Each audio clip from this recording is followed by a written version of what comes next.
Good morning and welcome to Time Attack. We're here at very sunny Alton Park for the 5th round of our 20th anniversary season, which is being brought to you live courtesy of our fantastic sponsors, Lucas Oil. So after a very eventful Snetterton, in which, all kinds of things happen to all kinds of drivers, we are here today at Oulton Park for the international circuit. So a really long circuit, but a firm driver's favourite. We've got a really good mix of the fast flowing sections, a few tight chicanes thrown in there, and of course the Shell Oil banked hairpins. So yeah, as I say, a real driver's favourite. So I think the real issue today that we're going to see is going to be heat management. So it's really looking like being a scorcher of a day. So we're going to see drivers having to find that enough clear air when they've got the optimum temperature for both their tyres and their engines. So keep an eye out for that. So our drivers are getting ready to line up out on circuit. So we're going to head over to the track and we'll see what our drivers can do. The battle for the perfect lap begins now.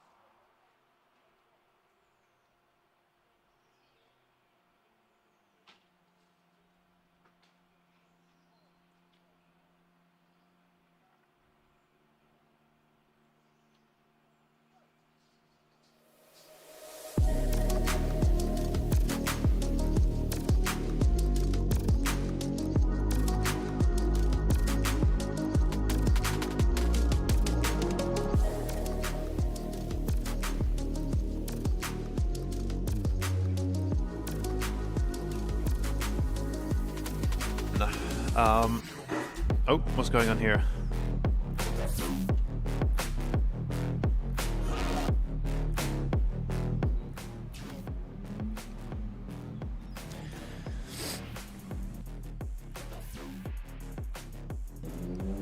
Anyway, so yeah, this anyway, this Ioniq 5N managed the same lap time as what my friend did, I think there or thereabouts, in a V8 powered MX-5. So this Hyundai definitely know what they're doing these days when it comes to building a performance car. Very interesting stuff.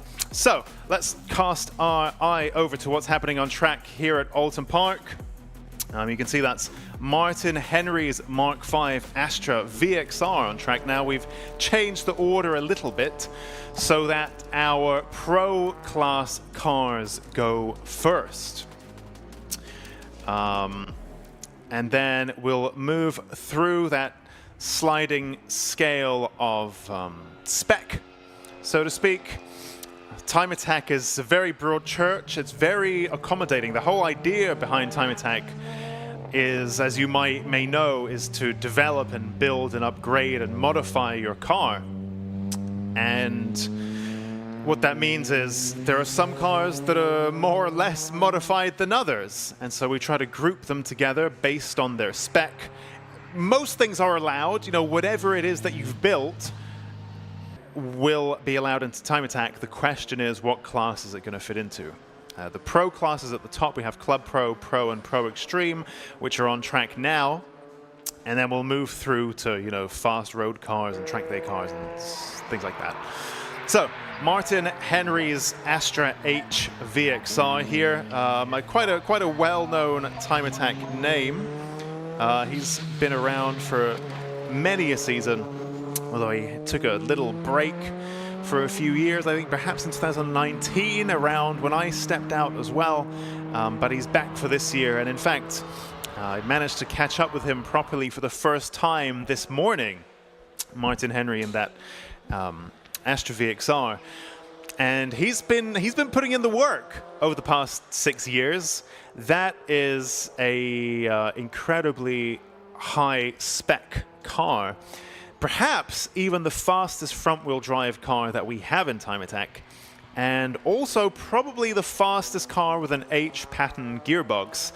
Most of what we see in the Pro classes now run some kind of sequential or maybe flappy pedal type situation, whereas Martin Henry still has, you know, the old shift lever in the cabin with the cables that go and pull-on bits of gearbox, which is quite a low-tech approach in today's pro class world. So yeah, great to see, and of course requiring quite a lot of skill too. So Martin Henry's car there, perhaps, you know, now it's dry sumped. It's got even the oil pressure to the turbo has got a regulator as well. So many little touches here and there, anti-lag, all this stuff which has happened over the past 6 years. And yeah, perhaps now the fastest H pattern car, front-wheel drive car that we have in Time Attack today. Luke Sanjukovski there on your screen, followed. What's that behind him? That is a Club Pro machine. That's a single round entry for today. I couldn't even tell what that was. Was that a Evo or that's Kevin Horsley in the Sing Speed Subaru Impreza WRX. Single round entry for today. So will not qualify for points towards the championship and so on. But that's why I didn't recognize that car at first. So Luke Sanjukovski there in that Honda NSX. Honda K Series swapped, no longer running that glorious V6 that put the NSX on the map back in the day. Of course, to compete with the likes of Ferrari when it was launched back in the late 80s, that also needed to have a decent number of cylinders. So V6 is what it came with. But these days, the engine in this particular car K-swapped. And Tegawa, if you've been into Hondas for a while, Tegawa are very much the OGs of Honda tuning in the UK.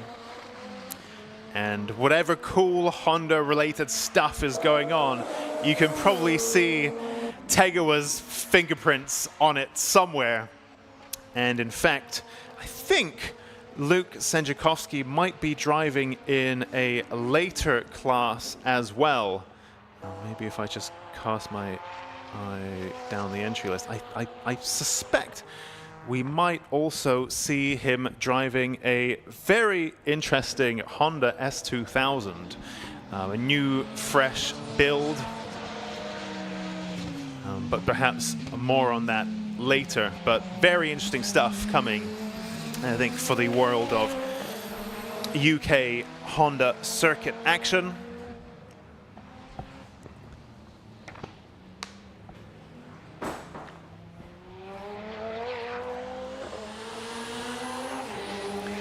And of course, alongside the action in Time Attack, of course, throughout the day, we're going to have the Racing Hondas Championship and Motorsport UK Drift Pro Championship exhibitions, National Supercar Club Track Parade, and of course, all of the things that you might expect to see at Tunerfest North as well. I can see lots of car clubs here already. In fact, I got stuck in a very, very cool, very colorful traffic jam on the way into the track as the clubs were starting to make their way in. I was actually behind a really nice, actually, R32 GTR. So I was in the green Volvo estate, just following that car onto the circuit. Loads of stuff happening here as part of Tunerfest North, powered by Lucas Oil. The same Lucas Oil who have made this live stream possible, so big thank you to them for supporting all of these various initiatives that we're trying to do here at the Time Attack organization. And of course, thank you also to our show sponsors, MMT Performance, Get It On, National Supercar Owners Club, Razor and Miss Torque. And on your screens now is the only Pro Extreme car that we have here today. And for those of you watching from the trackside, that's the blue Subaru Impreza P1, driven by Ross Hampson of Daffy Racing. And Ross Hampson has he's been following along the streams quite a lot and has always had very helpful and insightful things to contribute in the comments. So by the way, if you are watching the Lucas Oil live stream, please get involved in the comments. Some feedback, some questions. I'll take a look at those in a moment, and we can discuss those too. In the meantime, I believe Susie is in the paddock with an interview for us.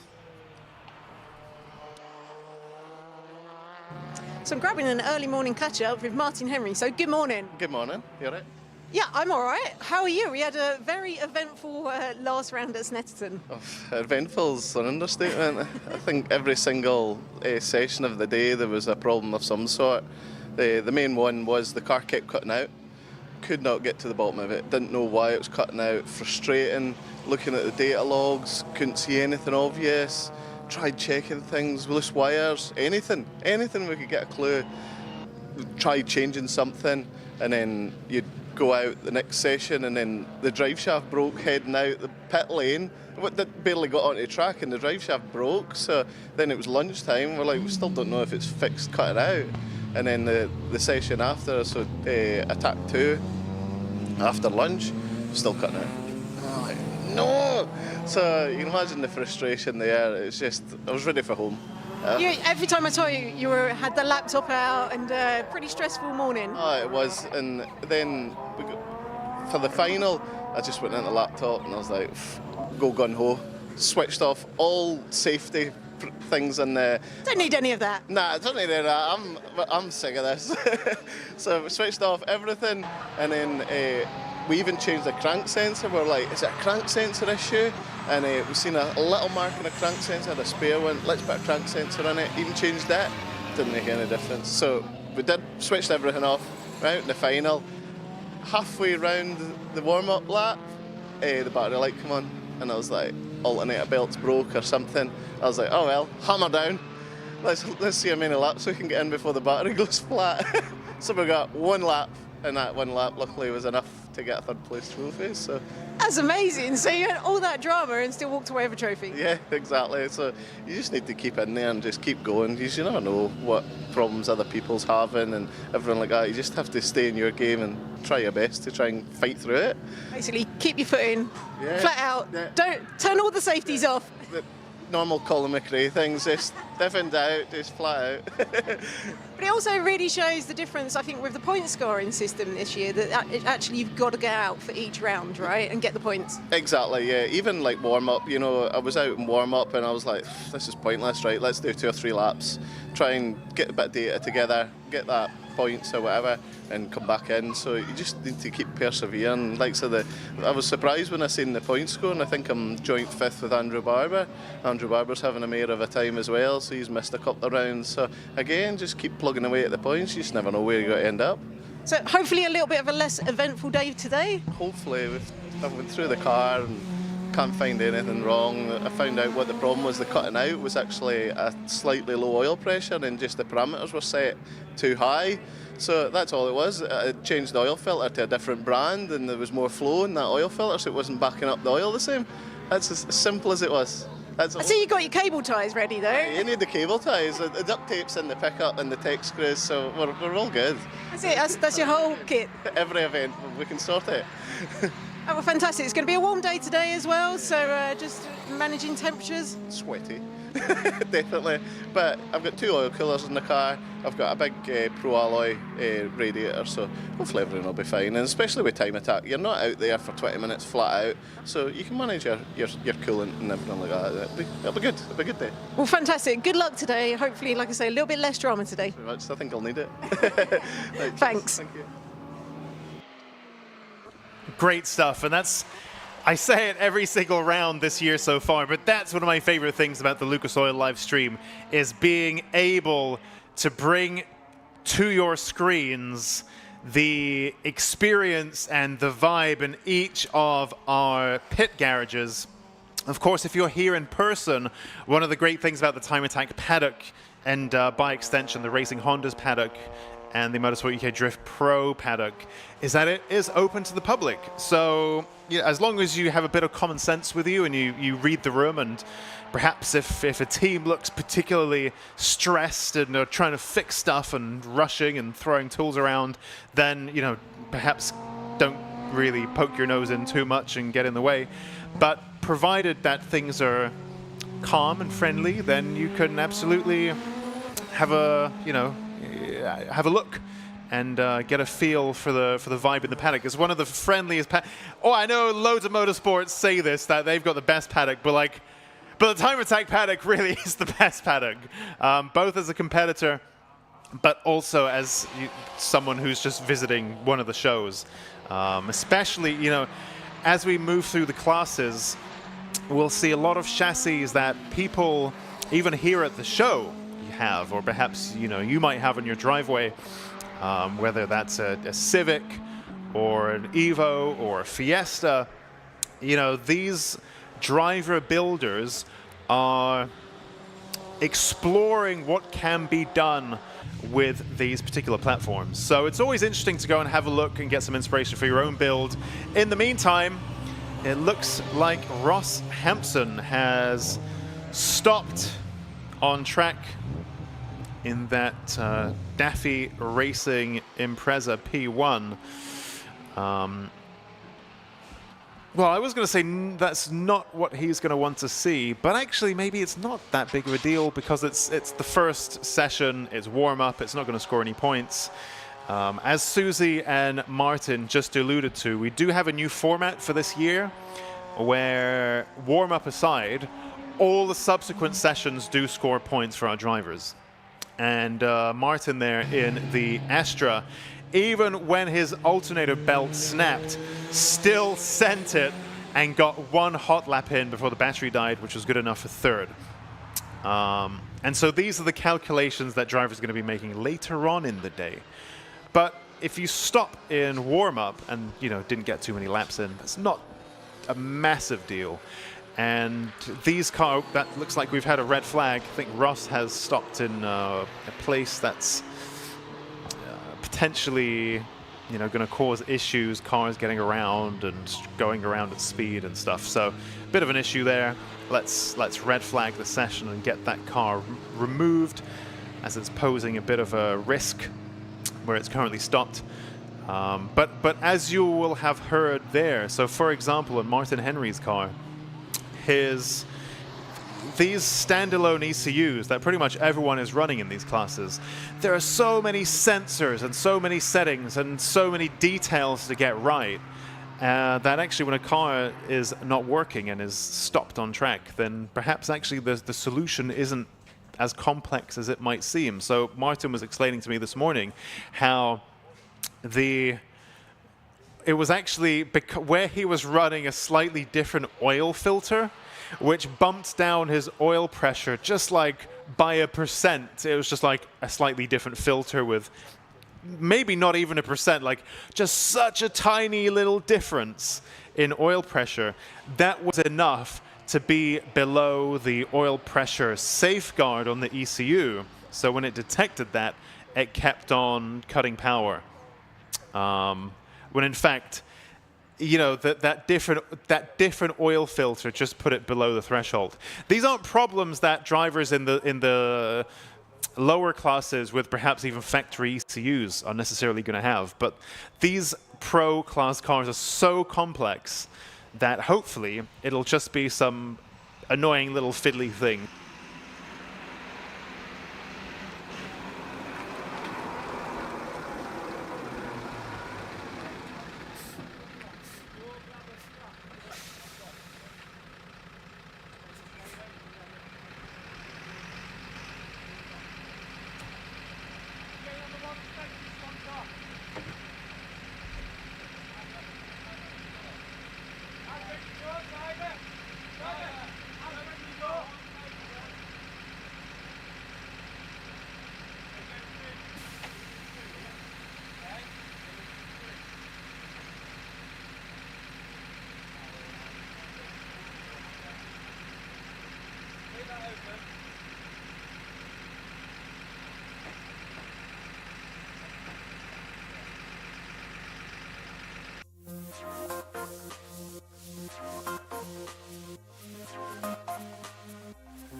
Motegi Racing was conceived with one mission in mind: performance.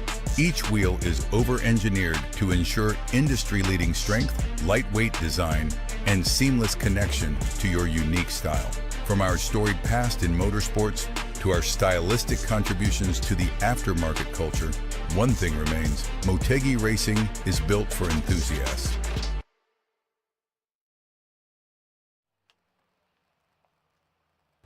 Oh, interesting. I haven't seen that last VT there from Motegi Racing. I think that's a new one. Don't think I've seen that at the previous rounds. So, still have the red flag on track. So, perhaps if we pick up then. So, what did Maz have to say about the history of Time Attack?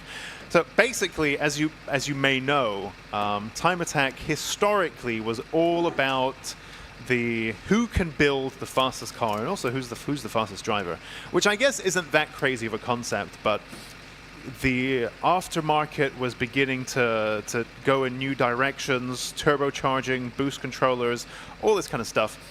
So drivers and workshops were competing to see who can take, this is in Japan, who can take their lowly Honda Civic or Honda CRX or Toyota Starlet or Corolla and really build that up into something quite special and fast, and they would then test them on the roads, and this all got very dangerous, and it moved on to performance circuits.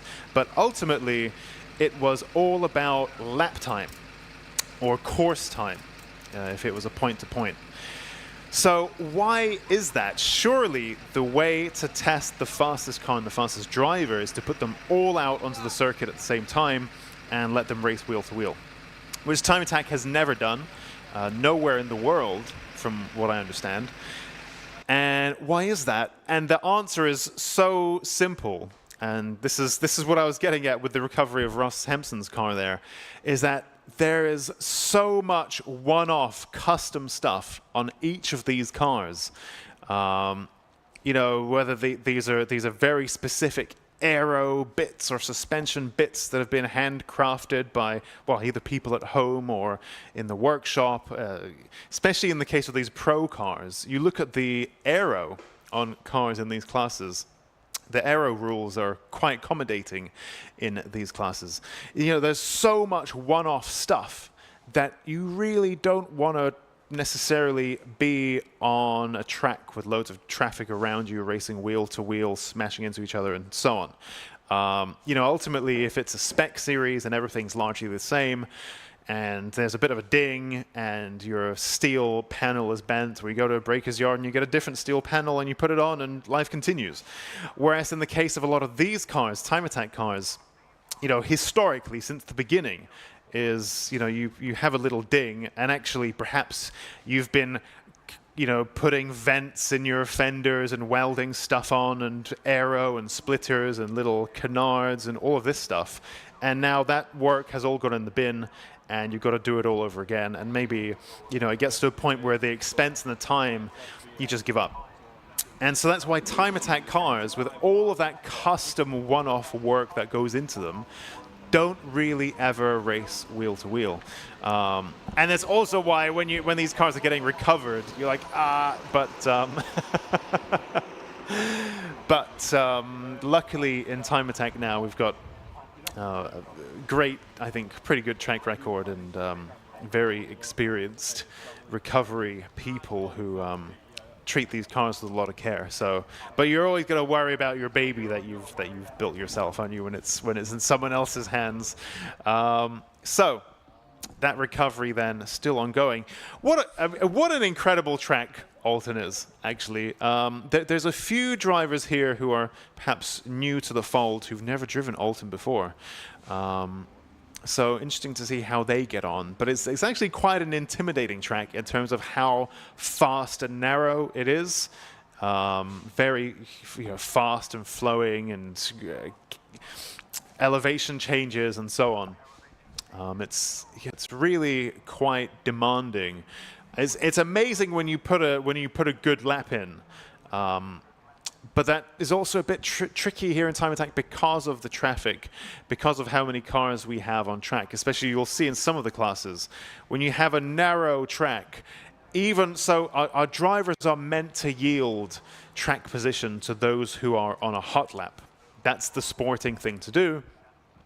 But even when you're trying your best to do that on a narrow track, you can't.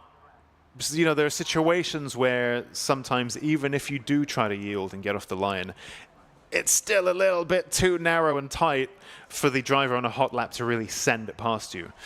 And so even though everyone's got the best intentions, lap times can get a bit impeded by other drivers and so on a narrow track like this, especially one that's so fast. You want to be really carrying a lot of momentum everywhere, and just that little hesitation to go around someone who's being blue flagged can sometimes have an impact on your lap time. So Oulton Park, very challenging, but also very rewarding circuit to drive here in Time Attack. I can see it looks like we had a green flag on the timing screen briefly, but perhaps that was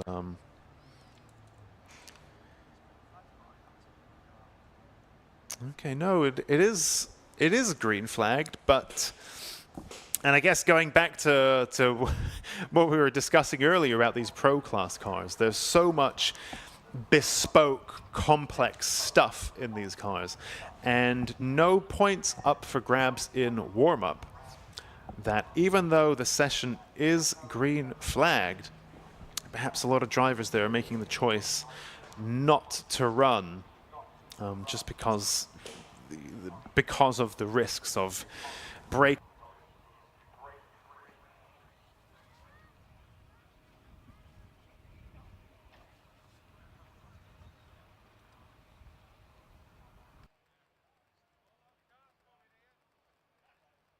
Dave Ward, who is a Time Attack driver, so he's watching the stream, so good to see you, Dave. Thanks for joining us. Marco, Black Scooby looks mean. Sure does. That is the single round entry machine there of Kevin Horsley. Sing Speed. We saw a little glimpse of it on the live stream, and those of you watching from the trackside would have seen that black flash. It was following Luke Sanjukovski's Honda NSX, I think, for a few laps, and then the red flag came out, and that was that. So it looks like, here we go, the checkered flag has been called for this session, which means that we will be getting our Club 2-wheel drive and Club 4-wheel drive warm-up underway in just a few moments.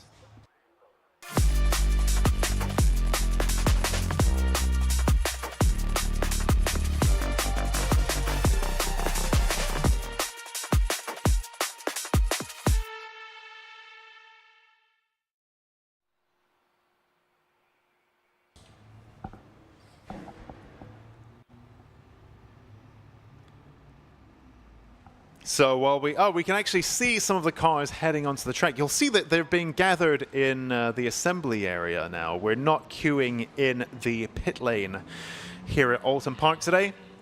So you can see a whole new batch of cars heading onto the track, as I can actually see Ross Hampson's Impreza now being recovered back into the paddock. Must say, not a terribly eventful pro class warm-up. But perhaps Club 2-wheel drive and Club 4-wheel drive might be able to fill in the gap there. I can see a Corvette C7 in the club's display area. That's pretty cool, very unique. I think this the C8 is officially available in the UK. It's quite a lot of money, I think. In the US, it makes a lot of sense, the old C8 Corvette. It's about the same kind of money as the new Z, as the new Supra. But in the UK, the Corvette C8 is like a 100 grand plus car. But the C7 was never available here. So always quite cool to see one of those. But yeah, we have a whole new batch of cars. Club 2-wheel drive and Club 4-wheel drive machines. These are what you might call track day cars. They have, you know, a cage and maybe some aero, but fully stripped out, but not quite to the level of the pro class cars. Also joining us are the Racing Honda Championship cars. who are taking part in the Club 2-wheel drive, Club 4-wheel drive warm-up. Bit of extra seat time for them.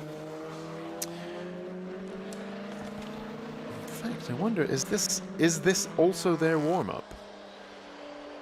No, they haven't. No, there's a separate practice for the Racing Hondas Championship, but they're getting some more seat time here in Time Attack as well.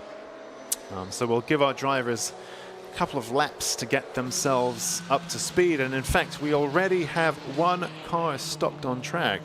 And that's Andy Grady in the GR Performance Mitsubishi Evo. This car in particular, one of, well, they can only be less than a handful of these Evos that are running the Volkswagen gearbox. Which one was that again? The DSG? Yeah. So the Evo there of Andy Grady running a Volkswagen DSG gearbox.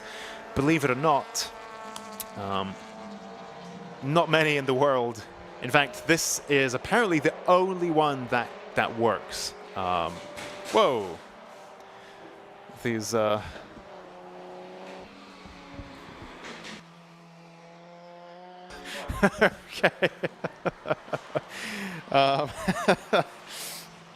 Right. So we have so this is an interesting one. This orange car on track, very, very unique. I think those of us who've played Gran Turismo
ALMS GT2 inspired aesthetic.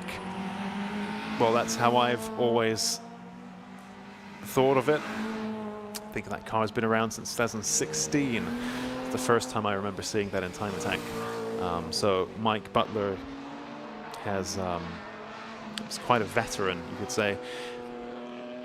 And I believe I caught up with him last week. And yeah, he's got quite a few changes to his car, I think. A bit more power, basically, tweaked map. So he's unlocked a few more ponies for this weekend. Stu Summers in the 179 Race and Retro Cars Citroen Saxo.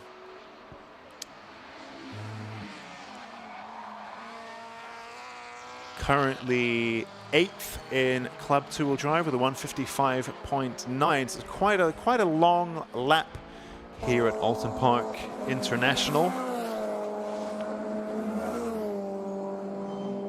And faster than anybody right now is Tommy Knight in the Knight Racing Honda Civic. That said, this is only warm-up, so perhaps there's no real need to pay particularly close attention to the lap times because they don't score any points at this point of the day. They will do later on. And what we found in the past was when we had a different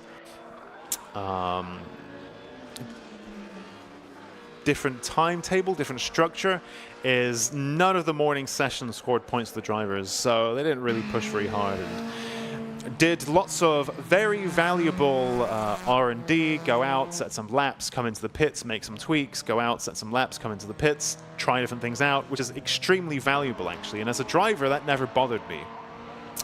But as a spectator, what that meant was you're not going to necessarily see any representative lap times until later on in the day. So the new format, that's the word I was looking for, the new format for 2025, this anniversary year of Time Attack, means that after warm-up, all the remaining sessions are point scoring. So we should see the drivers really on the attack. We have Attack 1, Attack 2, and then Super Attack throughout the day. And drivers are going to be on it pretty much all day because each session has points up for grabs. So there you go. But in warm-up, this is the only session of the day that's, you know, it does what it says on the tin. Drivers who perhaps don't know this track terribly well, you know, that's especially applicable here at Oulton Park. You know, they can warm themselves up to the track. They can warm their car up, of course, as well. Make the various tweaks that they need to. And we see quite a few drivers now jumping into the pits, often to make changes to their tire pressure. That's one of the most valuable tools that that a driver can use on track to fine-tune the balance and the handling of their car is tire pressures. A quite underestimated tool. And I was pondering just now, often I grandstand about the importance of tire pressures on cars, especially in the days of Klarna, PayPal, Pay in 3, and so on. You know, these very shiny, flashy upgrades become suddenly much more within reach. And I think youngsters who are perhaps not even, I mean, actually, it's age independent, but those who are new to the world of car modifying might get the old Klarna out and put coilovers and expensive stuff all over the car, but not have the basics right? If your alignment is wrong, and your tire pressures are wrong, then coilovers aren't.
You've got a few track days under your belt.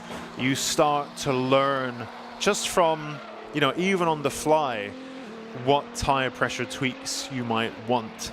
So you don't necessarily need to use a full warm-up session to get to grips with that. You can kind of work it out on the fly. You know, is my car understeering a little bit? Well, let's drop the front tire pressures a bit. You know, is my car oversteering a bit? Maybe let's drop the rear tire pressures a bit. You know, you can work it out as you go. But yeah, very valuable tool. Alexander Volkov here in that Nissan GTR. Currently first in class with the 148.2 and actually faster than anyone on track right now. Warm-up is warm-up, but you know, the trends start to make themselves known even at this early point in the day. Ben Morris in that TVR Speed 12, currently at 246.9 there from him. That, to me, feels like perhaps an out-lap and an in-lap, something like that. And you could see him out of the car, you know, shaking his head, hands on hips.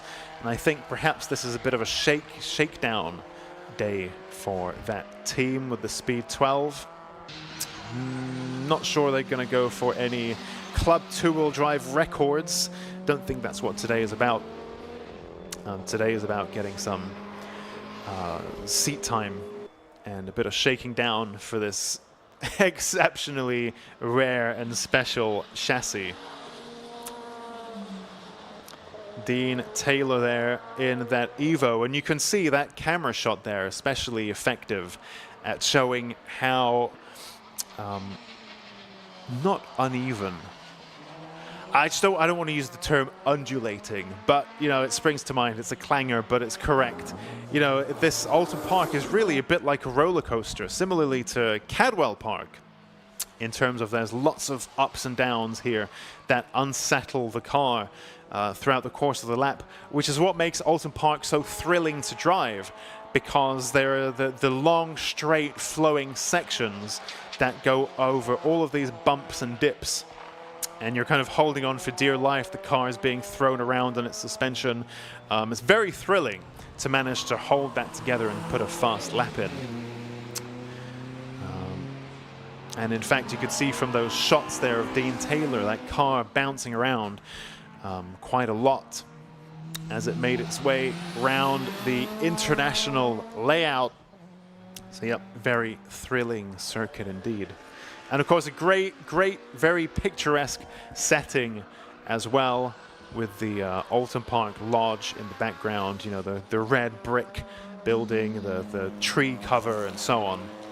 I was here back in, first time I was here was for some touring car stuff as a spectator back in 2007 or something like that, and they were supported by the Porsche Carrera Cup or something like that, and I was very much into track photography and so on at that point, and some of the best pictures I've ever taken were of these Carrera Cup cars coming through the heavily wooded section at speed.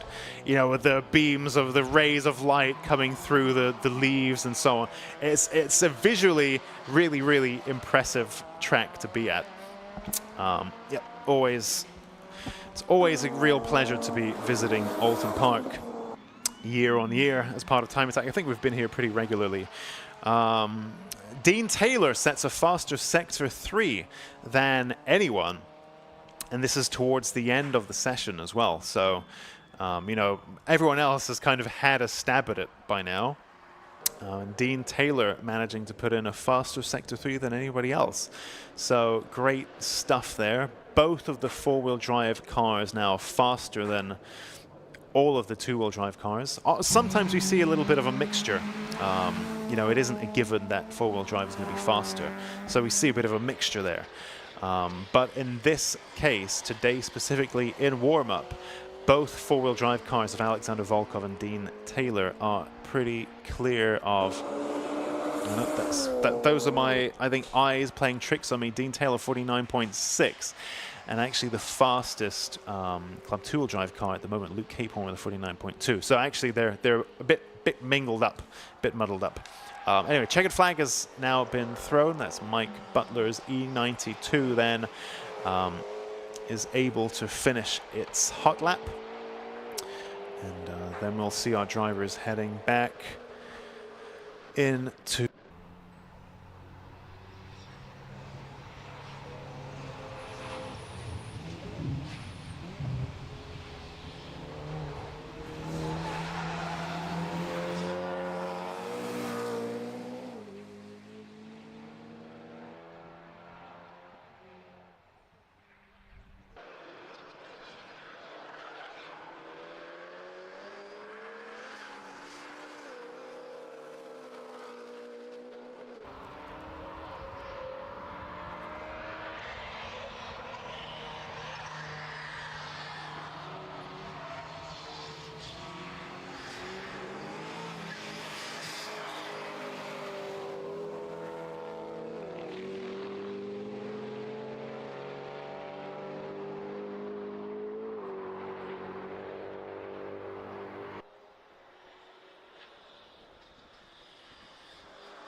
Motegi Racing was conceived with one mission in mind: performance.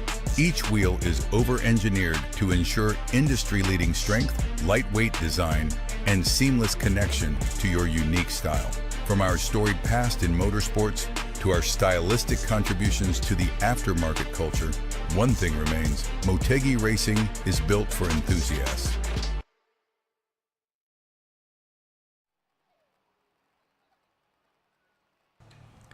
So it looks like preparations are still underway for our Classic and Retro Clubman Pocket Rocket NA and Pocket Rocket FI cars to begin their warm-up. Collectively, you know, as a catch-all term, I refer to them as Clubman classes. That term is sometimes used, but actually it's a bit more complex than that, as always. So the Clubman class is very much for road cars. So these are cars that have a full dashboard, standard body, standard gearbox, unopened engine. But then you think about things like track day cage, coilovers, brakes. So what you might call remap. So what you might call a fast road car. Then we have the Classic and Retro class for the older chassis, 25 years and over. And you can see some of those joining the track now. We also have the Pocket Rocket classes for cars with little dinky engines, up to 2 liters in the case of naturally aspirated, or up to 1.6 liters if there is forced induction. And you can see now the machines of Clive Hopwell and Eden Young joining the track now. And while our Time Attack drivers get themselves up to speed, their tires nice and toasty and gummy, their brake pads nice and grippy, I believe Susie has an interview with Ryan Barker in the paddock. So here I am having a quick word with Ryan Barker. Good morning. Hello. How are you doing this morning? A little bit nervous today, actually. Yeah, just want to get out there and get on track and then settle down and get into it. So yeah. Why are the nerves this morning then? Been here twice. I don't know. Just pressure and put myself because I want to perform. I want to make sure I'm at the top. I want to make sure I don't put the car into the barrier. And yeah, I get where I want to be. So yeah, bit of nerves, but they always disappear once you get out on track for the first time. The championship's going really well for you, right? So you're leading at the moment by I think 1 point. Yeah, 1 point. Pretty shocked. So I walked in here, no experience, no track days really. Didn't know the car, and it's gone very well. Can't lie, it's gone very well. I'm very happy how I'm performing, how car's performing. I just want to keep maintaining it. So tell us about that. You say you'd never done any track days before. No, we had a Megan what should have been club. Fail after failure, bad build by previous owners. So we had to sacrifice it, come into this, because I'm always going to do racing on this. And I've just really enjoyed this car. This car is just so good to drive. A Civic on the edge is better adrenaline feel than a 500 brake Megane for me. I love it, absolutely love it. And your brother's driving as well, right, today, but not in Time Attack. No, he's in racing Hondas, same again. He started about 6 months before me. He's running well, I think he's 4th in championship. More or less identical cars. I've got a little bit more brake horsepower than him, so in my eyes I've got to beat his times to then be ready to move over to racing Hondas. But yeah, more or less identical cars.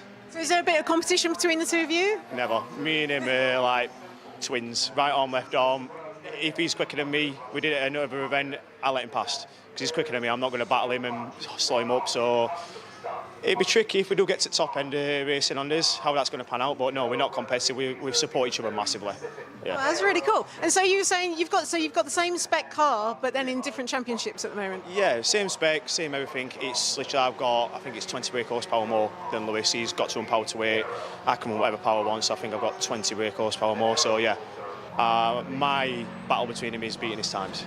So yeah. Are you so far? No, no, I'm not.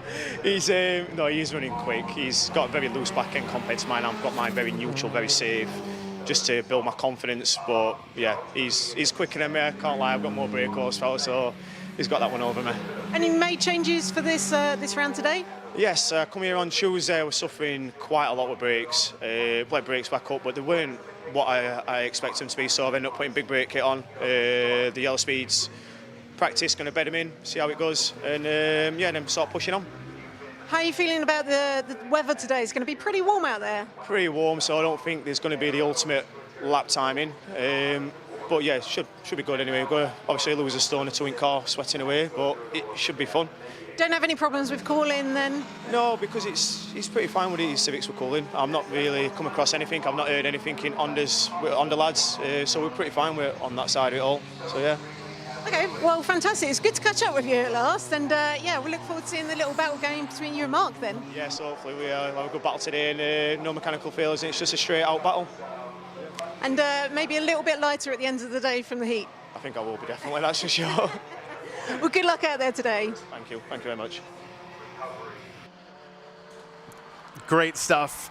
I especially enjoy the picture-in-picture, like the two shots next to each other, because you can see the interview, which of course he's not interviewing outside of the car and also driving the car at the same time. The interview was recorded a little while ago, earlier in the day, and but to see the shot of the driver talking about the car and then the car on track next to each other is always great viewing. I think lots of cool stuff has been made possible by Lucas Oil with their live stream. Those of you watching the live stream, a few of you getting especially involved in the comments. So Lee Fletcher and Marco there, thank you for being, for really mucking in the comments, keeping the conversation going. So that's great stuff. Thank you for that. There are a few points there about the commentary dropping in and out. So we're aware of that. We're working on that. But thank you for flagging that. So hopefully we'll get that resolved. If not already, then a bit later on. But that's something that is in hand. The Giovinazzo fellas saying ciao, morning to all. So the Giovinazzo bros were Time Attack competitors in years gone by. They may be again in the future, who knows. They kind of come and go. But always a pleasure to see their names popping up on the feed. So thanks for watching. Dean Riley there in that Vauxhall VX220. I think last round's winner, if memory serves me well, in the DRS racing machine. And that's ahead of Jamie Biss there in the Pocket Rocket forced induction Scuderia Anchor Hill Mazda MX-5. An older chassis that could have gone into classic and retro from what I understand. But for whatever reason, Jamie opting to run in Pocket Rocket forced induction instead. Very interesting machine here as well, the number 313 of Thomas Langley, the 313 Motorsport Ford Fiesta, which has undergone some real transformations over the course of the season. I think for those experienced Time Attack watchers, including myself, one of the favorite things is to see how a car develops year on year on year. Again, the Time Attack rulebook is flexible in that sense, and if you make too many changes, well, all that's going to happen is you might get put into a different class. But ultimately, you have that creative freedom to develop your platform, to develop your chassis. But the 313 Motorsport machine has undergone quite dramatic transformations just this year. So at that rate of change, it'll be interesting to see where we are in a few years' time. Eden Young in the number 69 Haltech Micra. He begins his next flying lap. You can see his headlights there switched well and truly on, indicating to other competitors and to officials and marshals that he is on a hot lap. Personal best there, 2:17.2 there for Eden.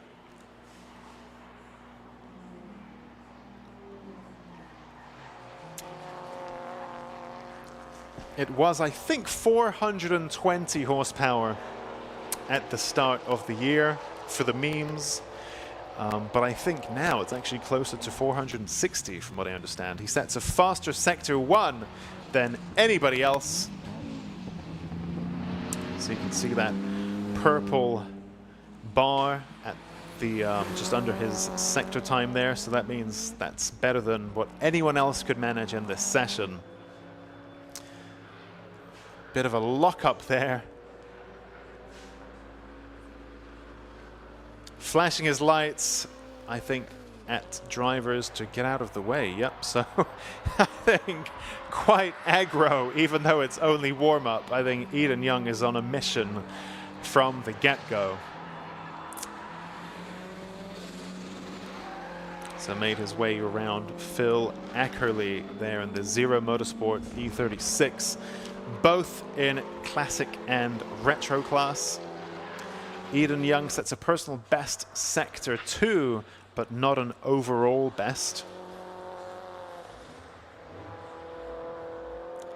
That little K11 Micra really moving.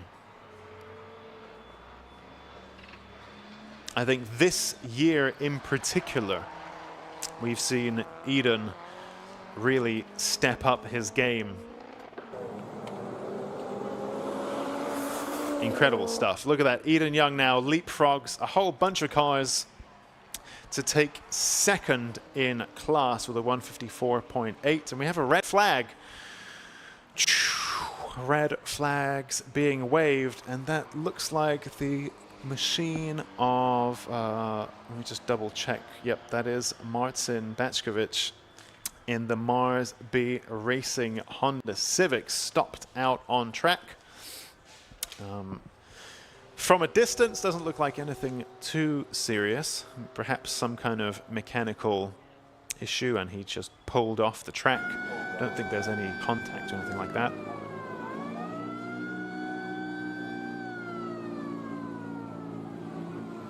Yep, so our drivers now making their way back into the pits.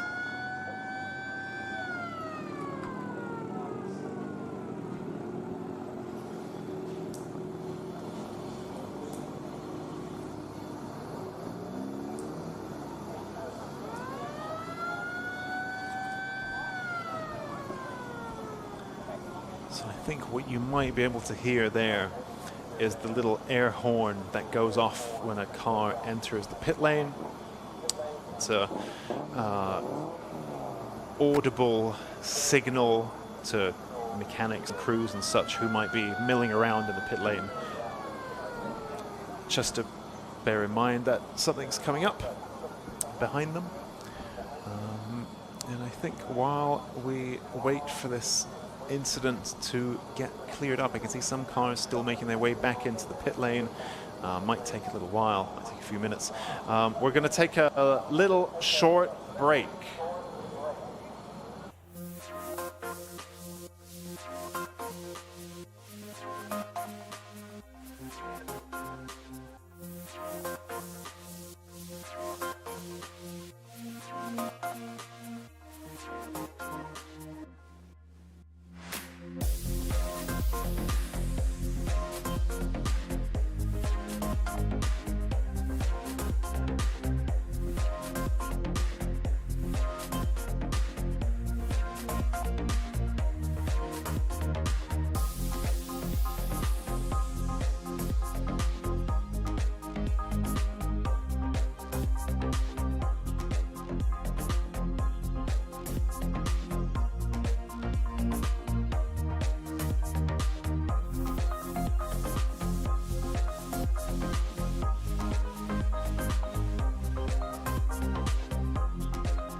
Motegi Racing was conceived with one mission in mind: performance. Each wheel is over-engineered to ensure industry-leading strength, lightweight design, and seamless connection to your unique style. From our storied past in motorsports to our stylistic contributions to the aftermarket culture, one thing remains: Motegi Racing is built for enthusiasts.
Mark Roberts there in the Clio. I think the last in the queue there. One of the few F4R powered Clios that we have here in Time Attack. The F4R being the engine that these Clios came with. A lot in the Time Attack fold now K-swapped. For example, the one you see on your screen right there, I believe is the, let me just take it, yep, that's the car of Stephen Wilkinson, the Team W Racing Renault Clio. That's a K-swap. In the past, we also had Laura Tebbs. I think hers was K-swapped as well. So yeah, quite a few K-swapped Clios. That was very much the flavor of the season in Time Attack for a little while, but Mark Roberts there. And in fact, Mark Blackburn as well. Both of these being Renault powered still. But yeah, Steve Wilkinson there. The 334 machine running Honda power instead. Of course, the Honda K-swap being perhaps the most competitive, non-built factory engine that you could get in Pocket Rocket, naturally aspirated. So a lot of drivers opting for that. Eden Young in the Haltech Micra, also running a K-swap. His, however, is turbocharged and putting out around 460 horsepower. So, yep, it's interesting to see these trends come and go in the Time Attack world, or in fact, even the modifying world more broadly. As I think it's an interesting cycle where some particular engine gets over-swapped and they start getting a bit rare and start getting a bit expensive. Maybe there's some hype tax, or there's just not many of them left, right? So then people move on to the next affordable, interesting engine, which is now, of course, the Honda K-Series. At one point, perhaps one could argue it was the Rover K-Series. A little while ago, that was the engine to swap into your little hatchback. These days it's the Honda K-Series, but what we've seen is the price is now being nudged more and more upwards for the Honda engines. And so then perhaps you start to wonder, well, there will come a threshold at which these engines are no longer worth an increasing hype tax. Then you think, what's the next thing going to be?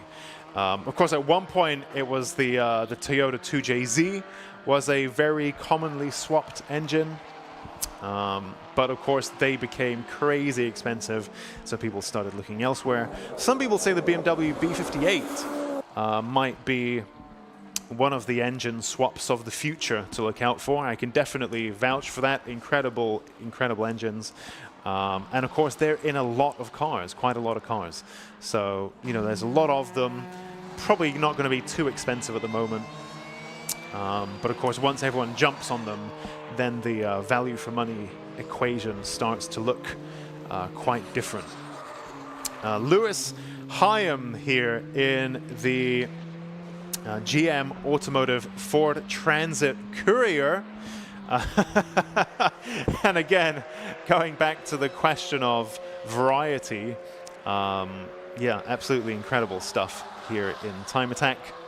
And this particular machine, then Fiesta ST swapped, 320 horsepower, with quite a few other tracky upgrades. But this is also a work van.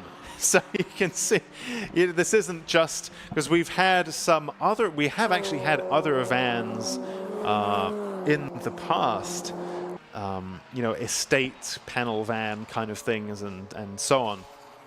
But those were, so we had Andy Stockton in the orange Astra VXR powered Astra van, but that was purely a Time Attack car. And we've had a few others, I think, estates and vans over the years, but those have been pretty much built for the job of track work. But Lewis Hyam's van is also his work van that he delivers stuff in. So, and yet it can also do Time Attack. So what a crazy world we live in.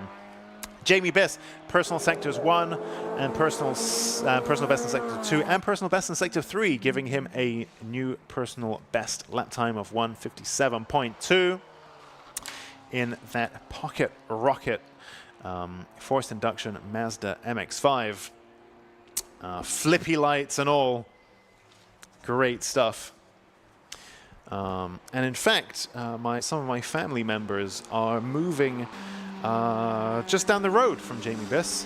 So yeah, I'm quite looking forward to hanging out with him more outside of the world of Time Attack. I think it's going to be quite interesting.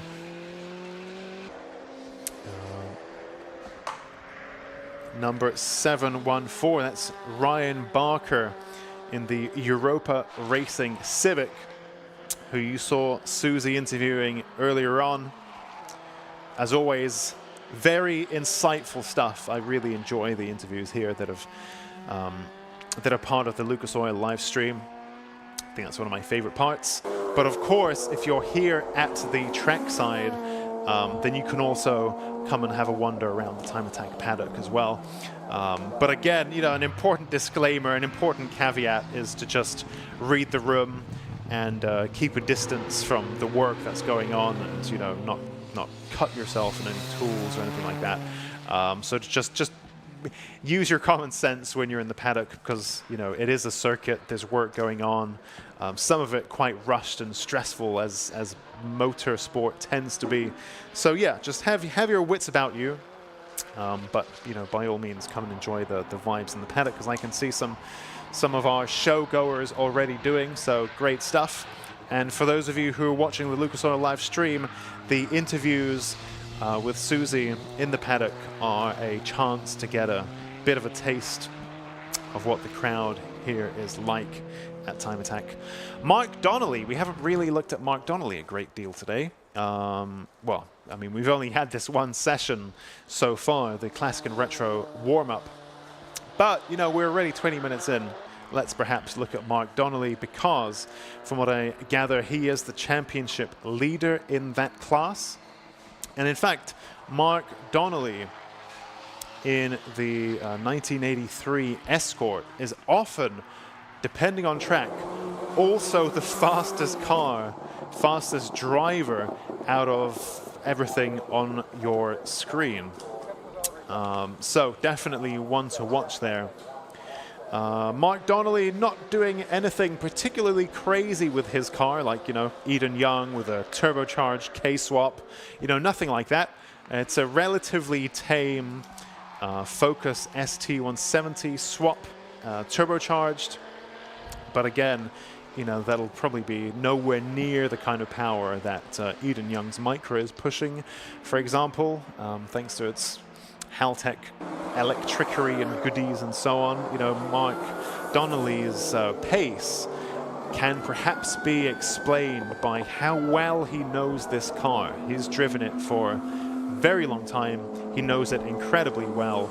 And when you're chopping and changing and building and developing your car year on year, that's great.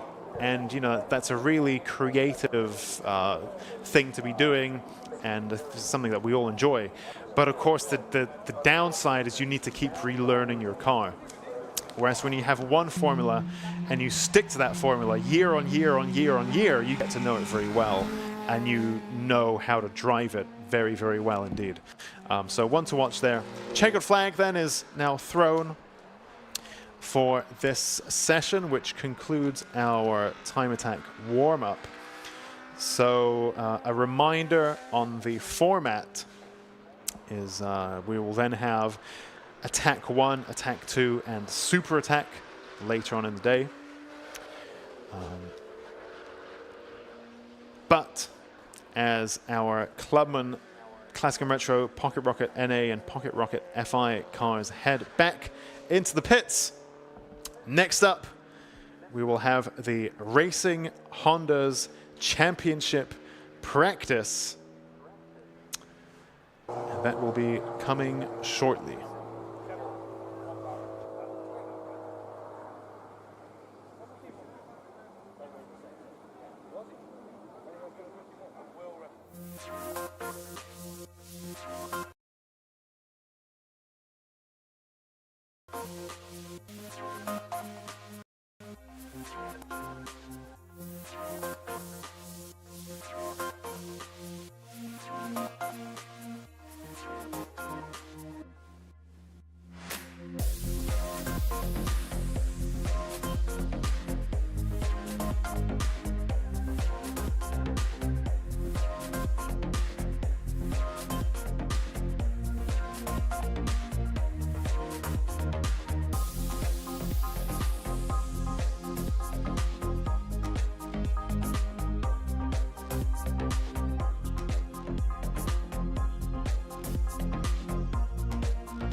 Motegi Racing was conceived with one mission in mind: performance.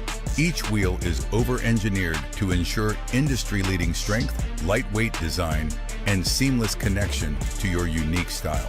From our storied past in motorsports to our stylistic contributions to the aftermarket culture, one thing remains: Motegi Racing is built for enthusiasts.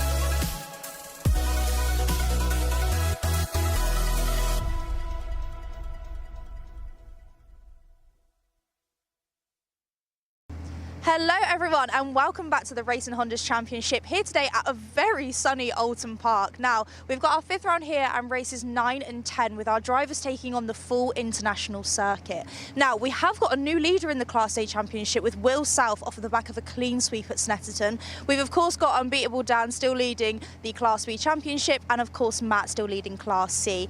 Now our drivers have got a fantastic crowd cheering them on today with Tuna Fest North going on in the background, and of course as always thank you to Lucas Oil who power our live streams. Now stick around for a fantastic day of racing.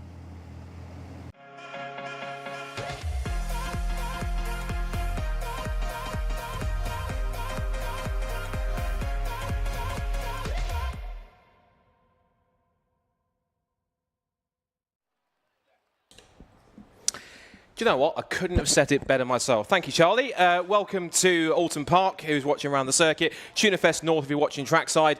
We've had our time attack sessions for warm-up. Now we're getting into a little bit of circuit racing action with, as you mentioned, rounds 9 and 10 of the 2025 Racing Hondas Championship. This is a great driver circuit, nestled in Little Budworth in Cheshire. Beautiful summer conditions here. It's perfect conditions for motorsport. And, of course, a massive crowd turning out for Tuna Fest North around the circuit. If you're watching either inside or outside the circuit, you'll be able to see the sounds of VTEC once again get themselves underway. First session of the day for Racing Hondas is go. 15-minute free practice session. The times here simply will just don't really give us too much of an indication of what's going to happen in qualifying. It will give us some, because some drivers will be on different run plans. They'll be trying different things, different setups. Some will be a little bit fresh from having done a couple of sessions in the time attack runs as single round entries. As the cars now head out as the assembly area onto the 2.6 mile Alton Park International Circuit, which was built back in 1953 and had its first motor race that year in August, and was organised by the Mid-Cheshire Motor Club. A year later, they extended it to give you the Cascade section and the Island hairpin that you'll see on the full international circuit here as well. It became a notable circuit for the International Gold Cup, which they still hold more as a historical event, but you used to have Formula One cars race around here for quite a while. Drivers such as Sterling Moss and Jim Clark have done here well too. And in terms of how it runs now at the moment, it's a popular venue for circuits such as BTCC, British Superbikes and British GT. So Scott Woodward's here in the commentary box to guide you through all of the action. As you heard also as well, the wonderful Charlie Harmon is our presenter for this weekend once again. She'll be chatting to the drivers post-session for qualifying and both races. And on screen, if you're watching, this is a very special occasion because look what we have here. If you're watching down towards the Knickerbrook chicane, or Hislop chicane, you'll see a car that's not quite like the others that we've seen in Racing Hondas before, because this is the brand new S2000R. This is the S2000 Cup car that was launched earlier on a couple of weeks ago. It took its first public shakedown at Donington Park earlier on this week in the hands of Tegui's very own Luke Caporn, who is driving the car this weekend today to give it its first proper public racing demonstration. It'll be out for free practice and qualifying. Here it is on screen. And first things first, let's get straight to it. She is quite a looker, isn't she? She's got a custom rear wing on the back, a front splitter, runs about 240 brake horsepower, and it is a kit that you can bolt on to an AP1 or I believe also an AP2 generation S2000. Gives a rear-wheel drive option to anyone that wants to come and race in Racing Hondas, because typically hot Hondas have mostly been front-wheel drive. You see Civic Type Rs, Integra Type Rs, all different types of generation Civic and Integra. So we thought we'd add a third element to the mix, an S2000, and this one of course is going to be the main development car. There is, in fact, an incentive for anyone that wants to take part in the championship either this year or next year when the new S2000 Cup forms. The car essentially runs as part of Class B. It is a single round entry, so it won't score any points, but if Luke Sanjukovski does manage to get it onto the podium, he will at least get a trophy home for his troubles. But anyone who is one of the first 3 people to get a build for this car and put it together and enter it, they can get a full season's worth of racing paid for by, I think it's by Tegua. So that is certainly key to watch out for if you're interested. And as mentioned, it's nice to have a rear-wheel drive Honda in the mix compared to all our front-wheel drives that are out there too. And you can see plenty of the Civics on screen as they power through. There's 3 classes in this championship, A, B and C. Class A, what we call technically a bit of a prototype class. You'll see cars that are heavily modified. They're far from standard. And then classes B and C, a little more showroom spec in some cases, but definitely not standard either. In terms of how those class structures work, if we look at the free practice sessions here and just give you a chance to see the Racing Hondas out on track for their first run. The class structure in the championship runs as follows. It's based on power to weight ratio. So in terms of categories, you will find 3 classes, which is Class A, which is the top class, which is up to 240 brake horsepower per tonne, or 235 brake horsepower if the car, I think it's forced induction, so it's either if you've got a supercharger or I think a turbocharger on top of that. Class B is up to 195 brake horsepower per tonne, and then Class C is up to 176 brake horsepower per tonne. And in this free practice session, again, just bedding themselves in, getting themselves used to the Oulton Park circuit. Making their way now, watching on screen through the Hislop chicane, named after the late bike racer Steve Hislop, out of Knickerbrook, where there is a story behind that name, but we'll get to that later on. Over Clay Hill, underneath the Alton Park Bridge, and plenty of Bank Holiday Monday traffic on the circuit here, with some 25, 26 cars entered across all three classes. You're looking at both on screen of the two kilted K-Swaps Civic EGs that have come down from Scotland. Fraser McNeil's car, which was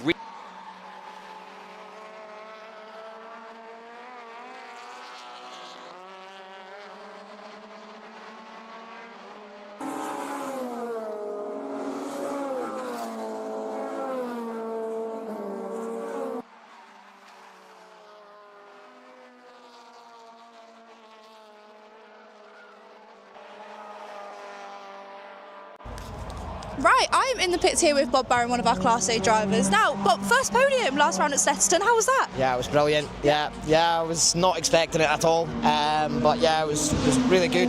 Shows me the car has got potential if I can kind of keep it on the track. Yeah, no, of course. Obviously, it is your first race season as well. We're about halfway through now. How are you finding the season? Yeah, really good. Yeah, really enjoying it. Doing a lot better than I was expecting. Yeah. Before I kind of started the season, I said as long as I'm not last.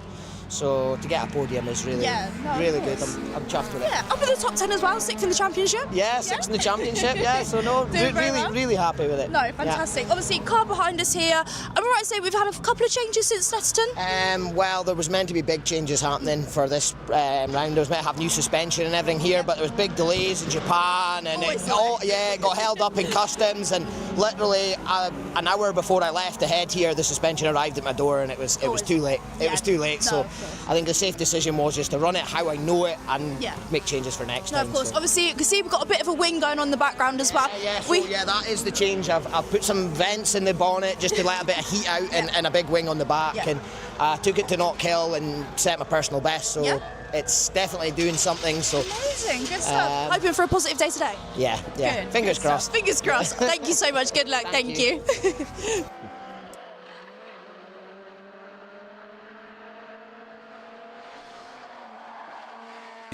There we go. So Bob Barron, you can see, has got that rear wing on the back now. He's fitted it, so it matches his teammate Fraser McNeil's car as he makes his way over the crest to complete another racing lap. Of course, he and Fraser McNeil, teammates in the kilted K-Swaps stable, and looking to try and do well. As you mentioned, times won't really give us too much of an indication of how quick they're going to be in qualifying, because some drivers will be running different fuel loads, different tyres. They won't be really pushing fully, but they'll get an understanding of just how fast they really can go. For the times that we have got coming in on the session, it is Will Self, the championship leader, double race winner from Snetterton. That's his third race, up to 3 race wins so far this year. He now leads by, or he's fastest in this session by about 1.5 tenths from Liam Collins in second quickest, and Tommy Knight in third, who has made some changes to his car. He's made some fiberglass doors now fitted onto that Civic EK. It's the blue EK number 24 that you'll see going around in Class A. And he's also put some new rear springs on it. He hadn't tested the rear springs before this weekend. I'm a bit dubious to see how they're going to work, but he's listened to some of the expertise and what it should do, and so this lap time at least has put him third fastest. He's just under a second off Will Sell's best time, so he'll try and do a bit better for qualifying if he can dial it in. This will be crucial data for him to be able to set the car up a little bit better. Bob Barron, that rear wing, certainly is doing a job at the moment. He's now 4th fastest at the moment, but again, times aren't really fully representative because there are big gaps here. I mean, the fastest time is a 1:50.457 for Will Self. And Bob Barron's time, for example, in 4th was a 1:52.7. So he's 2.3 seconds off, but I'm certain that won't be representative pace time when it comes to qualifying a little bit later on. 5th fastest going up there is Kevin Talbot. He's in the green and blue DC5 Integra, number 137 that you'll see going around. 6th fastest is the 2023 Racing Honda's champion, the first ever Racing Honda's champion, Phil Wright. Dave Buki, who's had some modifications. He was looking for a bit more mid-end power, so he's made 1 or 2 engine modifications. It seems to be working, which he thinks will help him here at a circuit like Oulton Park, where it's very much a circuit that favours cars that have got good power. He's lost a bit of top end, but he has managed to find a bit more mid-range power and torque, which is quite crucial because you've got some climbs here, exiting out of Hislop chicane, Britain chicane, and also up Clay Hill going under the bridge before Druids. So 2 key ones there. And then we've got Lewis Barker, who is currently fastest in Class B. We should mention Class B because that's our middle class. Lewis Barker fastest at the moment by 84 thousandths of a second from Sam Linster, who comes off the back of one of his best performances of the season so far at Snetterton. He led race 2 practically for the entire way and then was beaten at the end by making a small mistake and letting, as Charlie affectionately calls him, unstoppable Dan Thackeray, to get a victory. And that means that Dan now has 7 wins from the first 8 races this season. He's looking on track down at Cascade. You can see it's a bit busy with some of the Class A and B cars turning through. Dave Buki was in there, so is Kevin Talbot going past Ryan Cunningham, who's he's our defending champion in car number 1. Won the championship in Class C last year. He's now into Class B and battling hard with Dan Thackeray for the overall and the class championship. Of course, with Kent models emblazoned on the side of that Civic 2. And for Class C, we only have 2 cars, but there's still quite a tight battle between them. Matt Raleigh and Callum Houchin, who share an awning together, so they're decent enough in terms of, I guess, friendship, but of course on track they'll be just another rival to each other. And so far at the moment it is Rowling who is fastest by 1.7 seconds in this practice session, but again the times won't really give us massive representation of who is going to be setting what, and we'll get further representation of who's going to be quicker by the time we get to qualifying and setting some proper lap times in that sense. So if you watch on the screen with 5.5 minutes to go, there's the timings on the left-hand side. Liam Collins has gone to the fastest time now. He's gone to a 150.024. He's gone quarter of a second clear of Will Self in second place. Barron's gone up to 3rd as well. So he's gone a little bit quicker. That rear wing certainly doing something, because if you have watched Racing Honda so far this season, you know that Bob Barron's car, it likes to dance around on the rear end a little bit. It tends to get a little bit oversteering sideways, and it has cost him a couple of results.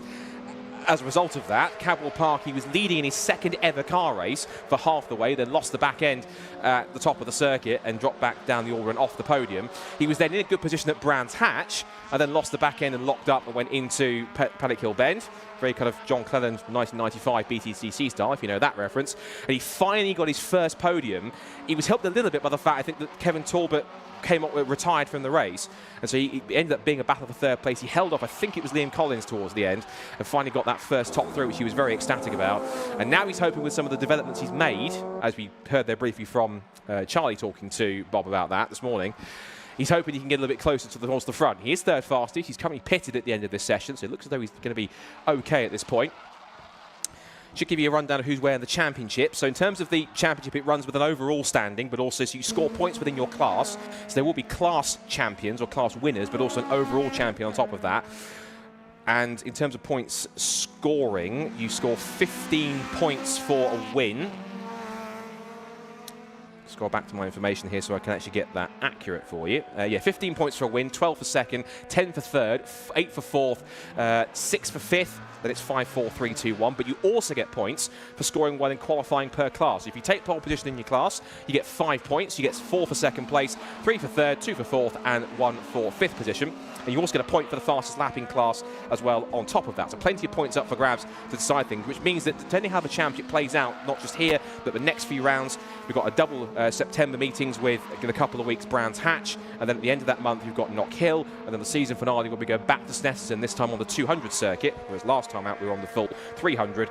There's a chance that depending how the championship plays out, with drop scores also coming into play towards the end of it, we could even see a champion decided potentially in qualifying if someone scores enough points. So that's something to keep an eye on as the season goes on. But in terms of standings, as you watch both Dave Buki and Kevin Talbot on screen heading down towards Lodge before they come back across the line to complete another lap. Dan Thackeray, who's won 7 out of 8 in times in class, as we mentioned, he leads overall and in Class B. We'll go through the overall standings with Dan Thackeray leading with 131 points. It is Ryan Cunningham on 113, and then we get to the Class A runners in the rest of the top 6. It's a point between Will Self and Phil Wright. Those 2 victories of Will Self at Snetterton have helped him catapult Kevin Talbot, because Kevin, last time out, didn't have the best of fortunes. It was a little bit mixed. He got himself a 4th place in race 2, but that was after he retired at the end of race 1. See Kevin Talbot on screen here. He's got the livery's very much reminiscent of the Jordan 191. It's a bit of a tribute to Eddie Jordan. Even a little 7-Up logo on the back of there you can see as well. A nice nod to Eddie, who we sadly lost earlier on this season, the legendary F1 team boss. And Kevin comes into the weekend 5th in the overall standings, 3rd in Class A, and now 7 points off the lead. He had quite a lead going into Snetterton. But of course, the retirement that he had, he'll have to count as one of his drop scores, unless he has any more issues. Now on screen here, we've got one of our newcomers here this weekend, Jackson Yates. He's got a rookie cross on the back. That's the yellow square with the black cross. That means he's done less than 6 races. Now he's treating this weekend as a bit of a signature weekend because he is looking to go into, of all championships, Ferrari Challenge. So he's had a couple of races at It's Donington Park. He's here this week today to race the pair of races for Racing Hondas. Then he's off to Ireland to do a couple more races to get the signatures he needs, and he can upgrade his licence and then move into Ferrari Challenge. So not bad he's racing with his presence here in Racing Hondas to get himself a couple of runs. And he's running with Ben Sharp Racing, and that's their hire car for the season. So that's also been hired out for Knock Hill, which will have Dan McDonnell at the wheel of that car when we go there in a few weeks' time at the end of September. So good to see we've got a newcomer in the championship. Always happy to see new faces. And Jackson getting to grips there as he winds his way out of the Hislop chicane, through Knickerbrook and underneath the bridge at Clay Hill. Great shot there. You get to see the cars pretty up close as they come past. A few more cars go through then. That's one of the kinetic cars. Here's the S2000, Luke Sanjukovski. And he is quite pleased with how this car's turning out. He's quite happy with how it handles. Left a really good first impression when they gave it its first shakedown test at Donington Park on Wednesday. And he said that it got to the point where it didn't take him very long to get up to speed, and this car had enough pace in it that he was able to pretty much take the Craner curves flat. And that's not something that you can do every day, which is quite intriguing. In terms of his current pace he's setting, he's only done, how many laps has he done? 6 or 7. And by that time he's setting Class B as a 158.951. As I mentioned, as I keep on saying, practice times won't really give us the true representation of how fast these cars are going to be. They're just betting in setups, they're betting in getting used to the car, the track conditions, how it feels, the temperatures, pressures, all the data that they need to get this car as quick as possible for qualifying in a couple of hours' time. That's due to come up just before lunch at around about 12 o'clock scheduled on the timetable or anything else. Checker flag is out on the session. And in terms of the S2000, makes its way to the line. Luke Sanjukovski ends its first competitive session. And for what it's worth, we'll end the session in Class 7th and 17th. But again, it looks pretty close. There's Dave Buki doing Dave Buki things down at Cascades, little sideways moments. And I'm not quite sure where he's going. He's damaged the front bumper, so that's going to need some work. The Kinetic Motorsport boss. He's taken the cut through at Foster's, so he hasn't really done the full section. Now he's waiting patiently to see where he goes. And I imagine he wants to do that because if he does a full run, unless he's realised now he's got front end damage, it'll probably start to cause more issues. So I think he's just cut through to save himself some trouble and issues unless that splitter falls off and he has more problems. So the checker flag is out on practice, and we'll give you the rundown of the times for what they're worth, because qualifying is where it will all matter, where points will be scored, and where we start setting the grids for the first of our 2 races of Racing Hondas. Again, timetable for all of those we should mention is about 12 o'clock for qualifying, then the first race is after lunch at about 2 o'clock, and then 4 o'clock is when race 2 is happening as well. I'll quickly run through the championship connotations as well as we're going through them earlier on.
Motegi Racing was conceived with one mission in mind: performance.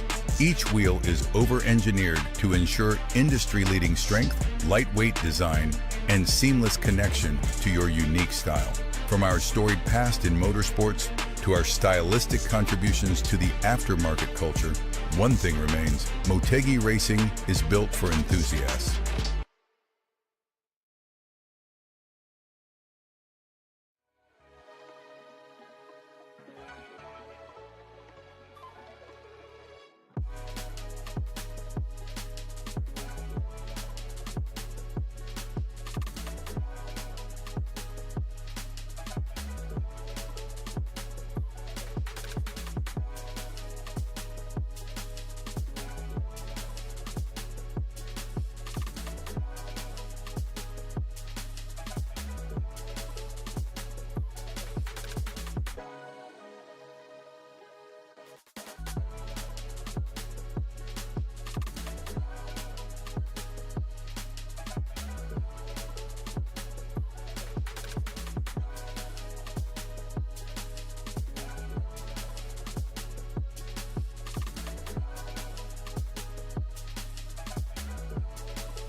Motegi Racing was conceived with one mission in mind: performance.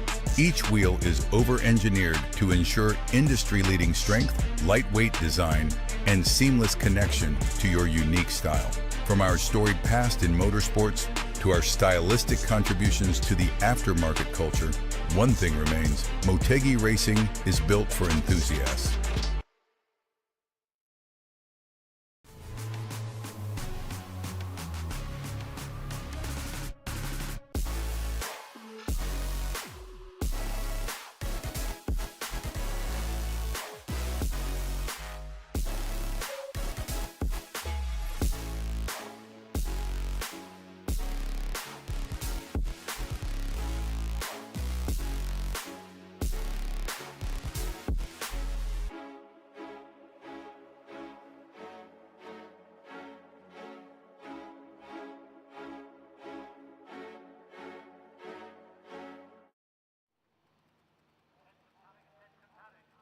Welcome back to Time Attack, everybody. Now it is Attack 1, and we're going to get our pro classes on track first. And in fact, those past few sentences included quite a few changes that we've made to the format for this 20th anniversary year of Time Attack. So firstly, now with warm-up out of the way, all sessions have the potential for our drivers to score points. They are all classified. They are all points scoring. We have Attack 1 now. Then we have Attack 2. And then at the very end, we have Attack, not Attack 3 actually, but Super Attack. And the fastest driver in each class of the Super Attack will be deemed that round's winner. However, with points up for grabs pretty much throughout the course of the whole day, winning Super Attack isn't necessarily enough.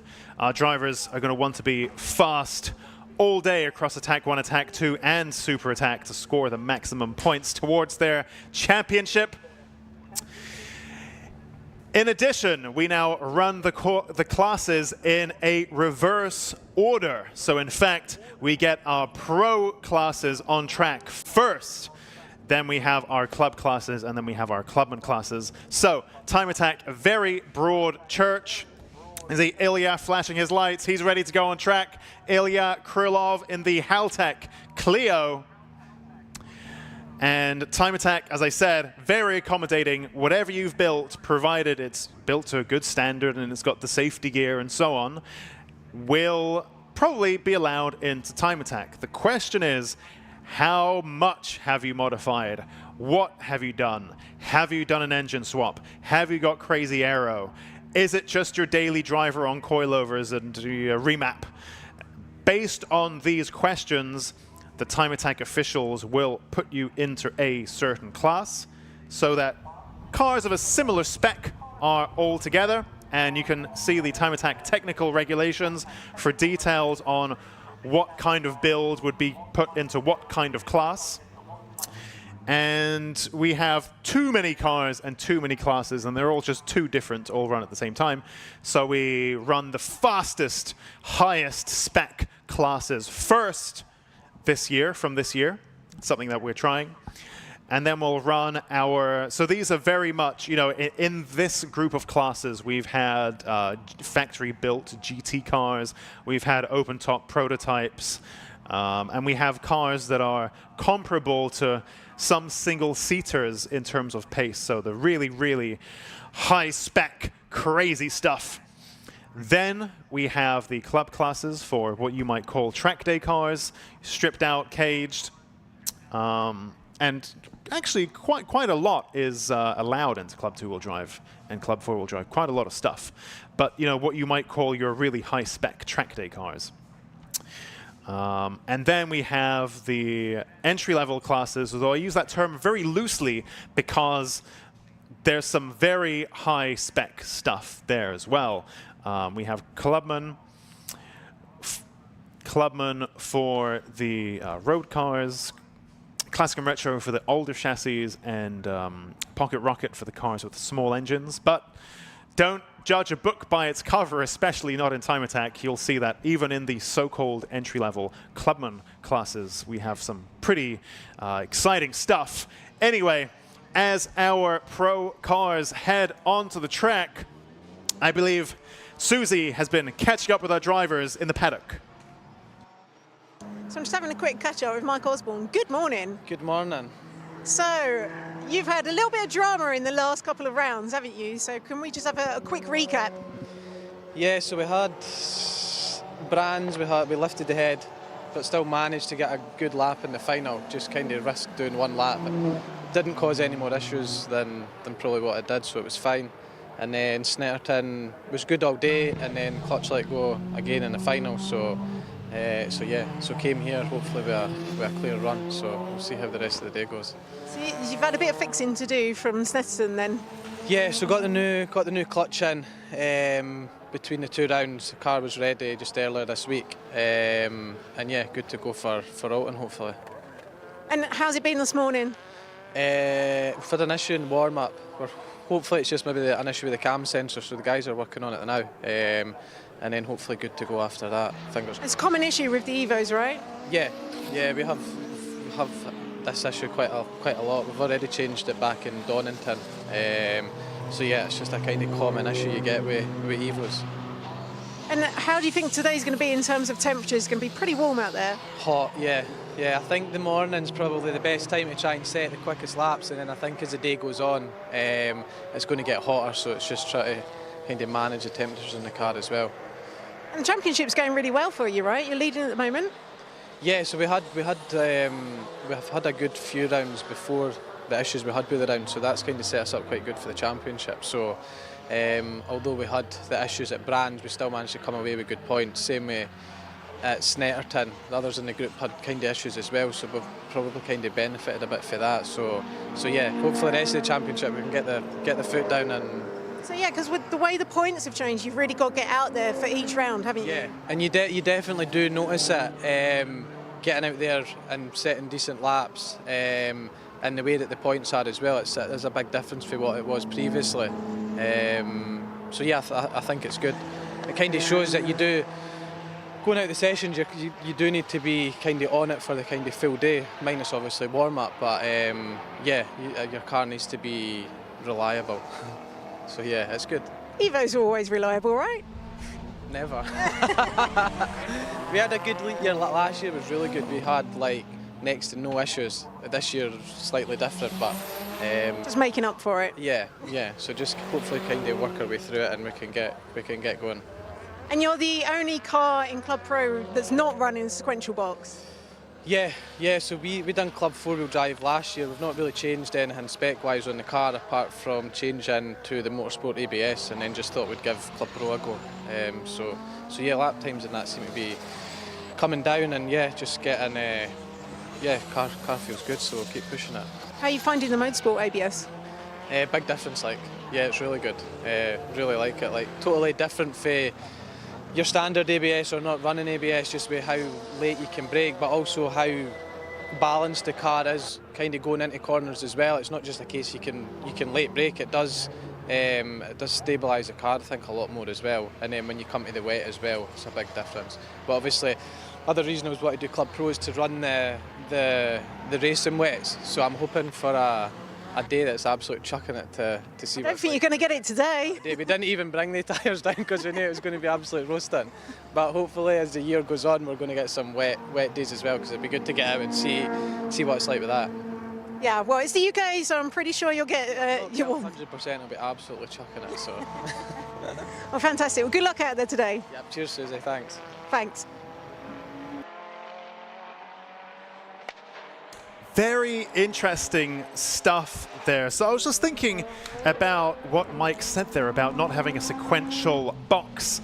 And indeed, in the pro classes, that's pretty rare. And I was talking with Martin Henry in the pro class just this morning about this very subject. And it's crazy how the game has moved on so much in the past years that actually a sequential box is kind of the norm in these high spec builds, which is absolutely crazy to think about. And in fact, having a non-sequential or a H pattern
that engineers are coming up with all this crazy stuff to make them viable and competitive and you know, chase those Nürburgring lap times and so on.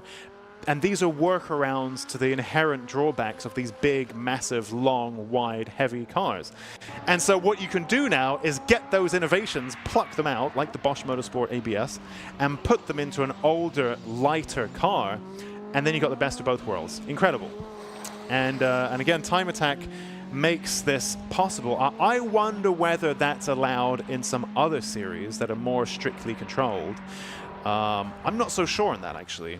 But in Time Attack, a lot is possible. It's a really, really creative championship. And I absolutely love that. So yeah, Bosch Motorsport ABS. So enough on that. We have...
in this session, as Oddballs says on the YouTube comments, this was about somebody else, but Bob is so talented that he can do an interview and turn laps at the same time.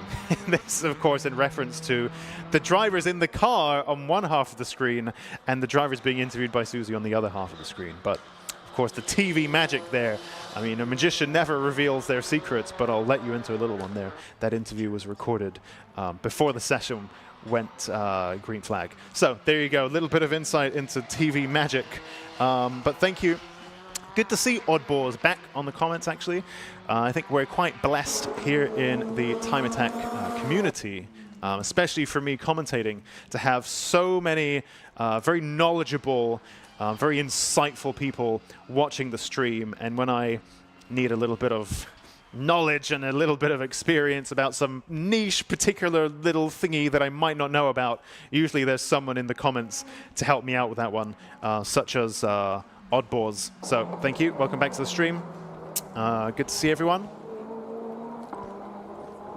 Let's take a look at some lap times then, because they do matter now. WizDog saying, fix the mic, bud. Yeah, I'm aware. Thank you for that. Good point. I'm not sure how it sounds on your end, but I'm aware that there's something going on, and the team are working on that. So apologies for that. You're going to have to squint in the meantime, squint your ears and listen to the crackling or whatever.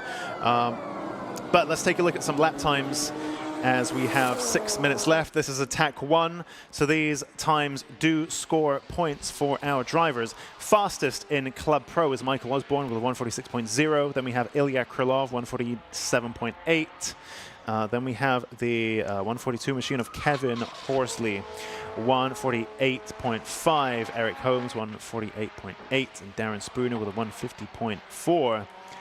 Nobody on track currently in this session for Pro Extreme. And then in the Pro class, we have Luke Sanjukovski with a 137.8. Bradley John, 141.1 on your screen just now. And for those watching from the track side, it's the red, blue, and black Evo. Josh Barrett, 146.9 is third in class. And then we have Martin Henry, 152.1, currently in the pits. And we also have the machine of Kevin Horsley in the pits too, the Sing Speed Subaru Impreza WRX that I think quite a few of us were impressed with in warm-up when we saw that hot on the heels of Luke Sanjukovski's Tegawa NSX. Two very impressive and unique machines following each other around the Alton Park International layout. And in fact, it looks like Kevin is perhaps back on the move. I can see it moving down the pit lane. Is he going to go into Park Ferme or back onto the track? And Kevin Horsley rejoins the track, so we'll see that black Impreza running a little bit more. You can see it on your screens now. Very impressive machine indeed. And in fact, during the lunch break, I think I might try to do some fact-finding about that car and see what's what. Definitely very striking indeed. And we don't often get too many Subarus in the pro classes these days. They are very much Evo-centric, for better or for worse. So it's interesting to see that age-old battle between the Subarus and the Evos perhaps resume a little bit today here at Time Attack round 5 around Alton Park. Bradley John looking very racy indeed as he just makes his way over the chicane there. His lights, I nearly said headlights, but of course those aren't strictly his headlights. His headlights are now intakes. But his lights on at the front of the car, which would suggest that he is on a hot lap. And indeed, he's looking very racy indeed as he attacks and bounces over those curbs, but just the right amount of curb, very precise to not get in trouble with the officials. The track limits are quite strictly policed at MSV circuits. Oh my goodness! And off he goes, big cloud of smoke from the back of that car just as he fell off the track. Incredible shot there. And it looks like he's perhaps made contact with the tire wall as well. Not too sure what could have caused that. I think the fact that there was white smoke first was a big clue. Did he spill a load of oil and then slip on the oil?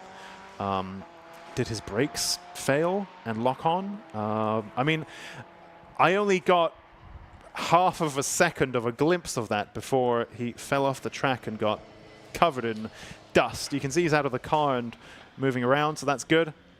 But that has brought out a checkered flag. In fact, we've got a replay on the laptop now because there's a bit of a delay. So I'm going to get another look at that incident just now. And yeah, especially in these pro classes, our driver is going really quite fast. Right, what happened there? Okay, I'm just luckily I've got a little visual of that incident, and I'm going to try to get a proper look at it. Of course, everything at Alton Park happens so quickly. Wow. Just some smoke from the back of his car, and then he ran wide and onto the gravel. Could it be as simple as the he became aware of that smoke and that threw him off for a second, and he straightened up when he should have turned? Again, things happen, especially in the pro classes. Things happen so quickly at Alton Park that even a moment's hesitation can end badly. I'm not sure. That's a really odd one. Sometimes you see signs in the few moments before that something's about to happen, but it didn't really look like that in that case. Things looked like they were going pretty singingly for Bradley John, and then there was a little puff of smoke, and off the track he went. But thankfully, he's out of the car and walking around, so that's all good. Curious to see tannoys have broken at Cascades. Doesn't sound like tannoys are working. Sorry about that, Andy. But yep, thankfully we have the live stream. So please, if you're at the trackside, tell your friends and family to switch on the Lucas Oil live stream on your phones, and then while the tannoys are maybe or maybe not working, you'll be able to still get the commentary.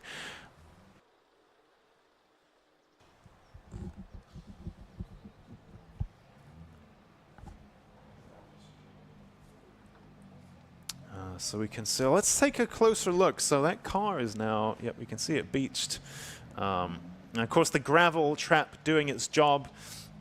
And you know, these aren't formula cars. These aren't 600 to 700 kilos. These are even in the world of time attack, these cars are still pretty hefty, you know, still 11 or 1,200 kilos. So that's a lot of mass traveling very quickly. But, you know, the gravel trap actually doing a pretty good job of stopping that car. You can see Bradley just looking around there.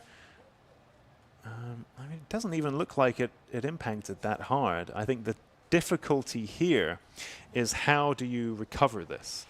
And you can see they've got the rope, and there's no obvious place. I mean, motorsport cars are meant to have towing points at the front and rear for exactly this purpose. I'm not sure if that's the case in how it works in the pro classes, because it looks like there's some head scratching going on here. And like we discussed earlier today, there's so much bespoke custom stuff on these cars that you really don't want to break or damage any of this composite bodywork or anything like that when you're doing the recovery. So lots of head scratching there, how to best recover this machine.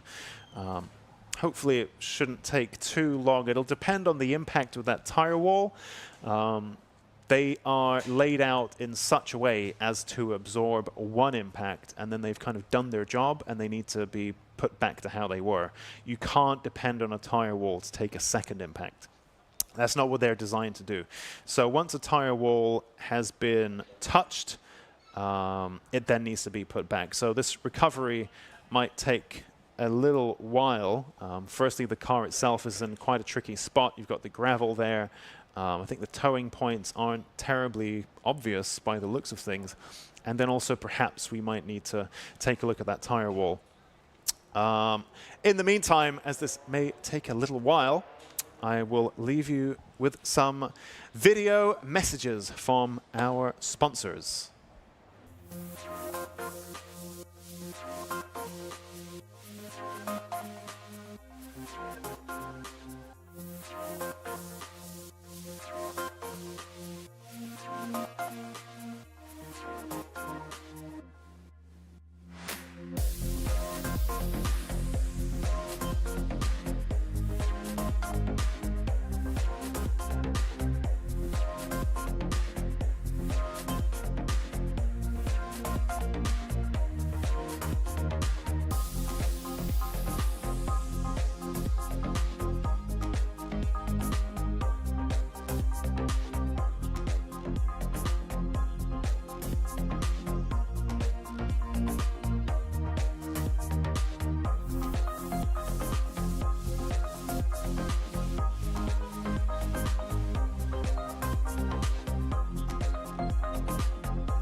Motegi Racing was conceived with one mission in mind: performance.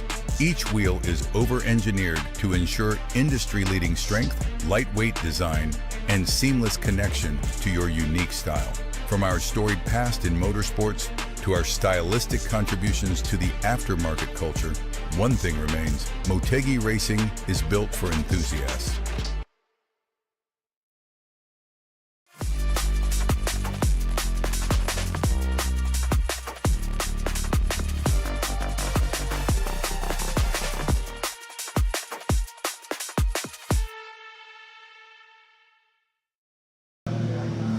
So I'm here this morning with a very, very special car. So good morning, how you doing? I'm fine, thank you, yes. Yeah, all good. So yeah, I mean, behind us, this is the legendary TVR Cerberus, is it Cerberus Speed 12? Speed 12, yeah. So yeah, please tell us a bit about the car. It's one of 3 built. There was 2 road cars, 1 factory race car. The most famous livery it drove around in was Scania livery. This is the original race car chassis. So it's different bodywork, but it's out of the original factory molds. We bought it, the company I work for, Helical Technology, we bought it as a kit of parts from the factory, rebuilt the car, redid the bodywork out of the original molds. It's currently not running the original engine, it's running a 6-litre Aston V12, but we've now secured and got hold of the engine that matches the chassis. So the original TVR Speed 12 engine, which we're currently rebuilding, to then eventually put back in this car. But at the moment, so it's running an NA V12 6-litre. Yeah. So and what sort of power is that pushing? At the moment, it's probably anywhere between sort of like 4.5, 500, 600 sort of horse. This really is sort of like the first time since it was built, really, that it's been driven in anger around a racetrack. So really, this is just a tentative first outing, just to see sort of like how it fares. And like I said, eventually we'll pull this engine out, put the original one back in it. We're going to do full carbon fibre bodywork for it and return it back to the original Scania livery as well. Oh, so big plans for the car then? Yeah. So plan is to really take this one back racing. Because as far as the team is, there's only a team of 4 of us at Helical, and we're redeveloping this car, or have redeveloped this car. We have 2 other versions of the Cerberus B12. Both Aston Martins, but twin turbo, producing about 1,000 brake horse. Right. So the idea is now we'll concentrate on those ones as the road cars and bring this one back to racing. And it's a full tube frame chassis as well? It's what, sorry? A tube frame chassis? There's a tube frame, roll cage and chassis, and a folded aluminium tub for this one. But the car that we're developing at the moment is a full carbon chassis as well. But yeah, this is the original folded aluminium honeycomb chassis with a full tubular roll cage in it. And roughly how much does it weigh as well? I don't know, it's probably, it's not the lightest of cars because of the fiberglass bodywork and stuff like that, so it's probably 1.4 tons, something like that. So it's not the lightest thing in the world, but we'll see how it goes. Such a poster car. I think so many people will be very, very interested to see this out in circuit. Well, it's not the usual sort of thing you see on sort of like time attack, so it'll be interesting to see sort of like how it fares and the sound. Plus you can't miss it being bright glittery orange either. It's not very subtle. It's not, no. So well, it's fantastic to see it out today. So yeah. Hopefully, fingers crossed, it won't embarrass itself, and we can get some decent times and just see how it fares, and yeah, go from there. And then maybe we'll see you back for another round. With a bit of luck, yeah. Hopefully, if all goes well, yeah. Maybe with a different engine as well. Give it, yeah. It's been rebuilt at the moment and what have you, so we've probably got another couple of months, and then we're going to put it on the dynos at work, fire it up, see how it runs and what have you. But we've got the original engine designer, John Ravenscroft, working on it. The original engine builder that built the engine in the first place, Andy Minns, he's working on it, rebuilding it. So we've got all the old team sort of back together. We're all ex-TVR working at Helical now. All the old gang back together then. So yeah, it should be good. Oh, well, fantastic. I mean, thanks so much for bringing it along and talking to us about it. And yeah, look forward to seeing it out on track. Yeah, sorry. Have a great day. Thank you. No worries.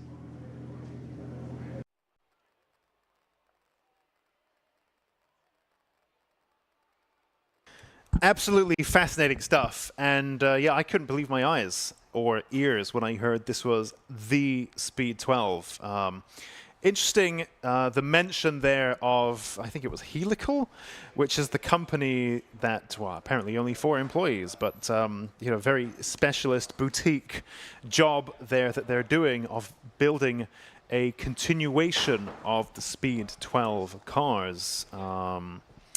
You know, a little bit after the originals were built, so perhaps benefiting from some modernized manufacturing techniques and some other developments, maybe a Bosch Motorsport ABS and so on, that we discussed earlier.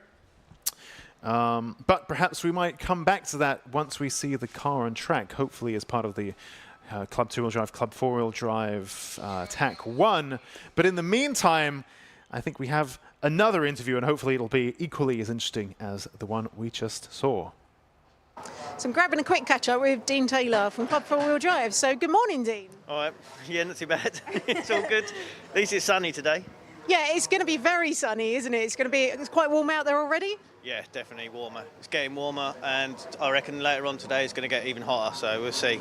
We're just going to keep an eye on the tyre temperatures, and we'll go from there, really. Do you have any issues with cooling on the car, or? No, we don't have any problems with that, so that's a good thing. You have had quite a dramatic season though, haven't you? Sorry to remind you.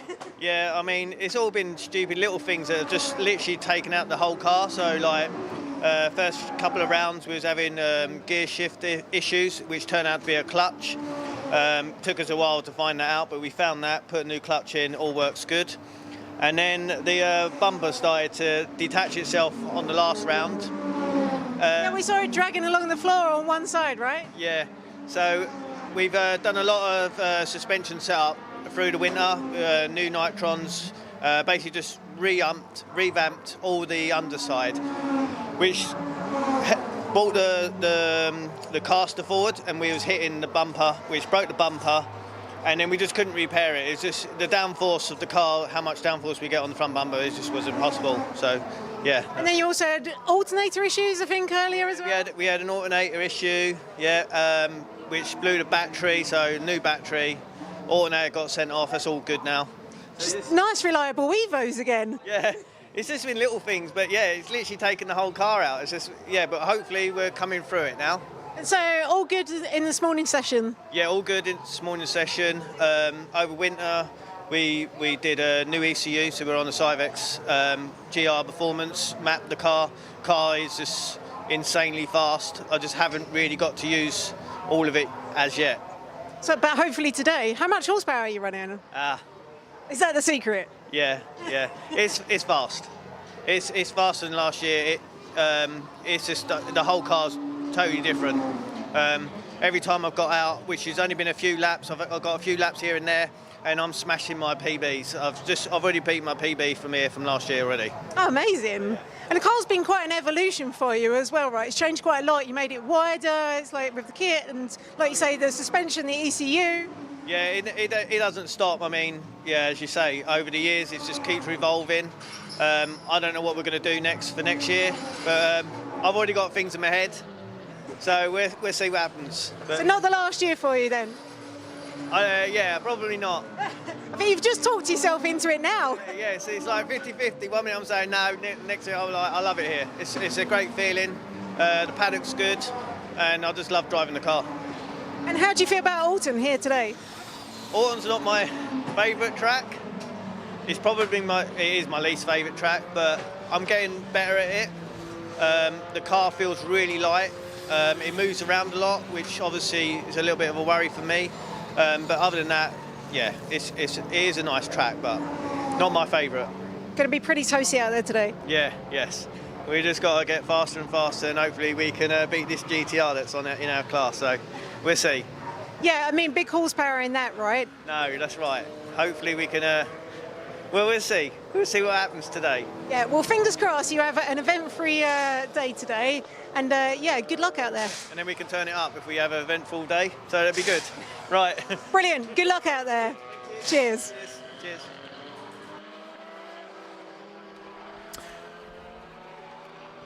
Very interesting stuff there. Our two Saxos now, Andrew Kime and Stu Summers, Just see them zipping past the commentary box. Now, one of them K-swapped, in the case of Andrew Kime, the other supercharged, but still a Citroen block. So, it's different, but still the same, but different. And there goes the Speed 12 as well, just past my window. Meanwhile, Andy Grady has stopped out on track again. I think he stopped just earlier on in the morning's warm-up. So quite unfortunate there, Andy Grady in the GR Performance machine. The only one in the world that is running the Volkswagen DSG gearbox successfully. Or so it would seem. I can only assume that that wasn't gearbox related. But Andy Grady, one of the few people to make that recipe work, which has involved a lot of work and shipping gearboxes and cars and bits all over the UK, all over Europe. Lots of collective head scratching in terms of getting this gearbox to play nicely. And the reasoning, from what I understand, is Andy Grady now, having gone through a few Evo gearboxes so far, and the parts and everything now, you know, the cost adding up. These are not easy parts or gearboxes to find. And so all of that adding up, and it works out cheaper. You know, when you're spending so much on Evo gearbox stuff that you think actually is probably going to work out cheaper in the long run. And of course better and faster and more modern and more seamless, etc. Oh, and Stu Summers has fallen off the track as well. Oh, my goodness. At quite a, looks like the exact same spot where Bradley John came off. So I wonder whether maybe that incident dropped some oil there. Because it looks to me like Stu Summers came off in the exact same spot, which I suspect, there we go, is another red flag. You can't really have a car stopped there, especially as it seems that that corner is one in which drivers have a tendency to fall off of, so you can't have a car parked on the outside of it because there is a likelihood that another car will clatter into it and cause all sorts of bad things. So red flag now being thrown pretty quickly after that.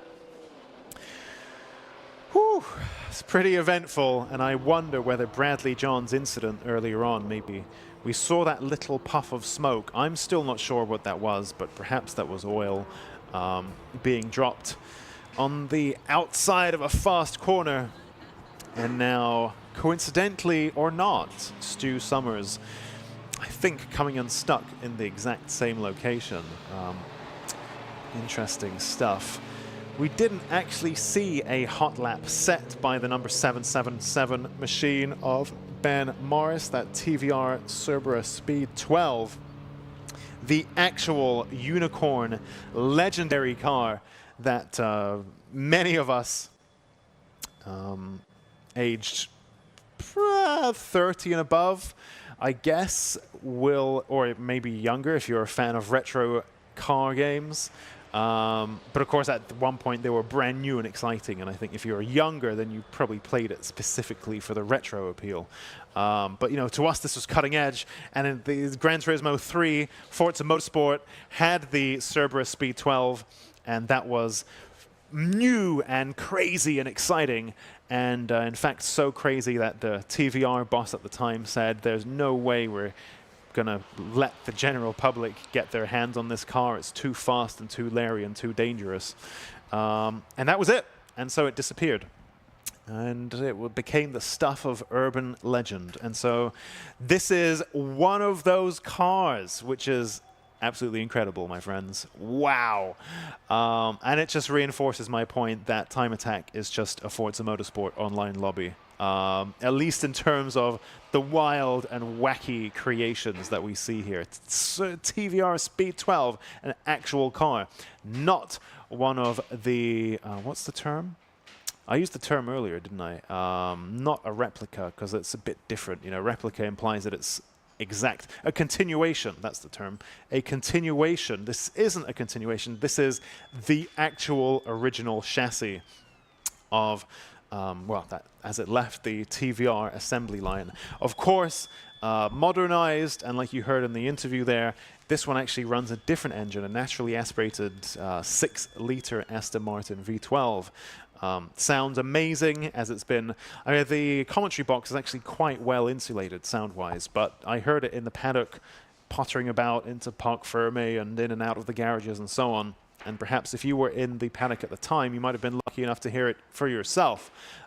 Incredible sounding car. I mean, we can't have too many V12s in Time Attack. I think I even struggle to think of one. I think even even the Bentley Continental GT3. I think that's a V8 or a W8 or something like that. No, it's a W12 or a V8. Yeah, but I think the GT3 car is a V8. Yeah. So I think even having a V12 full stop is a pretty special day in the Time Attack calendar. But it's TVR Speed 12, an actual one. That is a unicorn. This is like a major life event. Incredible. So I wonder whether Stu Summers's Saxo might be a little less challenging to recover, as it doesn't quite have the same aero appendages as Bradley John's car. You can just see it. It'll just get yanked out of the gravel, basically. It has a tow hook. It's got some ground clearance. It's not a fully regular car, but it's more of a regular car than Bradley John's Evo. And there you go. It's been pulled out of the gravel. Sweep the gravel back in. And then hopefully we can get our session resumed. Let me just take a look at the timing screen. Red flag, yes. Okay, so I think we have a red flag, but the clock hasn't been stopped. I think we're a little bit behind schedule at this point, so I don't think we can afford to stop the clock when we get a red flag, which means that the time that is spent under a red flag is time that's just lost from the session, basically. I think in events or days where we have not very much going on and quite a relaxed timetable with lots of leeway and a very generous curfew, we can afford to stop the clock when we get a red flag and then resume it once the red flag is cleared, and basically our drivers get the full session. But I think, we get to a certain point and you've just got to keep the clock going, otherwise we're going to hit curfew. So I think that the time spent under that red flag is going to be time that's going to be not given back to our drivers on this occasion. We'll see as the day progresses. But at least Stu Summers' car was pulled out of the way. In fact, I can see it back in the pits now. It's been pulled all the way around, and you can see the marshals sweeping that gravel back into the gravel trap, back where it belongs.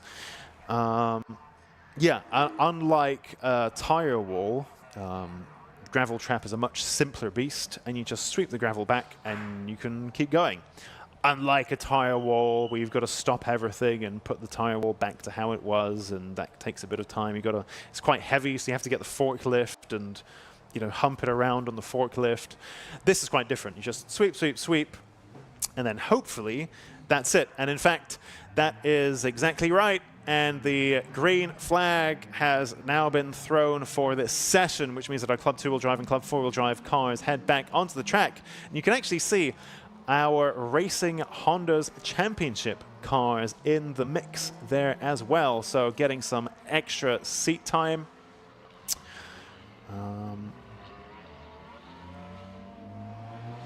That number 27 kilted K-Swaps Civic of Bob Barron from way back in 1993. And perhaps a car that was also featured in Gran Turismo. If we're on the subject of the TVR Speed 12, Gran Turismo also no stranger to Honda Civics. I think every spec and flavor of Civic has been captured in Gran Turismo, especially the older ones. Back Gran Turismo 6 or 7, whatever we're on now, I think it's got it's less of the little odd boxes that put Gran Turismo on the map. But, you know, 1993 Civic probably represented there alongside that TVR Speed 12. Anyway, back to real-life motorsport, which is, of course, much cooler than virtual motorsport. Our Club 2 All-Driving Club four-wheel drive machines start to warm themselves back up. You can see it's quite trafficy, especially given that this track is relatively narrow. And they will need a few moments, perhaps a lap or two, to get their tires up to temperature. You can see Bob Barron there bouncing over that curb in that quite stiffly sprung Civic. But, you know, the tires need a bit of time. You need to be scrubbed, have that energy go into them.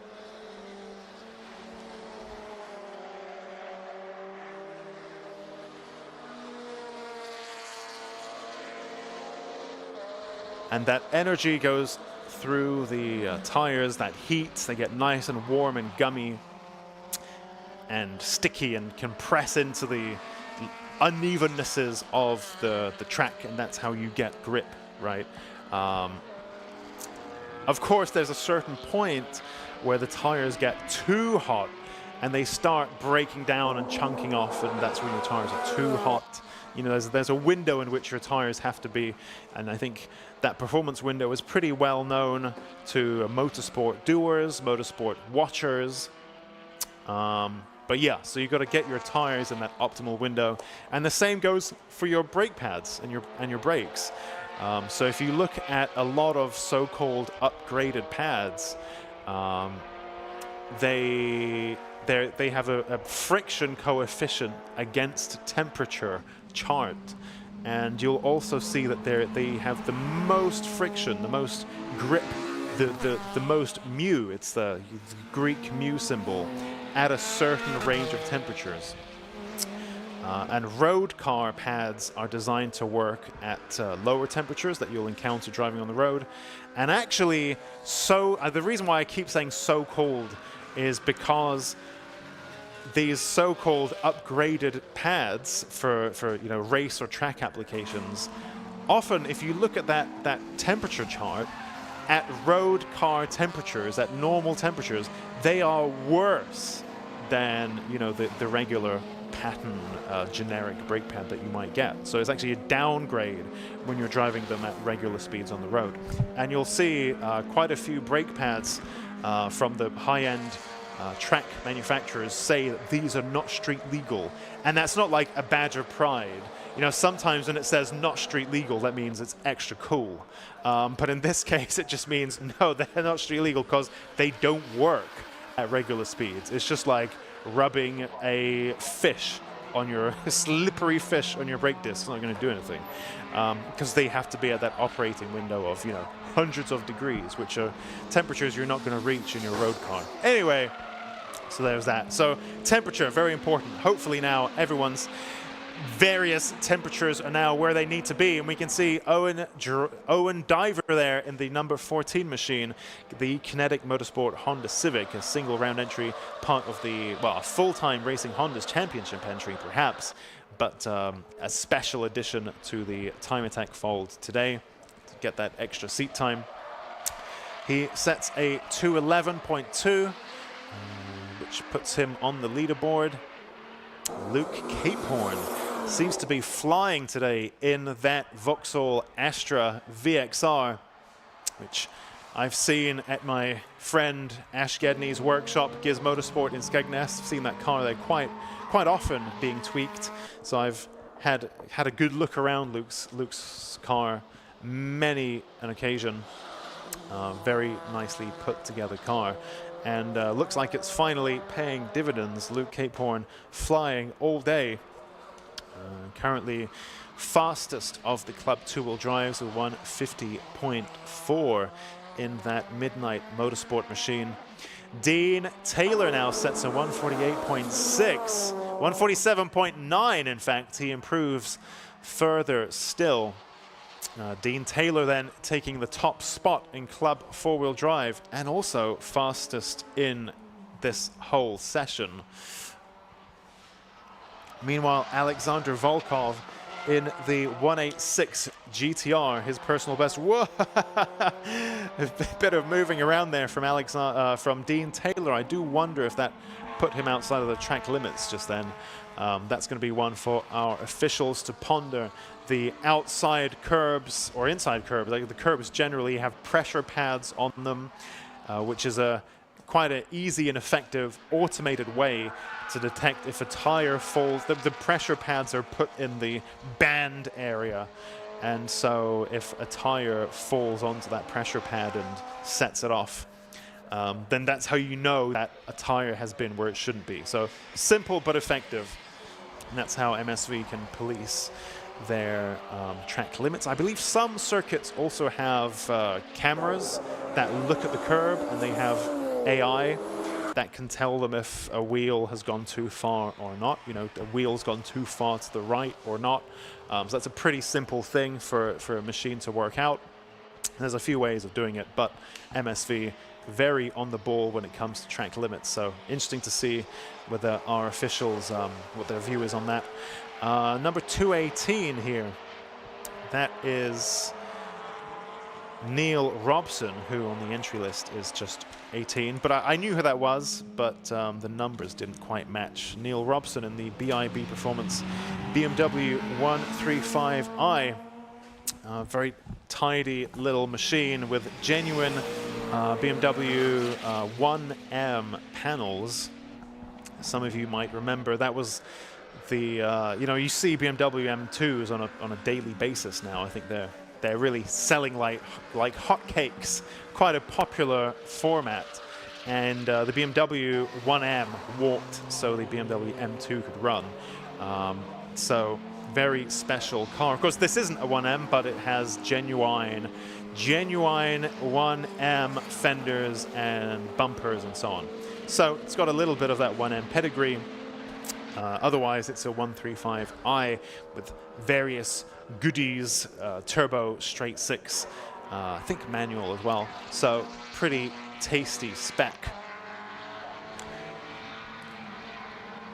180 here, David Frost in the Dream Automotive TBOM Honda FK Civic.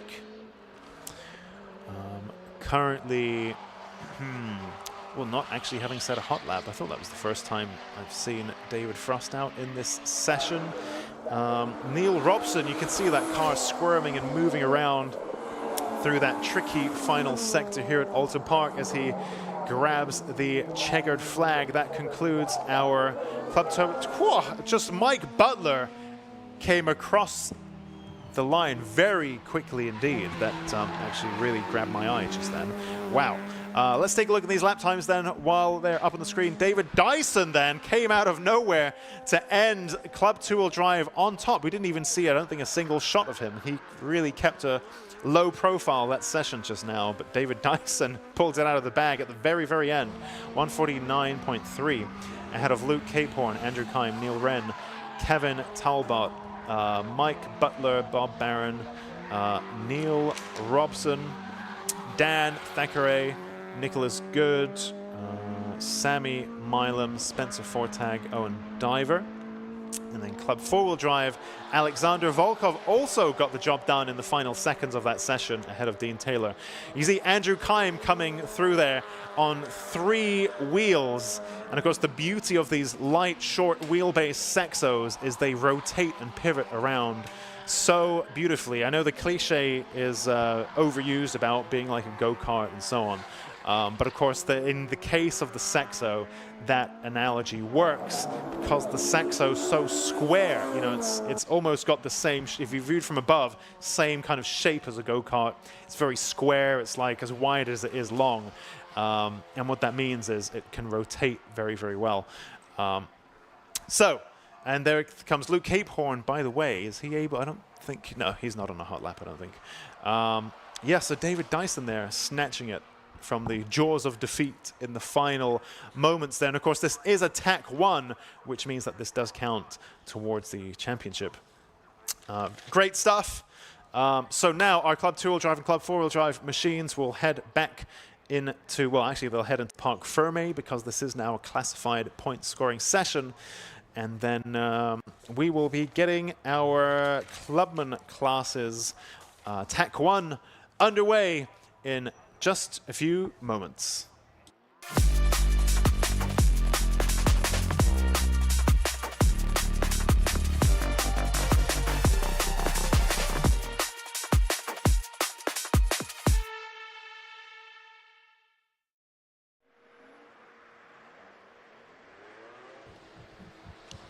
So you can see, I think that might be Mike Butler's car. In fact, yeah, I guess given that this is quite a long lap, especially when you're off the pace, you know, you're doing a checkered flag lap, it's quite long.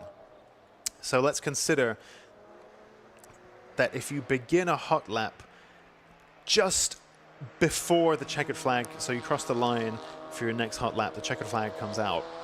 You get that whole lap as a hot lap because you began it just before the checkered flag came out. So you get that whole lap as a hot lap, and then you come back, and then you do your checkered flag lap, which is going to be extra slow because it's a checkered flag lap, and the whole point is to slow everything down. So actually, yeah, it's not surprising that there are cars still on track. But it's pretty interesting. You know, you could think the checkered flag came out ages ago. Yes, but when you have a long lap like this, it could be 4 or 5 minutes before all the cars make their way back into the pits or Parc Fermé or what have you. Interesting stuff. I can see lots of people milling around in the paddock, so that's great to see, and I think that's one of the real selling points of Time Attack and the various shows that we put on, Tunerfest and so on, is the paddock is open to the public. What I would ask is, of course, that you read the room, apply common sense at all times. If you can see a crew, a team, stressing and trying to fix stuff and effing and blinding, you know, don't get in the way. But generally, you know, we're a very friendly bunch. So, yep, if you're building a particular car, let's say you're building a Civic or you're building a Fiesta, then the paddock of Time Attack and the Racing Hondas Championship can be a great source of inspiration because our builder drivers are trying and breaking and fixing and trying again and buying all kinds of different stuff or developing their own stuff and doing the hard work, the R&D, so you don't have to. So, you know, you already know what a tried and tested solution is by taking a look at our Time Attack cars, talking to the drivers and so on. So you know what to do with your own build. But again, you know, I must stress, practice your common sense, read the room, but yeah, have a good time. The paddock's a great source of inspiration here in at Time Attack.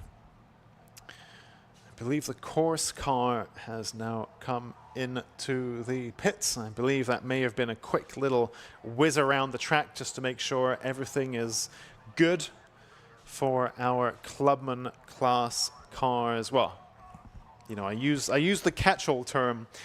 There's more to it than that. We have clubman class, we have classic and retro, we have Pocket Rocket NA, and we have Pocket Rocket FI.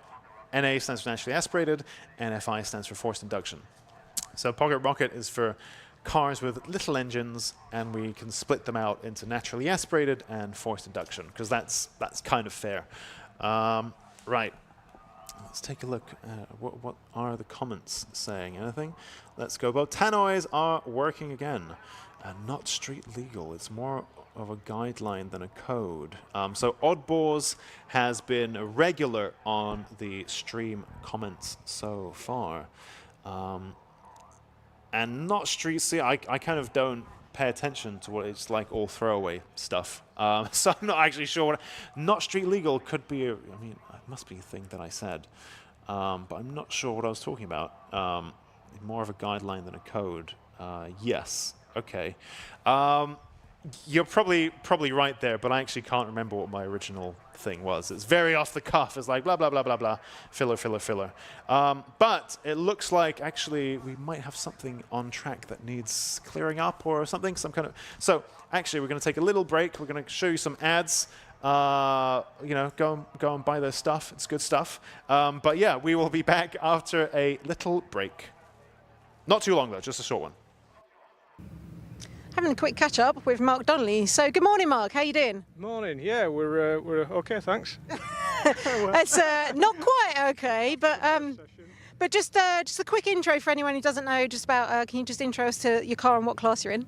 The black Mark III Escort 1983 XR3i in the classic and retro class. Did we determine the oldest car on the grid? I think it still is, yeah. Very, very close. I think there might be somebody very 84, 85, 86, but yeah, I think it still is. So yeah, I've got that accolade. And tell us a little bit about the car as well.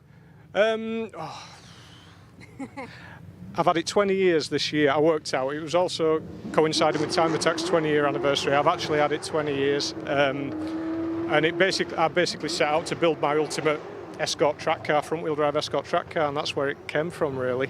And it took a few years to get it sorted out because it was a two-owner, 75,000-mile full service history. Quite a nice car, actually, when I bought it. Ripped it to pieces, built the track car from it. This is probably the third evolution, really. So it's currently running 2-litre Z-Tech ST170 turbo, loads of trickery on it. Thanks to Will Pedley, who helped us out a lot with the anti-lag and the maps and the ECU calibrations that it's got in it. It's got some really trick stuff in it. But we're having some gearbox problems today.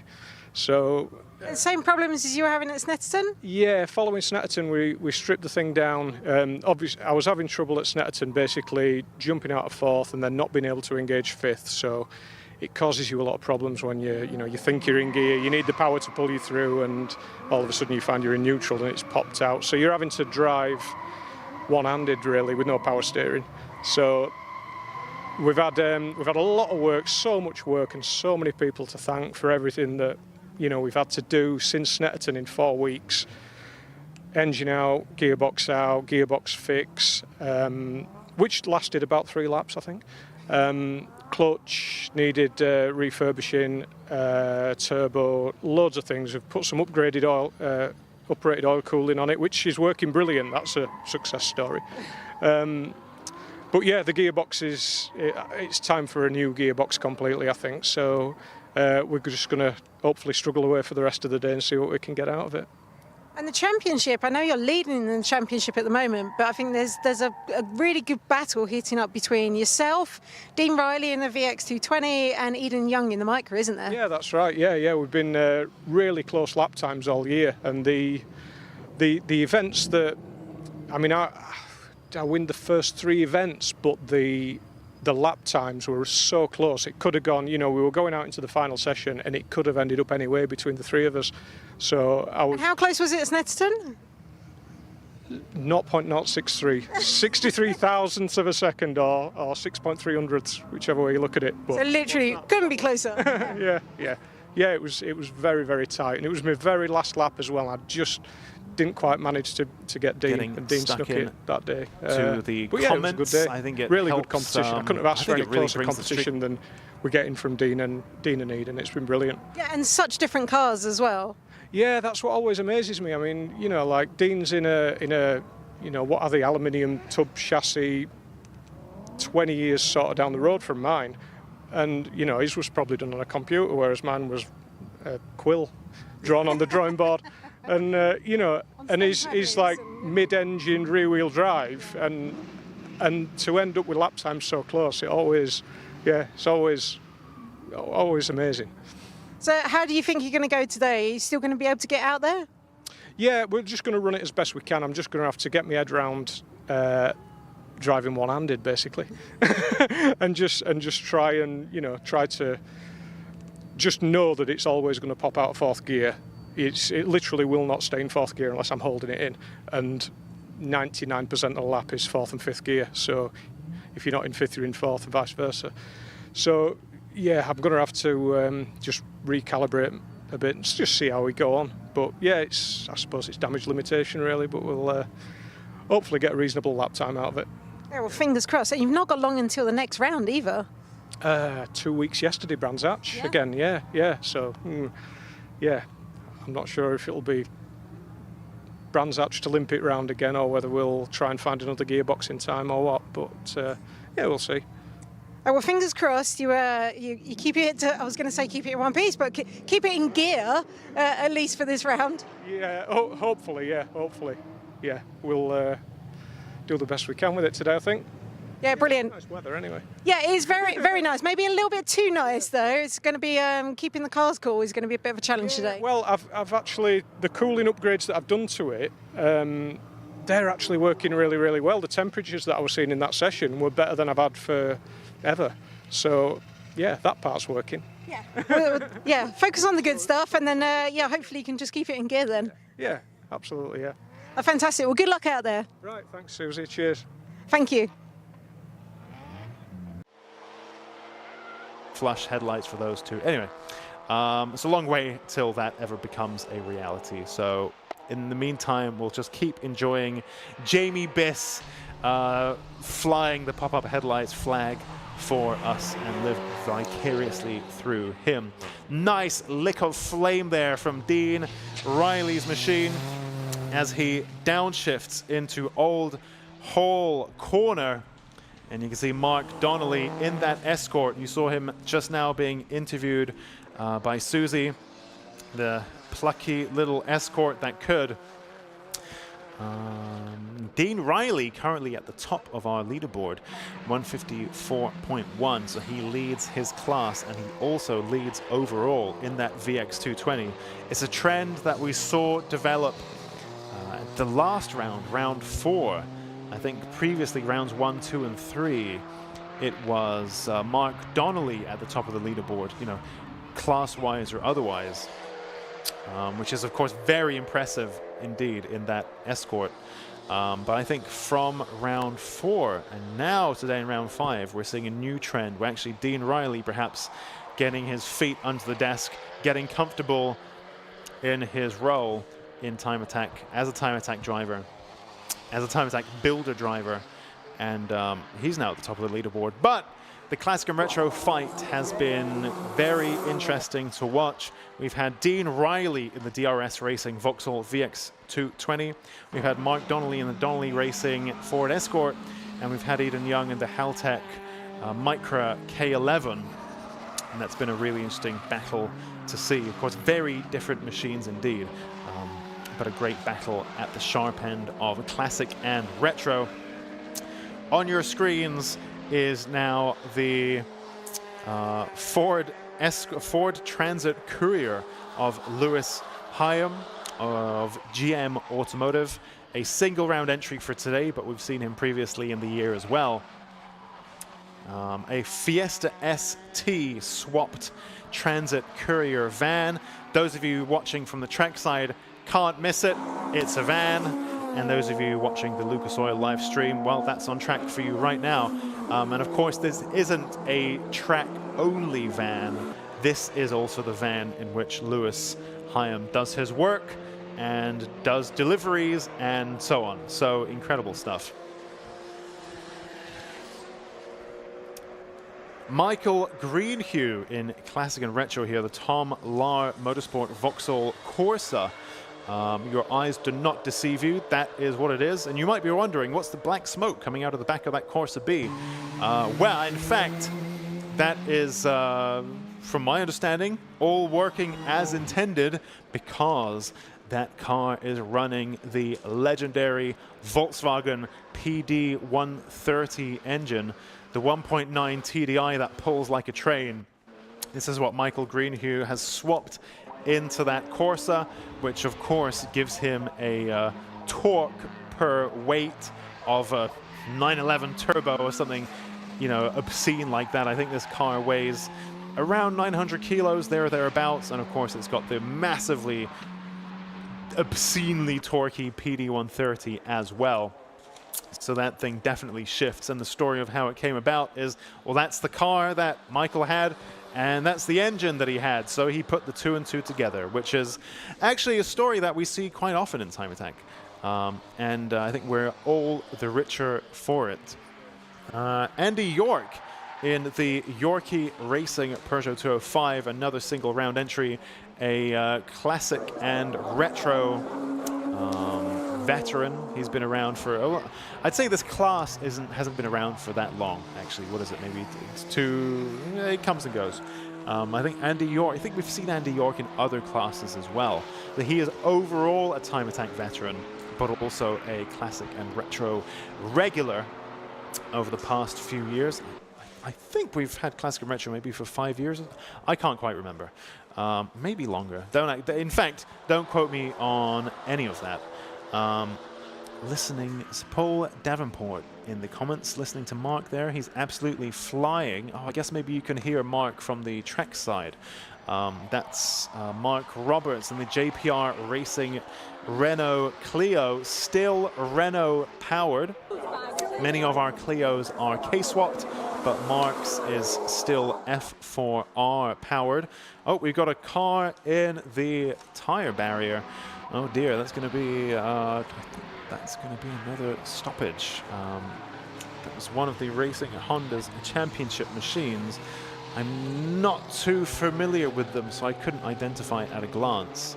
But it looked like it had made contact with a tire wall there and was facing the wrong way, which is not really what we want to see. But what we do want to see is that great close shot of Mark Donnelly and Clive Hopwell there following each other through that flowing sequence of corners. Great shot, and you could just see how much speed they were carrying there.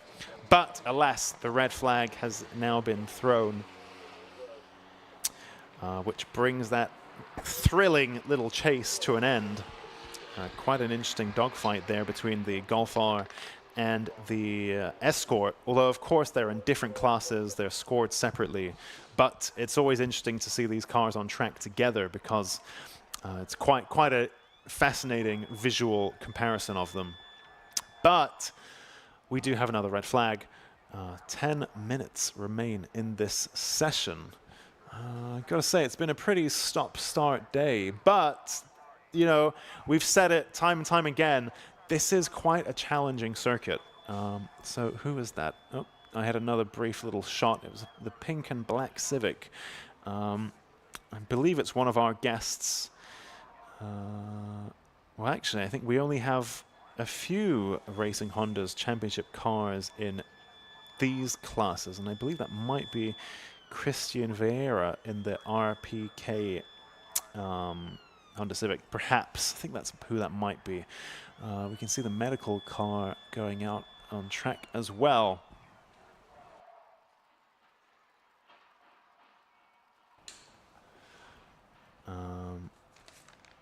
And the recovery vehicles moving around as well. So this one, I think when you have contact with one of the barriers, there are a few things that you need to do. Even if the drivers are fine, I think there's stuff that you've got to do regardless. And we can actually see some kind of maybe fire vehicle or something.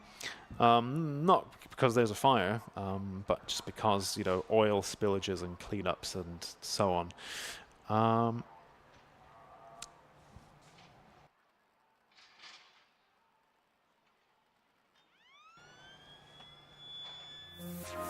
Yep, so we will leave you with a little break.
Motegi Racing was conceived with one mission in mind: performance.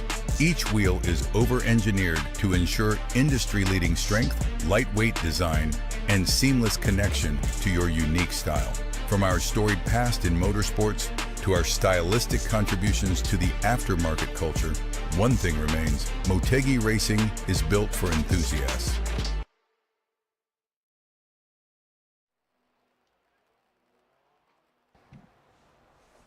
So it looks like perhaps that Honda going wide on the exit of turn 1 and then losing the back end and coming back across the track and hitting the inside barrier. So going wide to the outside, spinning and coming back to the inside, which, there you go, that is the number 5 machine there of Christian Vieira, which, yep, easily done. I've done exactly the same thing, actually, at Cadwell Park. That's how I bent my Astra VXR. Martin Henry and I were Astra H buddies at the time, although his was and is much cooler than mine, much higher spec. But you know, I still liked mine very much. But I did the same thing. Yeah, put 2 wheels. Actually, it was faster and crashier, but effectively similar kind of idea, where you go too wide onto the outside, onto the grass. The grass has got no grip, as you'll know, and the car, you know, spins, and you try to correct it, and as a result, it spins round and spits it back across the track towards the inside barrier. Yeah, so it's not unheard of. In fact, it's a pretty common occurrence, especially around these faster corners. But nonetheless, pretty unfortunate. And these tire walls, similarly to the incident earlier, the tire walls do need resetting. They are designed for one impact only. Not that you need to, you know, throw the tires away and get new tires, but basically you need to reshuffle them back into how they were, so that you have a correctly thick layer of tires. They haven't bounced around all over the place, and now you've got a thinner wall than elsewhere because it won't protect you as well the second time round. So each time the tire wall has contact, you need to rebuild it and put the it's like Lego. Just put the bricks back how they were, and then you are good to go.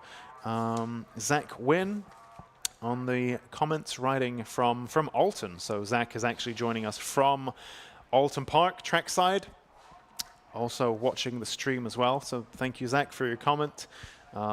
Anybody else, please do get involved. Questions, feedback, little interesting nuggets of information. It's all welcome here. So it's a pretty open forum, of course. Common sense applies, but generally, I'm happy to see the chat. Green flag now has been thrown for this session. We have 1.5 minutes left, so I think the clock kept running in that instance, because I think at the beginning of the red flag we had 10-ish minutes, and now I can see on the clock 1.5. So actually we have a I'm not sure we're going to get any hot laps in, actually, because, well, a hot lap is 1 minute 50. Andy York currently faster than anybody, 1:52.4. And by the time, you know, an out lap is slower than a hot lap. So I wonder whether anyone's going to be able to come across and begin a hot lap before the checkered flag comes out. So pretty interesting set of circumstances in this case. But let's see. We have a little dash to the flag. Perhaps we might have a handful of drivers be able to start their hot lap before the checkered flag comes out. We have 40 minutes left for them to do so. Be interesting to see. Jamie Biss there. You can see how much that MX-5 wants to move around. Quite powerful. I think he told me it's 260 plus horsepower.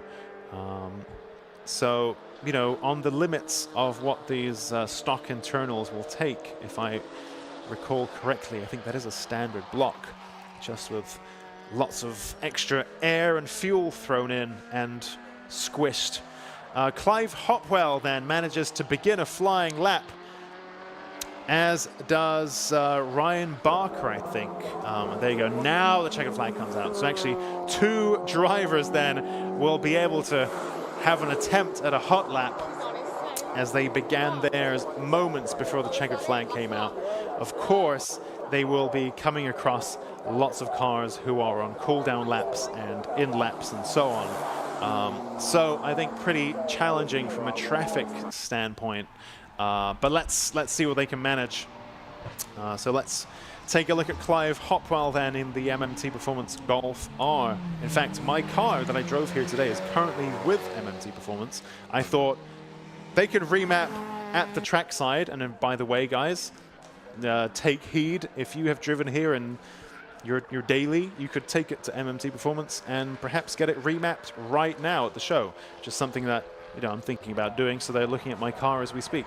Anyway, Clive Hopwell in that MMT Performance Golf R in the with the chameleon wrap makes his way around the Alton Park International layout. His current best is currently 2.4 seconds adrift of our overall front runner, but he is second in class. Looks like Mark Donnelly might have also been able to begin to do a flying lap of some description. But yeah, Clive Hopwell in that Golf R. Let's see what he can manage in these very much closing moments of the session.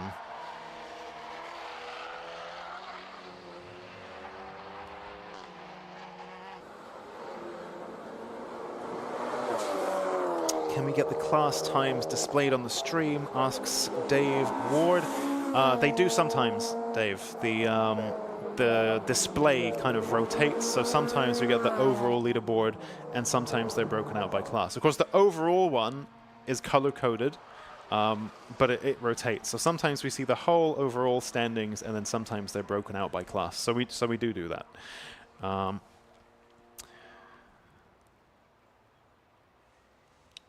When will the something get moved up to pro, asks Goku. He hasn't asked he didn't put the actual car in, so I'm not sure which one you're talking about.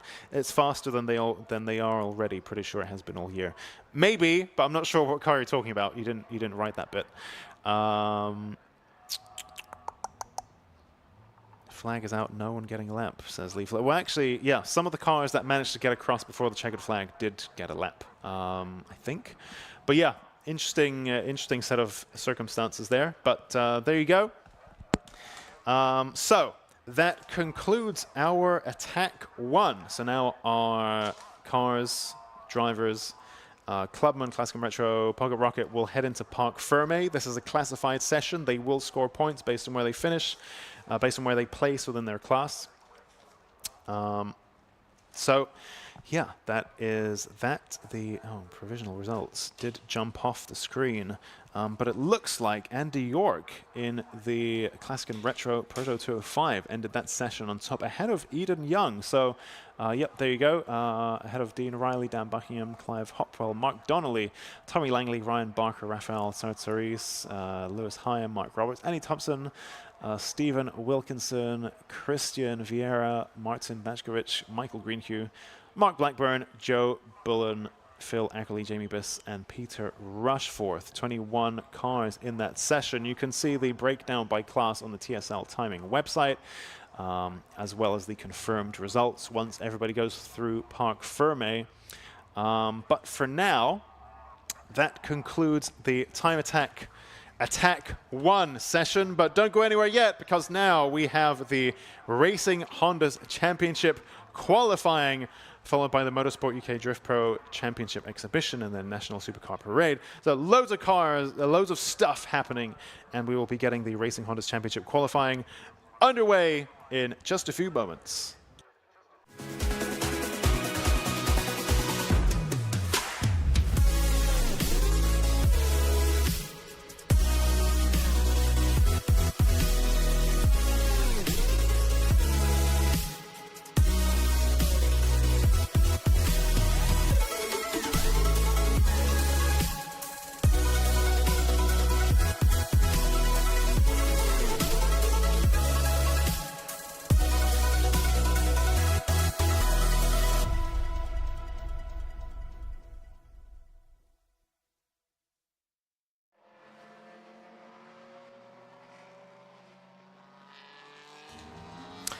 So from Time Attack, we move back to Racing Hondas in the second session of the day, and one of the most important, it's qualifying. 15 minutes of action to decide the grid for at least race 1 here at Alton Park. Scott Wood was here to guide you through all the action, with all 3 classes trying to bid for pole position in their respective classes, outright pole positions, and there could even be a class lap record or 2 that is set to fall. So 15-minute session, quite simply, fastest time both in the session and within class next to the pole position.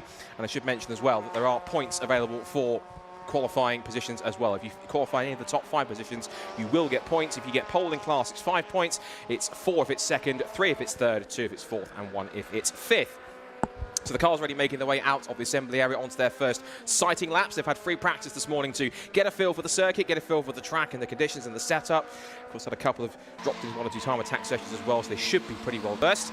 Now, if you weren't watching this morning, but you're watching around the track and heading towards the Britain chicane, just going through the shot there is a very unique car, because as you'll see, through all the Civics and Integras that we have, one of these cars is not quite like the others. And that's the brand new S2000R Cup car, which was launched just towards the end of the week before last. Had its first public shakedown at Oulton Park on Wednesday in the hands of TVR's own Luke Caporn. He's driving the car today, both in practice and qualifying, and potentially even a race. There it is on screen if you're watching. The white and red AP1 Honda S2000 with the rear wing and the front splitter and the enhanced F20 engine, and everything in the mix to make this a fine car, making its competition debut. And there is Luke trying to slot in line just ahead of one of our Class C runners. That's Matt Rowling. He's behind James Alford's Civic, but there it is on screen. Luke at the wheel. And this car is running in Class B, but it's going to run its own S2000 Cup next year. Put a car together which includes a donor car, around about £7,500, £8,000, and the kit in total to put one of these together for around about £15,000. And if you're one of the first 3 that can actually put one of these cars together, fully build it and enter it, you could get yourself a free season's worth of racing in the mix. That's not a bad bill either. So around the Oulton Park circuit, 2.6 miles of the international course here, the full circuit in use, which means that these cars are going to be really making the most of what a circuit which many call the mini Nürburgring. It's got lots of dips and swoops and elevation changes, lots of bumps and very, very fast sections, like right down here at Lakeside, to really get a good couple of laps in. The first couple of laps that come in, well, that's just sighter laps to get yourself involved and really proper laps. Now the cars start to go into proper flying laps now to get themselves ready and in the mix.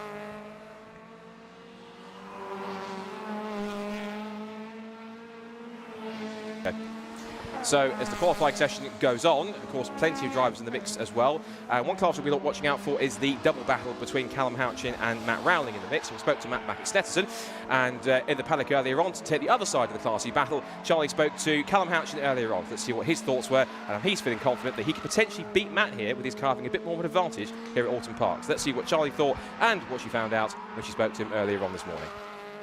Hi, I'm here in the pits with one of our Class C drivers, Callum Houchin. Now, Callum, second in the championship, how are we finding it?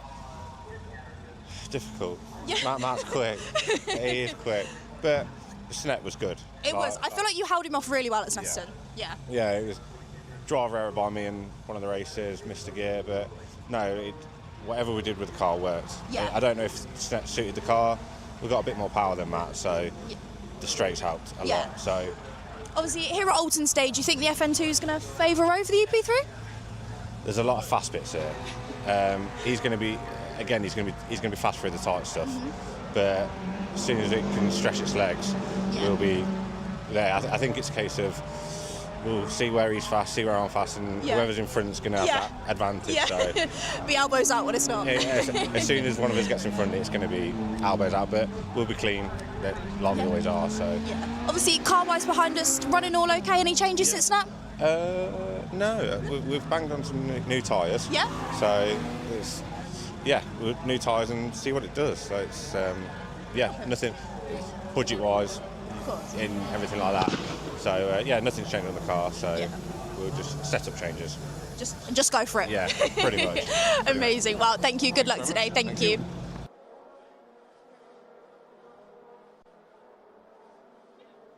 Good to hear from Callum speaking to Charlie earlier on, and given this circuit is a bit more of a power circuit with a couple of hills and climbs in the mix. It should be quite interesting to see how that car gets out. At the moment, and I haven't seen a proper flying laps yet from, well, I think we have actually from Houchin and from Rowling, and Matt's currently at the moment about 1.1 seconds quicker. Fastest in the session is that man right there, Will Self, 1 minute 50.667. He's currently set the fastest second sector, so a purple sector 2 for Will to try and improve his time much better. It's a purple first sector though for Liam Collins, who actually holds the qualifying lap record for this circuit. We've only raced on the international circuit once, and that was last year. It was 1 minute 50.225. So up towards the check of the start-finish line comes Will Self. He does a 150.074. So immediately in his second proper flying lap, it's a brand new Class A lap record in qualifying for Will Self provisionally. 1 minute 50.074. Now, if he can find more time in the first sector, there's every chance he could go dipping underneath 1 minute 50 and go into 1 minute 49 territory, which would be quite impressive. Impressive opening laps also from this man on screen, Tommy Knight, car number 24, only 6.5 tenths off pole position, but second fastest for the bright blue EK Civic. And he is also another 1.2 seconds better, but we still have to watch out for Liam Collins and also Bob Barron as well. He's got a new rear wing on the back of that number 27 Civic EG, and he goes to himself to fourth fastest. Collins, however, goes to second quickest, half a second off. So Will Self, who is still the fastest man in the session at the moment. With the rest of the classes, their initial flying laps, it's Unstoppable Dan once again. Dan Thackeray, who is fastest in the session at the moment, 154.6. 130, and that is also a new qualifying lap record for him. So he shaved quite a margin off that, because the original lap record before was last year 156.594 by Dave Buki, but his qualifying lap record has been obliterated. So that's practically almost 2 seconds quicker, which is quite extraordinary from Unstoppable Dan. Second fastest in Class B is the defending champion in car number 1, Ryan Cunningham, who is second overall in the points and in class. And Spencer Fortag, who had some problems at Snetterton, looks like his car's back up to full strength. He is currently sat in third ahead of Sammy Milam and Sam Lintzner. Now, looks like we had a lap time disallowed for Liam Collins, his second lap for track limits, but his best time was his last lap time, which is 155.83, so that lap counted. The second one doesn't really matter because it was slower anyway. Phil Wright, who's the 2023 champion, is in the pit lanes. We watch Dan Thackeray on a hot lap at the moment. The only real better that we can see is that Will Self did a personal best in the first sector, not improving in the second sector, but it was enough time gained in that first sector. There's every chance he could do so. Sets a new fastest final sector and does dip under 1 minute 50, 1 minute 49.794. Again, obliterating the lap record once again. Considering the original one at the start of the session was 150.225, he shaved half a second off that qualifying lap record with a fantastic final sector, 30.3 in the final sector. That's an impressive lap, and I have a feeling Will Self could go even quicker potentially. There's the S2000, Luke Sanjukovski at the wheel. He's put that car currently 7th fastest on a 157.770, just behind Liam Collins. And Sanjukovski not wasting any time diving down the inside of Collins, even though A, he might be on a hot lap, and B, he's in a completely different class. And Collins doesn't appreciate that and says, well, it might be qualifying, I'm going to run alongside you and run to a line. Collins goes across the line, doesn't improve his lap time and stays in second. Tommy Knight's in the pit lane, as is also Wright. Just mentioned the rest of the Class Bs.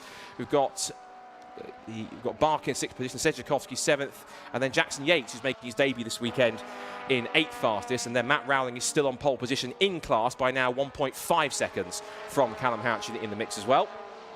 The Honda S2000R, which is now making its competition debut today. It's at least doing practice and qualifying. I know that Luke, depending on how his fortunes have been in time attack with the NSX, he may well do race 2 from the back of the grid. Sammy Lintzner on the screen with 6 minutes to go. Sammy was in contention to take his first Class B victory, to actually deny Dan Thackeray from a win, but he made a mistake in race number 2, lost out at the end and handed another victory to Dan, which made him 7 wins from 8.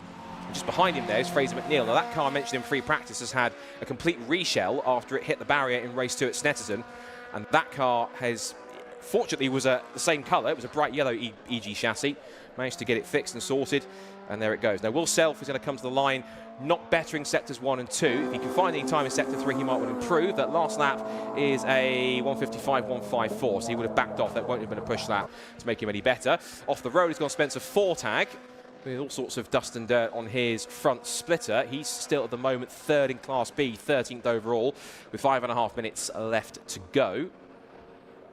So he goes through Island Bend, probably the most trickiest corner on the circuit because it's so fast, but you've got such a narrow margin of error. There's a huge grass runoff area, but you're approaching that at such a speed, some 90 to 100 plus miles an hour.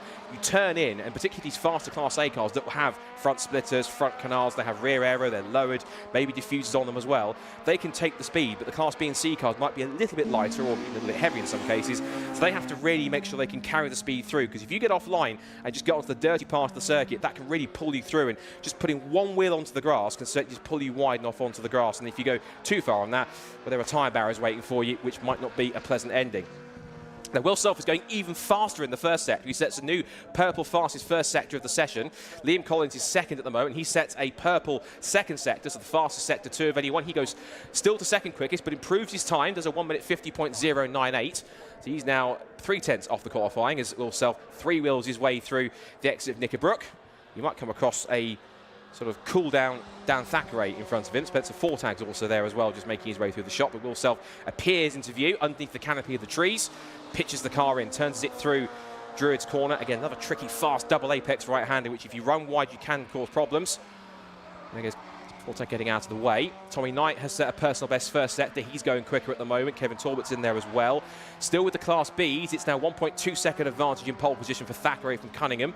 Fortag is third now, so his better efforts put him to a 156.761. Self goes to the line, does a 149.722 and goes quicker. And off the road, it's the exit of Old Hall Corner has gone Callum Houchins, so he's gone off the road and trying to amble his way back on. He is still to the margin of Matt Rowling, some 1.3 seconds back as Will Self powers his way past.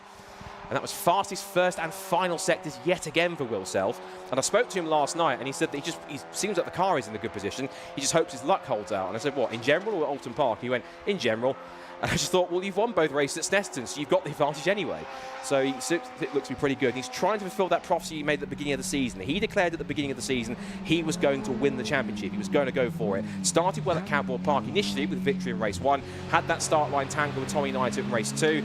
Found his way to kind of get himself back towards the front. He took 2 second places at Donington, had an off race at Brands Hatch with 11th, but then since then he's taken second in Brands Hatch at race 2, 2 wins, and now he's on course to take pole position with a brand new lap record. I should check the lap record for Class C as well, and that has gone, because it was Ryan Cunningham at a 2 minutes .006. That's now 159.370 in the hands of Matt Rowling. So all 3 class lap records have gone in qualifying here. Just over 2.5 minutes to go as Sam Linster was throwing the car exiting Old Hall Corner. The behaviour of the car as it went through, the little wiggle of the tail as it came through. Tommy Knight on a hot lap here. His last lap time was a personal best in Sector 1, couldn't improve it in Sector 2. Other ones we should watch out for, James Kiff, who is in 2.2 seconds back in 6th position. He was hoping to close the gap to the top 5. He's made some amendments to the car. He's put a new diff on it. He's got some new aero, a new rear wing, a new front splitter. He's cut out the rear bumper a little bit more, trying to help it out a little bit better. And they actually started testing the aero at Castle Combe, and they were seeing results. So it was hopeful that our circuit, like Oulton Park, where it's aero dependent, there's a lot of high-speed corners that you need to try and make the most of, but it was going to make it a little bit easier for him. Turning out of the Britain chicane goes Tommy Knight. Liam Collins is on a personal best in Sector 1, I can see. And quick check-in with the Class Bs as well. Dan Thackeray still fastest, goes past my position in towards Old Hall Corner on another lap with just over 1.5 minutes to go in the session. Second quickest, Matt Ryan Cunningham, who's in the pit lane. Spencer Fortag third, Sammy Linster fourth, Sammy Mylan fifth, and Lewis Barker in sixth from Luke Caporn. So the S2000 currently 7th fastest at the moment. Bob Barron trying to push on. He is on a new hot lap at the moment and sets a personal best. He's up to third. So second row start at the moment provisionally for Bob Barron, making the most of the rear wing, which I think is certainly helping the kilted K-swap Civic be a little less tail happy, because we know what happens when Bob jumps on the brakes. It usually swaps the rear end around, and it makes me throw out the line, oh Bob, not again, like he did at Brands Hatch. He got his first podium at Snetterton, and he was due to bring some suspension upgrades here, but they arrived late. They left on Friday, and they actually got here too late for him to fit the car. So he's going to fit them for the next round at Brands Hatch, and the target he's looking for is a solid result at Knock Hill. That's his home circuit, as well as it is for Fraser McNeil, and they want to get some good results, of course, on their home turf. And they do plenty of testing at their home circuit before they come. And it looks as though he was also saying he was playing around with some of the brake bias to bring it forward a little more to help stabilise that rear end. It seems though the combination, even though there's no new rear suspension, it's certainly helping out to make that car a little bit quicker and certainly putting him in a good position. Of course, this circuit, lots of sweeps and dips, a little bit like Knock Hill. So it is going to be quite interesting to see if he can keep it up, and he could be in good points contention for a strong finish in the top 3 if he can hold it together for the 15 minutes. I think Will Self is just cooling off maybe for one final run. Apostle going to the pit lane is Bob Barron.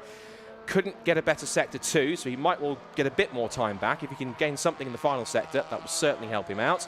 But in fact, he bails for the pit lane. And so does Will Self as he comes to the line. He will be the first one to take the checkered flag on the session, and that will be the session complete for qualifying. He's the first one to come across. And Liam Collins, in fact, out of nowhere, sets the fastest time of the session. So I thought Will Self had it, but Liam Collins in the Integra gets back his qualifying lap record. 1 minute 49.517. It is another pole position for Liam Collins, and just when he thought he'd lost it, with a last-ditch effort in the final lap that he took, he takes pole by 0.2 of a second. Liam Collins is now back as the fastest man around Alton Park in racing Hondas. There he is. He completely caught us off guard by that one. So Collins then fastest in the session. He takes pole position, a brand new lap record, and he will start from the front row of the grid. That's going to be an interesting drag race down towards turn 1 between Collins and Self in the end.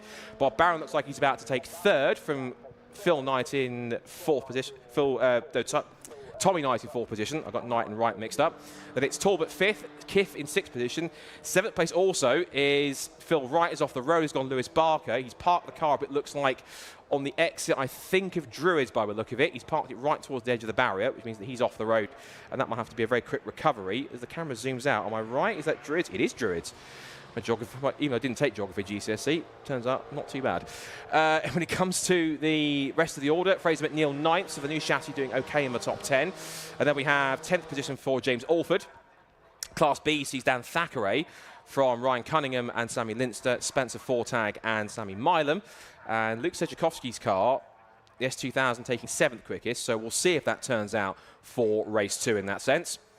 And it is Matt Rowling who takes the fastest time. He will take Class C pole position. And of course, remember, you get points for qualifying in the top 5. So that's 5 points gone to Liam Collins, provisionally, 4 to Will Self, 3 to Bob Barron, 2 to Tommy Knight, and 1 to Kevin Talbot. Class B, that's 5 points to Dan Thackeray. That's 4 points to Cunningham, 3 to Linsdorf, 2 to Fortag, 1 to Milam. And of course, 5 points to Matt Rowling, 4 points to Callum Houchin. A couple of cars didn't set the fastest times they could have done. I think Trevor McConnell had some issues and he pitted, and also Owen Diver didn't get a proper time in, really. He did a 2 minute 6.596. But again, Racing Hondas, more lap records going, more lap records being broken, and this is only the second time we've raced on the international layout. The first time we came here in 2023, it was the island circuit that we used, the shorter cut-through that misses the island bend and the Shellors hairpin. But last year was the first time on the international circuit, and in that sense, it was those existing lap records, but they have been obliterated, and it's been good to see that we're getting faster and faster in this championship. So the last couple of cars are just starting to come into top of the assembly area, and of course our pole sitters are going to be met with Charlie down at the top in the Parc Ferme, where they'll have a chat with their laps and see how they found that qualifying session. Remember, of course, all 3 qualifying lap records have now been lowered and reset. So that we're just waiting for the results to come onto the screen, and once we've got that, we can run you down the provisional order for qualifying. If there are any changes, of course, we'll bring them to you as we get to the race time itself. I'll start running down them anyway, just in case they come out. In fact, there we go, right on time. So Liam Collins then, with his last lap of the session, not only takes pole position, but he steals away what would have been a new class qualifying lap record for Liam Collins in the end. He's fastest by 0.2 of a second from Will Self. That's the provisional front row for race 1 later on this afternoon after lunch. Then Bob Barron, 3rd fastest for Celtic K-Swaps. The rear wing certainly doing some work here at Alton Park. 4th fastest for Tommy Knight, one of his best qualifying performances in the blue EK Civic. Kevin Talbot rounds out the top 5, hoping to rebound after a slightly mixed-matched Snetterton in P5. James Kiff puts his Integra 6th from Phil Wright in 7th place. A bit disappointed with that. Same with Dave Buki in 8th, ahead of Fraser McNeil with his reshell, and James Alford rounding out the top 10 overall and in class. Dan Thackeray, still unstoppable, takes class pole position and a new qualifying lap record in class. He's fastest by 1.2 seconds from Ryan Cunningham in 2nd quickest, and Sam Linster in 3rd, and Spencer Fortag in 4th, and then rounding out the top 5 with Sammy Milam in 15th position, then Lewis Barker. The new S2000 with Luke Caporn, that was 7th quickest in class at the hands of the Teguiwa man. It's Bradley Yates in his first Racing Hondas event. He will start in 8th. And then in Class C, another new lap record's gone. That's Matt Rowling. He is 19th ahead of Trevor McConnell, who didn't really get a proper lap in. Callum Houchin did, but was off the pace. And Owen Diver also struggled to get a solid lap in there and has to start right at the back of the grid in 22nd last, but by no means least. They're just waiting for the cars to come through. I think the standard procedure that they'll take the fastest cars through Parc Ferme and through scrutineering just to make sure that all is well in between sessions. Then when we get the signal, we'll hand over to Charlie down in assembly area, who can then have a chat with our pole sitters and new qualifying lap record holders, because Liam Collins never lost his because he got it back right up to the last lap of the session. And it looked as though, as you mentioned, it was going to be Will Self that took it, and 2 cars dipping under 1 minute 50. Very impressive times for everyone involved in the session. And again, Class A continue to be very competitive. All the Class A cars right in the top 10 in the field. And we call it a prototype class because these classes are pretty much they're prototype cars because they're not standard. They have lots of modifications on them: front splitters, rear wings, diffusers. They're lowered down, more power, so they make them absolutely as fast as they can be. And again, it's nice to see that with the inclusion of the S2000 in Class B, we now of course have a third element in the mix as well in there too.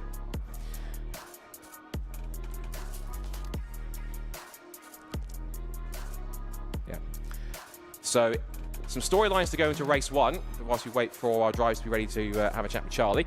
So that's going to be interesting. Bob Barron will be very intriguing to see how he gets on for third on the grid. That new rear wing certainly has helped him, and it certainly work out as well. So we'll see how that gets on. Circuit and down to Charlie, who's going to have a chat to all 3 of our pole sitters from qualifying racing Hondas here at Oulton Park.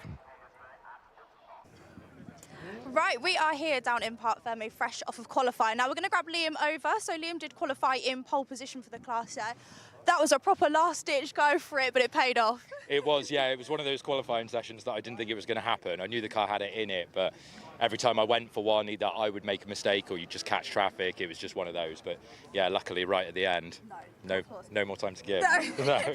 Obviously, you got Will right behind you there. Is that just going to be a first corner go for it? Yeah, I don't know if we're going to have a chat and maybe say get a gap before we start having a scrap ourselves. Probably sensible here, but yeah, it'd be good. We haven't had a race all season, me and Will, so now's the time, thankfully. Absolutely, no, definitely. Wow, congratulations. Good luck for race 1. Thank you. Right, we're going to grab Dan over now. So Dan did get pole position in the Class B there. Come on. How was that for you? It was good, yeah, it's hot. Yeah, it's hard to judge, really, the pace. I didn't really know where I was at all. I was on my own on the track, apart from losing a few of my fastest laps for a few excursions for some people. But yeah, so it's always a bit worrying in that scenario when you don't get actually a good lap in, but luckily you did enough to get on the start. Obviously, we are at Oulton today as well. Familiar track for you, good track? Yes, but not the full track. I've actually never raced on the full track, so it's quite new doing that lap. It's a nice track. It's going to be tight and twisty to race. Maybe that could be in my advantage if I'm first, as long as I get a good start. Yeah, obviously Ryan did make you work quite hard for it last round as well at Snow. Confident with him behind you? Not really, yeah. Yeah, it was close at Snet, and it was tough in the reverse grid as well. So I'm expecting the same again here, and there's no margin for error. So if you make a mistake, I don't know how you're going to get too many places forward. So it's going to be interesting. Elbows out and go for it. Always. Well, congratulations. Thank you so much. Right, we're going to grab Matt over now. So Matt did get pole position in the Class C. Matt, hello. How was that? Yeah, really warm. I really enjoyed it. Really good to be here with the Civic. Never been here before. So okay, so this is the first time? First time with the Civic, so there's a lot of learning. We had an okay free practice. But we've had to change the car a little bit. Still not on the pace we want.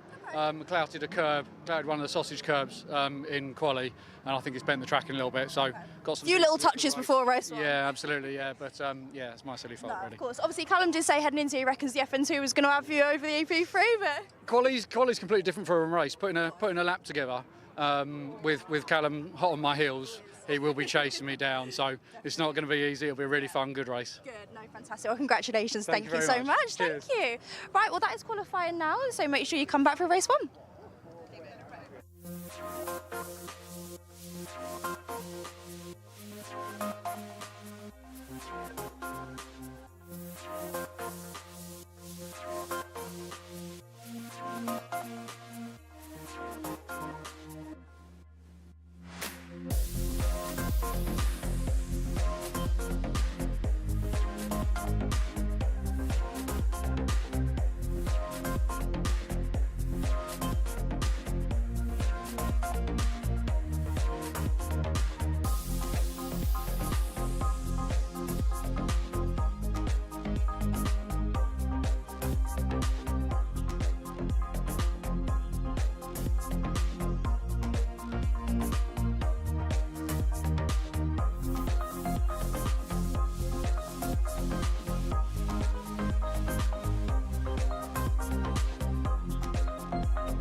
Motegi Racing was conceived with one mission in mind: performance.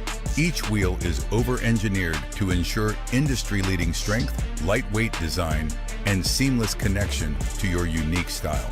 From our storied past in motorsports to our stylistic contributions to the aftermarket culture, one thing remains: Motegi Racing is built for enthusiasts.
Lunch break is complete, so we're now heading back to racing action here at Oulton Park, and we've had our first 2 proper sessions for Time Attack. Now it's back to racing Hondas, and we're getting some racing underway very, very shortly. You can see the cars, if you're watching around the start and finish area, and also watching on the stream, they are making their way onto the grid in formation, and we'll be then going through the grid very, very shortly in order to do so. So, those watching around the circuit and on the stream, afternoon everybody, Scott Woodward is here to guide you through all of the action. It's myself here on commentary, and you'll hear later on from Charlie Harmon, who's down in Parc Ferme at the end of the race to chat to our class winners later on. Now, we'll go through the grid very shortly once we've done that, but before we lead in, you'll see on one grid, as we've seen so far on track in practice and qualifying, that one of these cars is not like the others, because we have the brand new S2000R, part of the S2000 Cup that's coming in for 2026, and it's making its competition debut today if it's on the grid, and it's in the hands of Tegiwa's very own Luke Sanjukovski, so we'll be able to go and work for that. And to find out a bit more about that, Charlie went down to the Tegiwa garage at the top of the pit lane to find out more from Luke himself, to see what this new car is all about and how he's finding driving it for the first time here at Alton Park. I'm down here with Luke. We are down in the pits with the new S2000R build behind us. Just come out of qualifying. How was it? How's the car? Oh yeah, it's brilliant. Obviously, I didn't get the result I wanted. The car's still a little bit down on the power to weight, so we've got to develop that. But as far as the way the car drives, yeah, it's great. It's a really enjoyable car, really predictable. You can go through the corners as fast as you want and know that you're going to come out the other side.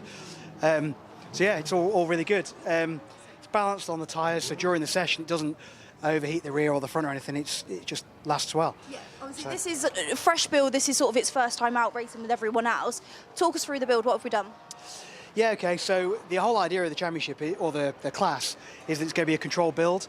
So there's about 10 grand's worth of parts total, plus your car, plus some time to build it. And then you've got an S2000R built to the spec.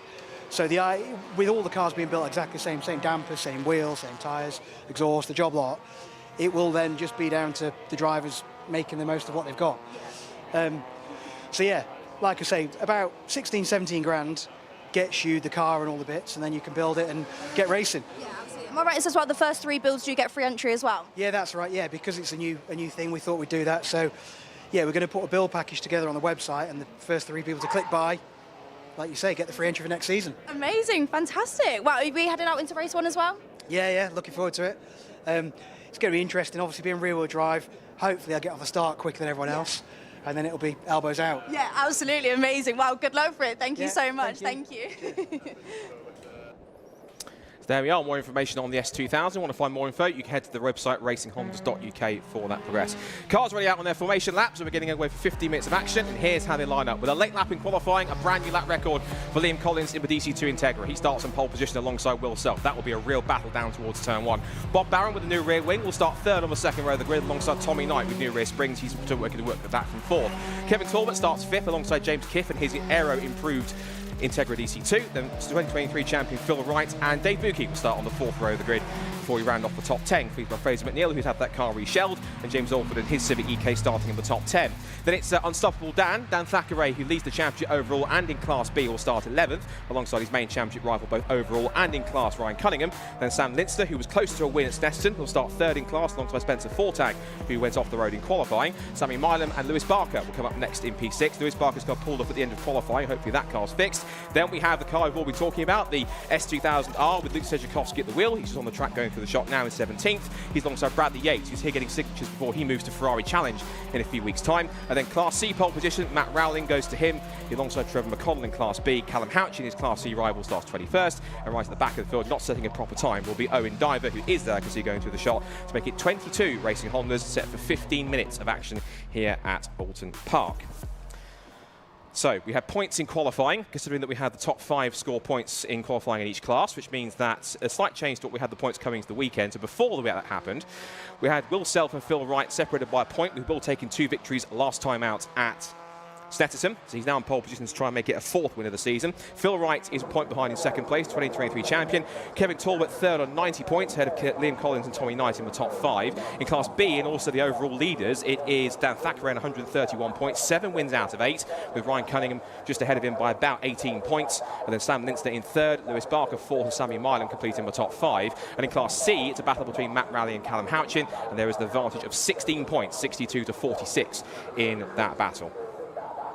So the cars lining up one by one on the field. If you're watching on the stream, it's the black DC2 Integra to the left of the shot, which is Liam Collins on pole. The red EG Civic with Will Self alongside on the front row of the grid. Then it's Bob Barron and Tommy Knight on the front row as well. But you're going to have to watch for the likes of the DC5 Integra and of the Kevin Talbot as well in the mix as well. Should be good. Right, green flag at the back. You know the drill. It's all calm and quiet until the VTEC kicks in. It's Alton Park. It's round 9. It's Tunafest North here for Racing Hondas. Who gets the sprint down towards turn 1? Red lights are up for race 1 at Alton Park. And we are go for 15 minutes of Racing Hondas action.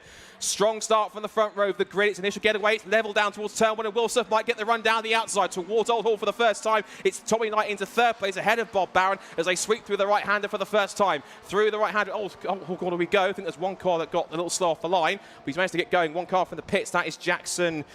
That's our newcomer, Jackson Yates, to come down the avenue for the first time. And Kevin Talbot a little bit out of shape, going around the outside in towards Cascades for the first time. Out on the curve, he's made contact, they're off. Both cars off, there goes Talbot spinning off onto the infield, bucking his way through all the way down the grass and down to last position. Like a bucking bronco, he had to hold on to that one, but he spins it a complete 360 back onto the road. He's down to last and 22nd position. So the man who was in the lead of the championship going into Snetterton last time out, DNF'd in race 1, makes side-to-side contact with Bob Barron, and he's down to the back of the field. Astonishing stuff. He's going to have to try and make it through here. Leaders through the chicane at Britain's for the first time. Self leads. Then it's Collins second. Knight in third. James Kiffey's up to 4th place in the Integra. 5th is 4 right. And there's Bob Barron. That's got damage to his left rear suspension by the look of it. Looks like he's out of the race. That's not going to be any points for him in this one. Lock up on the rear from Will Self as they're turning towards Hislops for the first time. So it's the EG Civic who leads, the DC2 Integra in second, the EK Civic of Tommy Knight in third. He got his first podium of the season, did Tommy. He's had 2 podiums last time out. Not at Snetterton, he had 2 podiums so far this season. 3, in fact. He got 1 at Cadwell Park and 2, 1 at Donington, 1 at Brands Hatch. They come under the canopy of the trees and through the right-hander at Druids for the first time. Kiff holding station in 4th in that white Integra. Then it's Wright, followed by McNeil, then Alford, then the Class B leaders. Dan Thackeray from Ryan Cunningham. Linster's up to 3rd place in class. So he's holding on to position well, and on his tail also a Spencer Fortag in that FN2 Civic. So an all-action lap 1 to come out of Lodge Corner over the elite for the first time, and it will be Will Self who leads the way as we come across to see what the gap is. So from the front row of the grid, Will Self leads by 1 second from Collins in 2nd place. Knight goes to 3rd. It's Kiff in 4th, Wright in 5th position in the top 5 in class. And it's McNeil and Alford. Dan Thackeray leads Class B and is into 8th. He's alongside Ryan Cunningham and Sam Linster in the top 10. And then Spencer Fortag is in 4th. Trevor McCollum's up to 5th. And the S2000 has survived lap 1 unscathed. And he takes 6th position. It was side-by-side into turn 1 between, looked like it was the 2 Class C runners. That was between Houchin and Rowling. And it was Rowling up the inside. And Houchin was just in front by about 14 thousandths of a second. So it was incredibly close between them. And Matt Rowling was saying that he thought Callum Houchin would have the advantage here. There's double-waved yellows down Lakeside on the approach towards Island Bell. I think it must be for Kevin Talbot's car that must have enough damage. Now then, there's also been given a 10-second time penalty for Liam Collins. That must be either for a jump start or an out-of-position start on the grid. It's not fully in his box, but he was over it or alongside it and over the white line. 10-second penalty usually means he's been given an out-of-position or a false start. So Liam Collins is in 2nd place on the road, but that's elemental. He's going to be right down the order. So really, it's Tommy Knight into 2nd place. And it's James Kiff up into 3rd. He was really hoping that the new aero enhancements and the new diff he's put on this Integra was really going to help him close the gap. As we watch the 2 EP3 Civics sandwiching the S2000, and Sanjukovski gets a good run off of the Britain chicane on the run down towards the complex at Hislops. And McConnell then just defending for Sanjukovski, who is a single round entry, so he won't score points, but he's seeing how competitive this S2000 is. And he's right in the mix with McConnell and Barker on his tail in the Europa Crash Centre entered machine. Wide over the curve for Luke, incredible experience. He's the man who looks after Teguiwa, showing this car's potential. And Barker is right on his rear bumper, putting the pressure on as they come up over the crest for the 2nd time. End of lap number 2. Self still leads it. Let's see what the gap is. It's again elemental for 2nd place because Collins might be close to him on the road. 1.4 seconds, but it'll be 11 seconds when you add the 10-second penalty at the end. So Knight's really in 2nd place, a net 2nd place. James Kiff is now in a battle of what will be net 3rd after the penalties apply between himself and Phil Wright, as they make their way through the right-hander at Old Hall Corner and now down the avenue towards Cascades for the 3rd time. On the screen you're watching, we've got the timing results on the left-hand side for you now to take a look at. Lewis Barker set the fastest lap of the race. It's side-by-side between Barker and McDonald in towards turn 1 out of my window. And on the screen we see them. McConnell holds the outside line. There's a little bit of rubbing between them. It's very close between them as they now goes wheel to wheel down the avenue side by side. McCollum doesn't want to give it up and sweeps across in the braking zone just before he turned in for Cascades. And that gives Lewis Barker a very sharp press on the middle pedal to have to hold it off a little bit.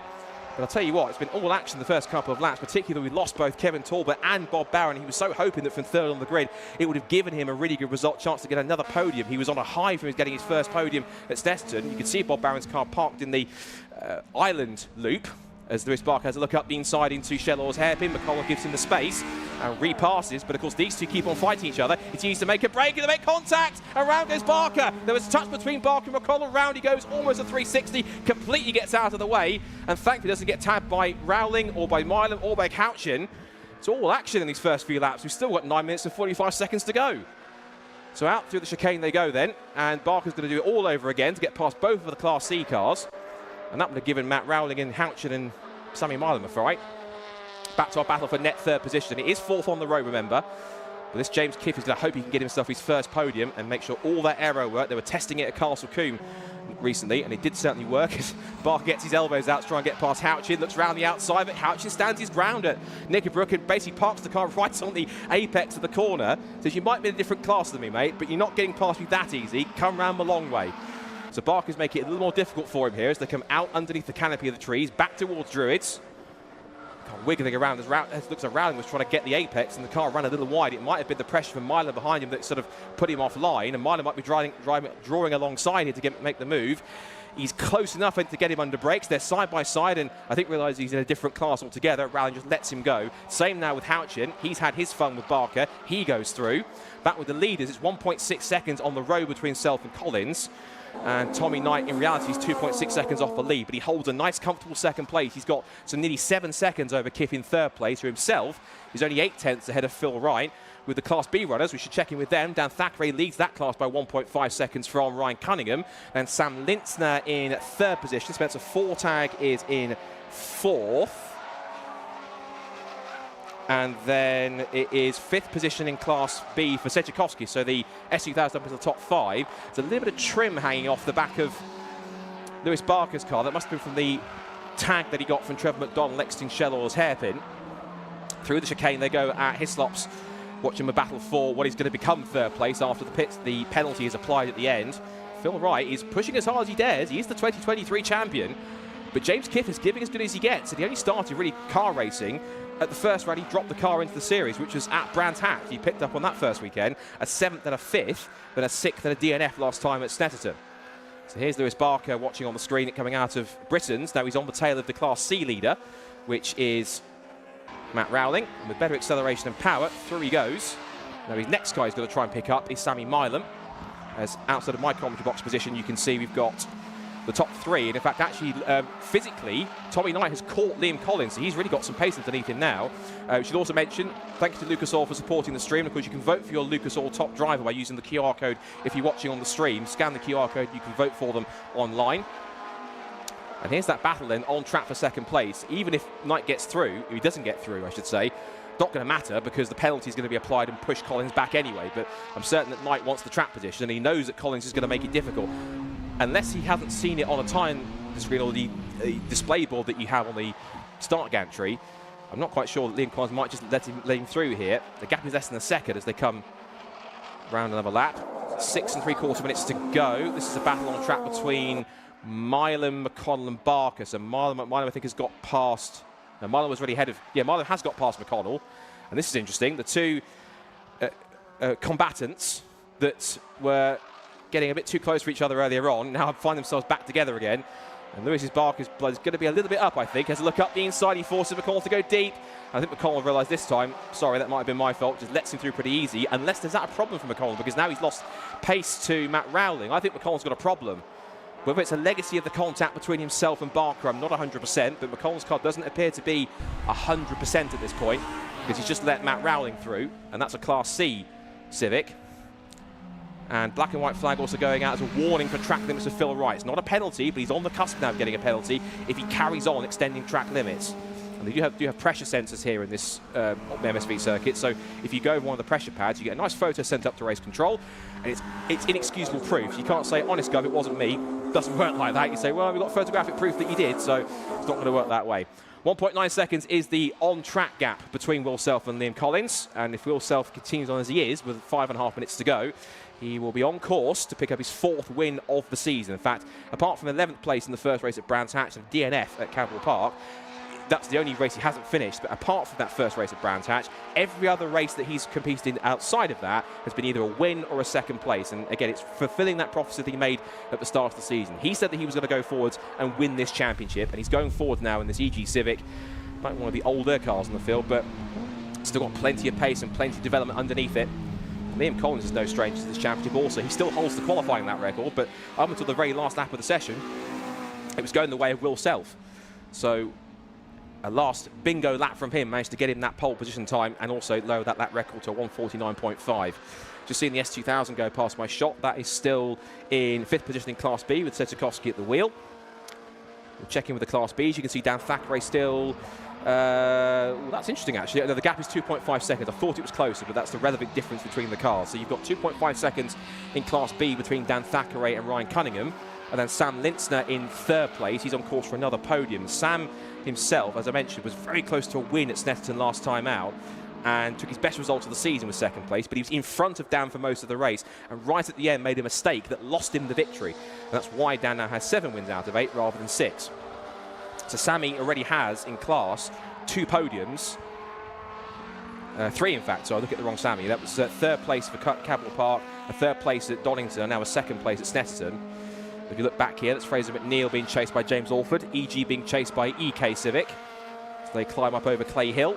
Just under 4 minutes to go. There goes Dan Thackeray with the gap of 2.5 seconds. There goes Cunningham, defending champion. Won the title last year in Class C, moved up to Class B. And pre-season, Phil Wright was going to move down to Class B, but in fact, actually, he stayed in Class A because that was his preference. And so we could have seen the only 2 Racing Honda's champions we've had in the same class battling together. But Phil Wright decided he wanted to stay in Class A. He wants to go for the fastest cars and maybe the overall title. So going here, is that a change for Class C? I think it might well be. No, it's not. So that's, I'm getting confused. That is Jackson Yates who is behind, who is our single round entry driver, and he drives a black Civic. That's the Ben Sharp Racing hire car going through. But Houchin is keeping with McConnell. I'm still not convinced that car's at full pace because it looked as though that Lewis Barker went past him way too easy. And also we saw Matt Rowling go past as well. So not all I think is well with Trevor McConnell's car. But there's 3 minutes to go, and that's Houchin. Houchin was sideways going through Druids, whether that was just a loss of traction or something got over the rear tyres. But just as the shot cut, you saw a screech of tyres and Houchin's car at 45 degrees through Druids. So he's managed to hold on to that, whether he has or not. I guess we'll never know at this point. Now, Collins is trying to keep up with him as much as possible. Now, Collins might still have a podium here because if you look at the gap between the difference, Tommy Knight's 11 seconds ahead of James Kiff, and Kiff himself has now pulled a second over Phil Wright in 5th position. So I wonder, in this sense, if we're going to get Liam Collins, he might only lose 1 place. The pace of these top 3 seems to be strong enough that he's only going to lose 1 position. He's not going to pull 10 seconds unless something, touch wood, dramatically happens to Tommy Knight in the next 2 minutes. And I'm certainly not trying to put the commentator's curse on that. But Collins certainly is going to keep on pushing to keep on building that gap. He's got quite enough of a buffer that he won't lose 3rd position, which is good for them because this pace has been pretty relentless between the top 3. James did have a desire that he wanted to close the gap to the top 3, but you have to bear in mind that Will Self hasn't changed much to the car. Tommy Knight's got some new fiberglass doors, and he's also put new rear springs on this car as well, so he was a bit unchanged and untested between the events. He hadn't really tested the car beforehand, and so he's learning on the fly with these new springs and doing quite well. A little twitch from Will Self as he uses all the curb on the exit as they head down Lakeside once again, back towards that very fast right left-hander at Island Bend. And almost certainly, next time by, they will start the last lap of this first 15-minute race of the day for Racing Hondas. You can see in the background there, Bob Barron's EG Civic, sadly with that rear suspension problem after the collision with Kevin Talbot, exiting Cascades. Talbot's car, can only presume, is parked far on the grass after it went grass tracking like a racehorse over the over the crest.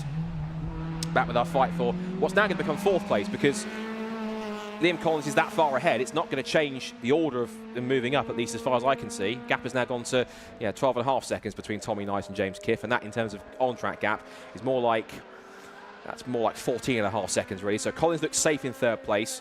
after the penalties apply. He'll also get the fastest lap of the race. He's done a 1:50.693. I'm checking what that means for the race lap record.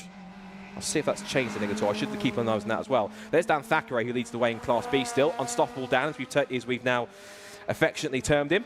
And he's on course now for his 8th win in 9 races. And of course, the key thing to remember is that you score as many points as you do in, regardless of when you class, you score the same number of points. So Will Self will score 15 points, Dan Thackeray will score 15 points, and so too will Matt Rowling. And it's down to the overall championship here. Now the clock's going to go down to just about 5 seconds. Then we're going to get one more time around the Alton Park International Circuit in this beautiful bank holiday Monday summer sunshine here in Cheshire. Through Old Hall Corner. Collins still in second place. He's keeping Tommy Knight at bay here. He's not allowing him to get too close together. Just keeping a nice equal distance, but it's not going to change the fact that Tommy will pick up second place as a result, and that will equal his best result of the season from right at the beginning of the year when he picked up second in the first race. So we're actually mimicking the first podium of the season. We're going to have, if it stays as it is, we're going to have Will Self winning, Tommy Knight in second place and Liam Collins third. That was the order they finished in the very first race of the year at Capital Park. So a nice bit of synergy. We're starting the second half of the season, and it's going to be looks to be the exact same top 3. Class B still Dan Thackeray ahead of Cunningham. Linster will be on course for another podium. Fortag in second. And Luke Sanjukovski, shout out to him to keep his nose clean in the S2000. That car set to take a top 5 in Class B. No points scored. It's a single round entry, which means the points instead will go to Sammy Milam, who's in 1 or 2 of the Kinetic Motorsport Civic EP3s. And Class C is set to be Matt Rowling, who's taking another victory. If you look at how many wins he's taken so far in class, this will be his 6th win of the season. The other victories, one went to Callum Houchin in the second race at Brands Hatch after Matt and Andy Barnes, one of the main men behind Time Attack, collided going towards Surtees at Brands Hatch, which saw the race red flagged. And then the other 2 wins were taken at Oulton Park by Andy himself, but of course no points scored because he's a single round entry on top of that also. So really instead, there was honours were split between Rowling and Houchin. But for Will Self, who continues to prove that he is trying to make this prophecy come true. We'll quick look back here to see we've got a potential battle between McNeil and Alford, but we'll follow that way to the line in a moment's time because we've got the leaders coming up towards the flag for the final time.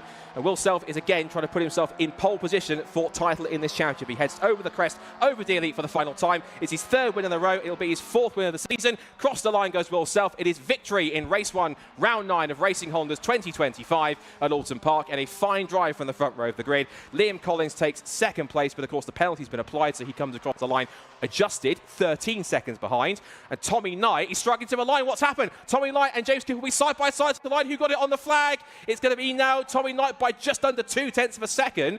Tommy Knight, for some reason, struggled on the run towards the line, and James Kiff was that close to a first podium. It's still his best result of the season. It's 4th position for James Kiff. That's impressive stuff for him, holding off the 2023 champion Phil Wright. But what happened to Tommy Knight at the end? I thought he wasn't as close as I thought he would be. So, in fact, actually, Liam Collins keeps 2nd place as a result of that. So the problem that Tommy Knight had lost him enough time that he keeps 2nd place, so there is no change. It's just the gap looks a bit stronger. Looking further back, there's more battles down the order. We've got Lewis Barker and that's Sammy Milam. There's been a change there for 13th overall. Cross the line come the Class B leaders. Dan Thackeray does take the victory, and he does that by 2.3 seconds from Ryan Cunningham in 2nd place. And then Sam Linster will come through and take another podium in class. That's an impressive job for him. It will be Sam who takes his it's looking at the wrong Sam at the 4th podium of the season. That's his 3rd place and his 4th top 3 finish.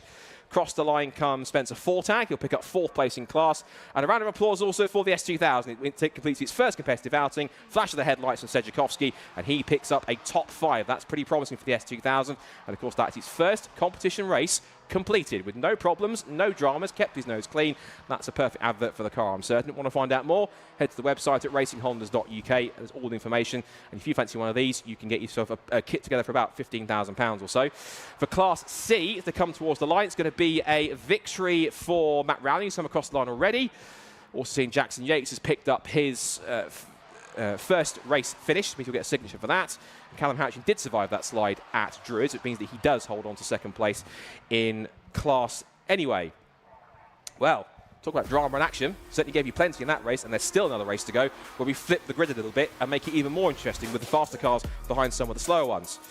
So, round 9 of Racing Honda's 2025 wraps up under the checkered flag. I think we've got the last couple of cars possibly coming through. Now everyone's crossed the line, so we're just waiting for the results to come on screen. And once we've done that, when the cars now headed to Parc Fermé, they'll head to Charlie and have a chat with our class winners in all. So, Will Self then takes victory number 4 of the season. It's his 4th and his 3rd in a row, and he does so by Liam Collins, who, despite having a 10-second penalty for an out of position or jump start, still finishes 2nd because a late issue for Tommy Knight meant he only just held on to 3rd place by about less than 0.2 of a second from a charging James Kiff. He was that close to a first podium, but if that's the form he's got, he might well possibly bounce back well in race 2. Phil Wright takes 5th position ahead of Fraser McNeil and James Alford. Then it's Unstoppable Dan once again in 8th position overall. He takes the Class B victory, some 2.3 seconds ahead of Ryan Cunningham in 2nd place, and Sam Linstner in 3rd, Spencer Fortag in 4th, and the new S2000R in the hands of Tegui's Luke Sanjukovski takes a top 5 finish. Lewis Barker took 6th in the last lap for Sammy Milems. He finishes ahead of him 7th in class. Matt Rowling takes another Class C victory. That will be his 6th of the season ahead of Trevor McColl in Class B. Bradley Yates,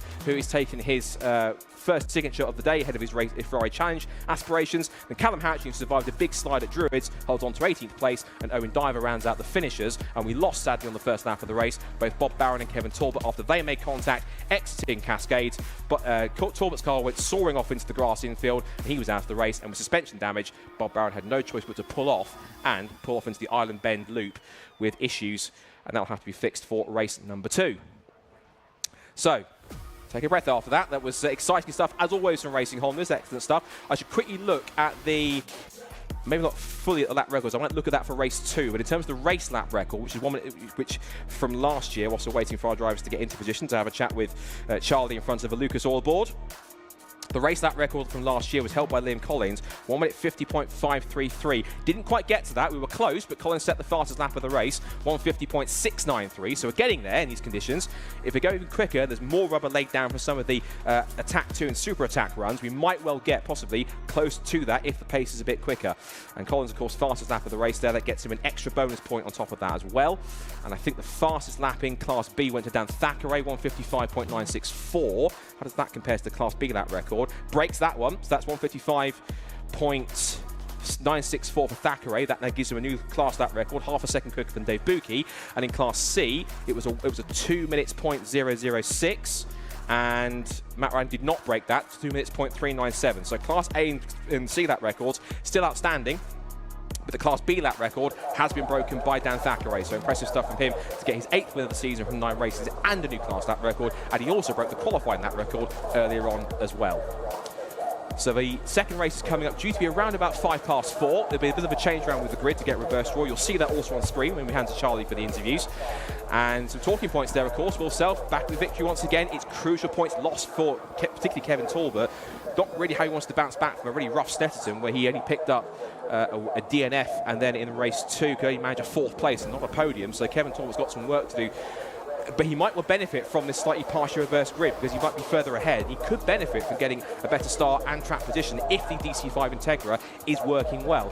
As to the pace of Tommy Knight was pretty impressive, even though he had a little bit of a falter at the end. James Kiff 4th, so the aero work certainly is doing its job from in between races between now and last round at Snetterton, and that car's got plenty of promise. It's also got a new diff in it as well, which is good. Phil Wright will be disappointed with 5th. It's still solid points for the championship. He's still in contention roughly, but he knows he would have lost ground a little bit on Will Self in that sense. For Class B, I mean, what can you say about Dan Thackeray? He really is, as Charlie effectively deemed him, unstoppable, Dan.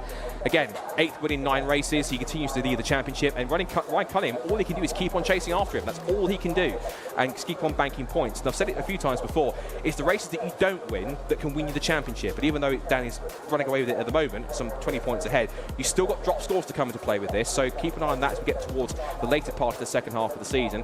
And the battle between Class C continues. Matt Rowling and Callum Houchins continues to be pretty close between the two of them, and Matt again taking another victory. That was, of course, as I said, his 6th win of the season, and he came into the weekend 16 points ahead of Callum Houchins, so that's more ground he's gained on his main rival. A quick reminder as well, if you want to follow Racing Hondas, their next round's in a couple of weeks. That will be at Brands Hatch, where we have Go Japan for that event. Then we go to cross the border into Scotland for a one-day event at Knock Hill. And then we finish off the season, we go back into Snetterton on the 200 circuit in October. Could be wet, but it also could be the final title decider, both overall and in all 3 classes. Will be key for that one. And again, if you want more information, all the championship information, including the new S2000 Cup car, head to the website racinghondas.uk and give them a follow on socials as well. That's also telling. I've just noticed Tommy Knight on the screen there. His car's being towed in, so that was a problem which I think the car only just lasted getting across the line enough to get himself a 3rd place, but that's going to be some work that the Europa Crash Centre squad are going to have to go through to get that car back into working condition for race 2 later on. So fingers crossed it's not a serious problem. It's going to put him out of action. So just waiting for the signal to hand down.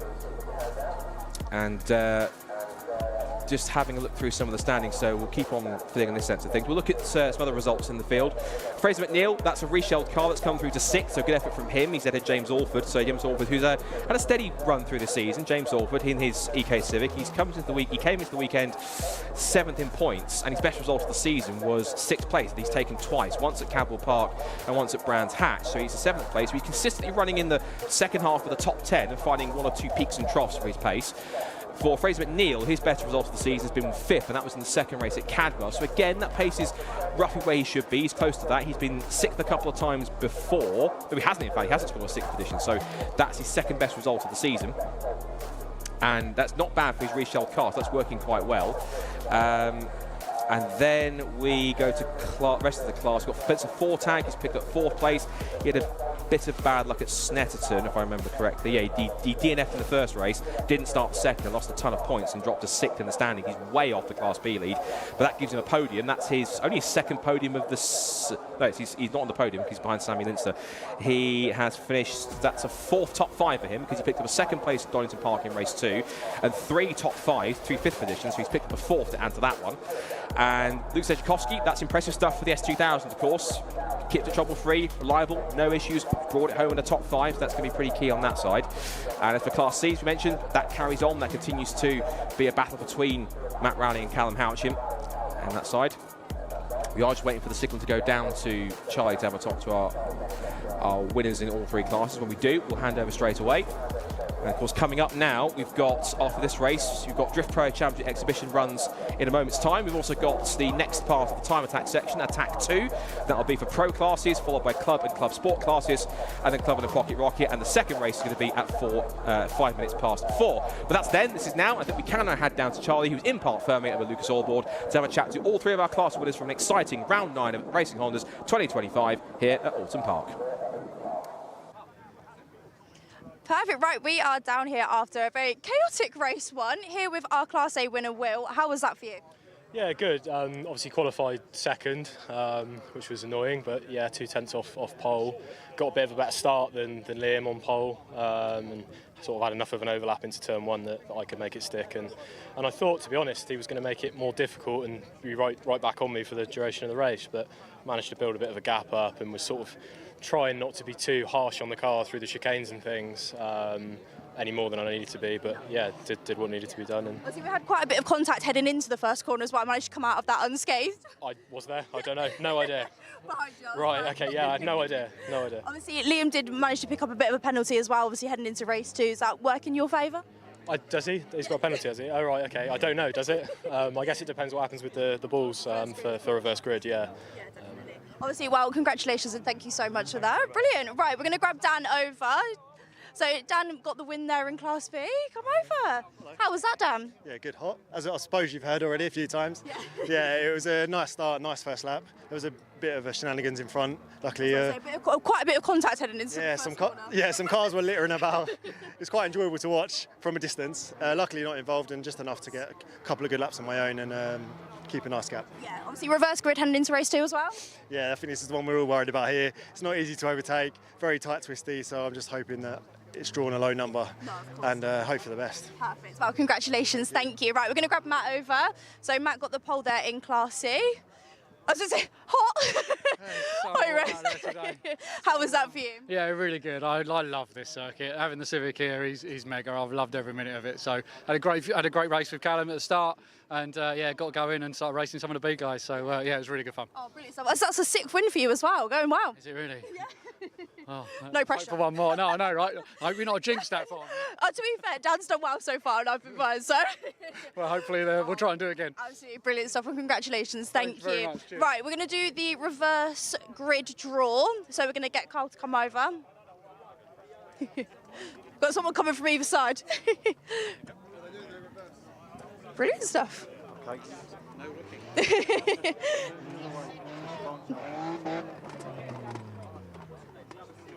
What number have we got?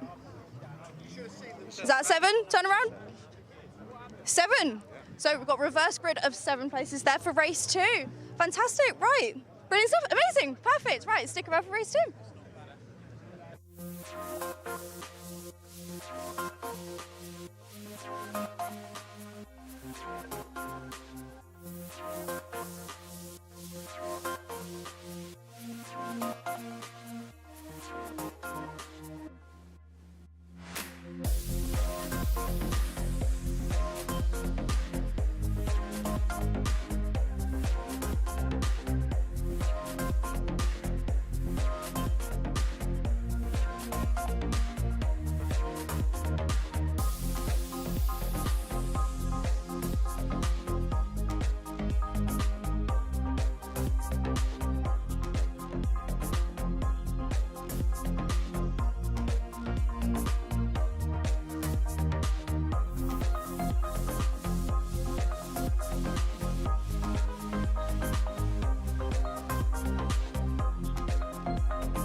Motegi Racing was conceived with one mission in mind: performance. Each wheel is over-engineered to ensure industry-leading strength, lightweight design, and seamless connection to your unique style.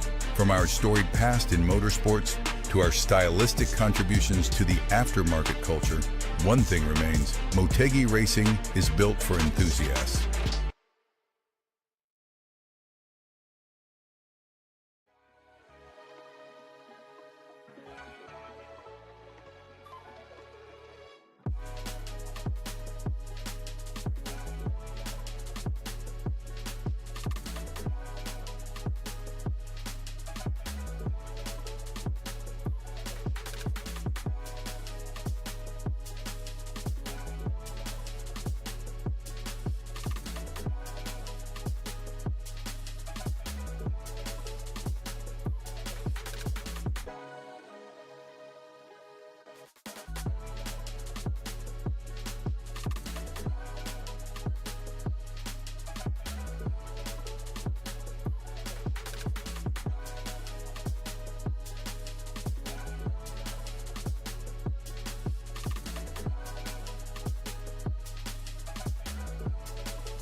Hello and welcome back to Time Attack. Now it is Attack 2.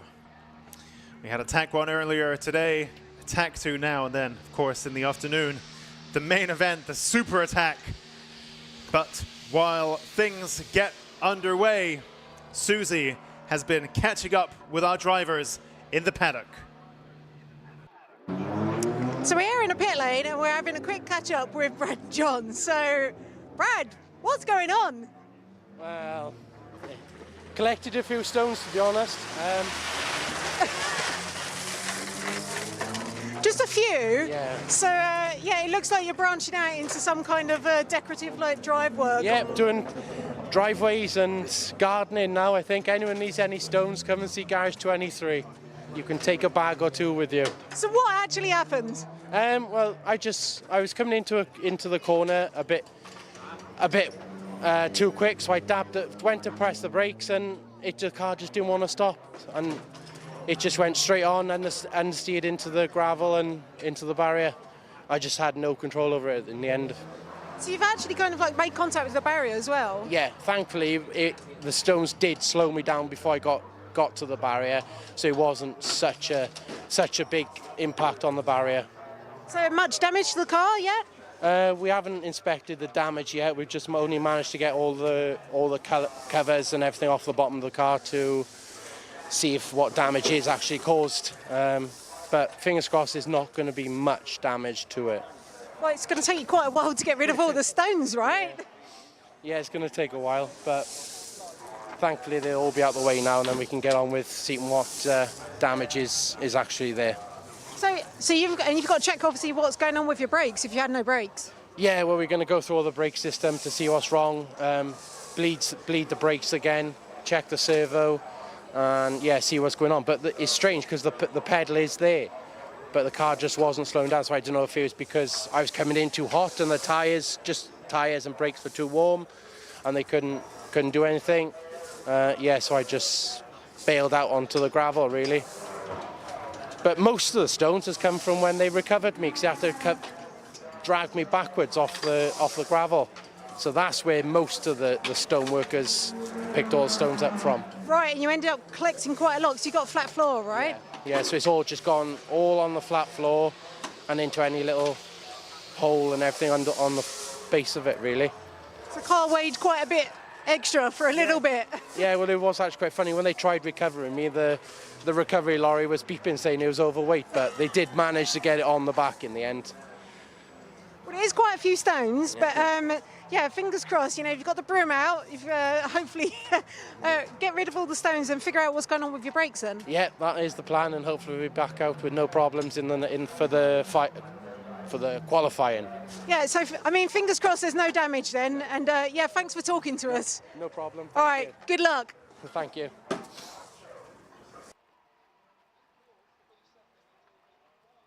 And you can see that exact truck, I think, just at the top of the pit lane there.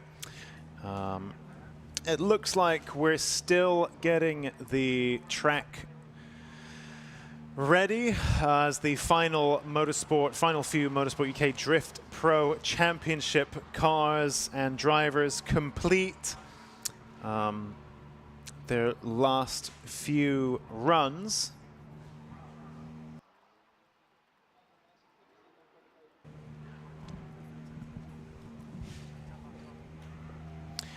So while we wait for that, yep, see some more Motorsport UK Drift Pro cars lining up. Of course, we are tuned in for Time Attack specifically. But in the meantime, you can vote for your Lucas Oil driver of the day. Those of you following the live stream, the Lucas Oil live stream, you can see that in the bottom right corner of your screen. For those of you watching from the track side, I think there might be a QR code in your event program. Otherwise, of course, you can also view the live stream, and the QR code is there.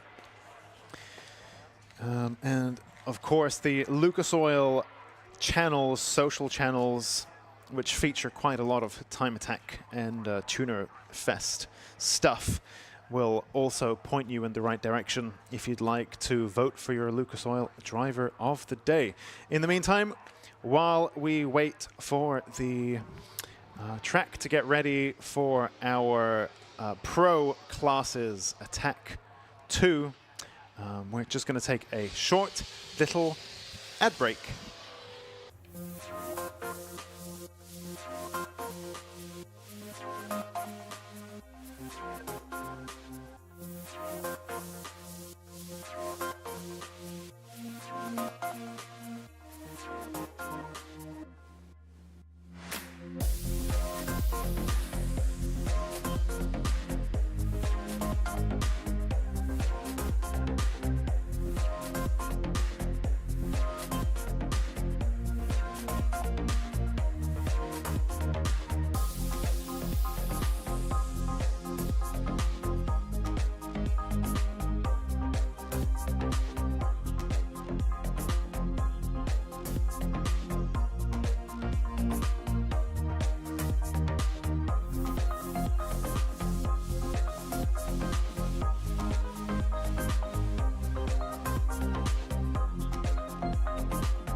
Motegi Racing was conceived with one mission in mind: performance. Each wheel is over-engineered to ensure industry-leading strength, lightweight design, and seamless connection to your unique style. From our storied past in motorsports to our stylistic contributions to the aftermarket culture, one thing remains: Motegi Racing is built for enthusiasts.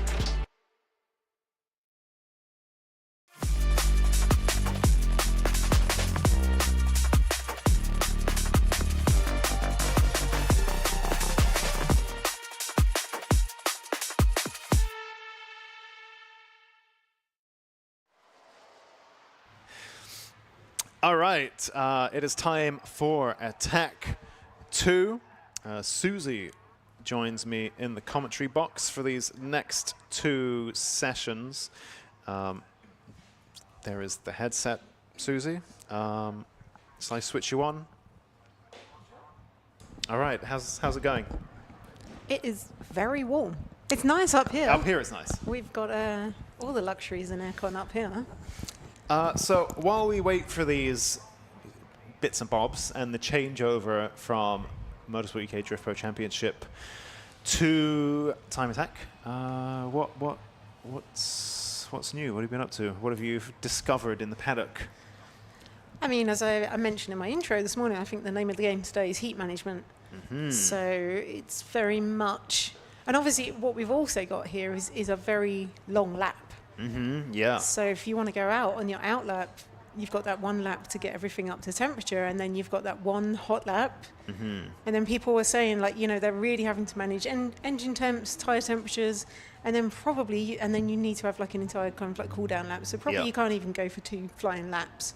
But because it is such a long lap, and you're talking anything under 2 minutes is a really quick lap time here. Yeah. So, and then obviously that doesn't leave you a lot of laps out in the session in there to do it. So, yeah, it's like I say, heat management. It is getting warmer. It's been quite warm all morning, but I think it's heating up outside again. We don't know because we're sitting here in lovely comfort now. Well, I am now, but I mean, the first half of the day you were running around out there in the heat. Yeah, but it is very warm out there as well, and I think, and it's interesting to see the different cars and how the heat is impacting them, because we do have like a few kind of like mid-engine cars as well, and I think they are particularly struggling with the heat. So like we've got the VX220, we've got the NSX. So of course the engine in the back, it's like how do you keep that cool? So yeah, that has been the main story of the day so far. Interesting. So Luke's NSX is their garage is under the commentary box, and I think they were warming the car up or something, running it before the session. And it sounded like, I mean, you can kind of hear it now, but it was like, what's the term? Anyway, it was like dipping up and down the revs. It was searching, or there's a term for it, isn't Hunting. there? Hunting, that's it. And it was doing that, and the whole commentary box was shaking and vibrating as it did. I actually thought it was like wind, or then I thought maybe it's like a little earthquake or something. I was like, whoa, what is that? It's very noisy. Anyway, I think he's about to head onto the track now. In fact, there he goes. Luke in the Tegawa NSX. Tegawa, who have also brought that amazing S2000, which those of you watching the stream, actually those of you watching from the track side, of course, you would have seen that S2000R on track as well. Very impressive machine. I think it's basically a turnkey race car that you'll be able to go and buy from Tegawa. I'm not sure if you have to source the donor car yourself or if they can do that for you and that's included in the price. But it looks very, very good indeed. And anyway, that's Racing Honda's championship stuff, and I'm sure Scott will cover that off if he hasn't already. Of course, in the world of Time Attack, we have Luke Sanjukovski now in that NSX. And you can actually see it's starting to get leafy, isn't it? It's like autumnal, slowly but surely, which is quite sad. Quite enjoyed summer. You can see those dry leaves on the track getting thrown all over the place by the aerodynamics of that NSX. Andrew, brilliant designed aero, I think. And there he, whoops, just fell off. I wonder if that is just a case of he's gone out, and obviously this is straight. He's obviously still out on his out lap, right? So looks I like wonder if the tyres. I mean, it would be surprised if the tyres are cold. So it'd be interesting to see what happened there. Yeah. Because yeah, again, from speaking with them, they were saying they were having to keep the pumps running basically all of the time to keep the temperatures down. So taking the thermostat out basically, just to keep things running. And I've spoken to a few people doing that today, just taking the thermostat out, just keep going, full max cooling temperatures. Yeah, because it is really blistering heat out there. I think the hottest we've had so far this season. Yeah. Really? So. Oh wow. Yeah, well, we had Brands Hatch, was obviously pretty warm, but I don't think quite as warm as we're experiencing today. I think it's 27, 28 degrees out there. I guess Josh Barrett in the Caterham. One man who looks very cool. Yeah, right? Exactly. He's not going to be suffering too much from the heat, is he? He's going to be getting loads of fresh air. Yes, I mean, as a driver, very much so. And I think this is the thing, as well as the toll on the car, you've got the tyre temperatures, you've got intake temperatures, but it's also the toll it takes on the driver. Yeah, it's very exhausting. You don't really realise it until you finish your lap, and then and people are having to get out of the car and peel themselves out the seat. So, but Josh has got inbuilt air conditioning, as you can see on the Caterham. So, but even Josh saying he's suffering a bit from intake temperatures, but it just means instead of the car running really hot, it just means he's down a little bit on power. Okay. So yeah, that is pretty much the story across the entire paddock today. Is just everyone trying to keep those and manage those temperatures. And luckily it's quite a long circuit though, so they've got enough kind of like free air to be out on a hot lap. Because again, if you have to abort that hot lap and it's 2 minutes till you're coming back round, then it is quite a long time before you're going to be back on it again. Have you had a chance to bump into Kevin Horsley in the black Impreza? Oh, I have, yes. Oh, okay. So what's the story there? So I think that was built up from a shell. There's still very much kind of like, what did they say? It's a parts bin. It's running about 700 horsepower, so running the legacy block, different heads on that. So, but yeah, and obviously no stranger to time attack. So is the legacy block, is that a 6-cylinder then, as opposed to because Subaru do a 6-cylinder as well? Okay, that I don't know. We don't know. Okay, interesting. Yeah, and you can see it there kicking up sparks as it just makes its way round. I think Hislop's just then.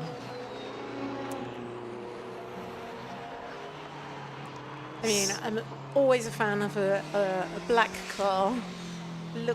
Look very mean out on track. Ah, they look mean, but it's a real hassle to keep them looking that way. Well, it absolutely is, yes. Don't ever buy one. No. But it looks good when it's clean. Is yours black? Yeah, my car is black, yes.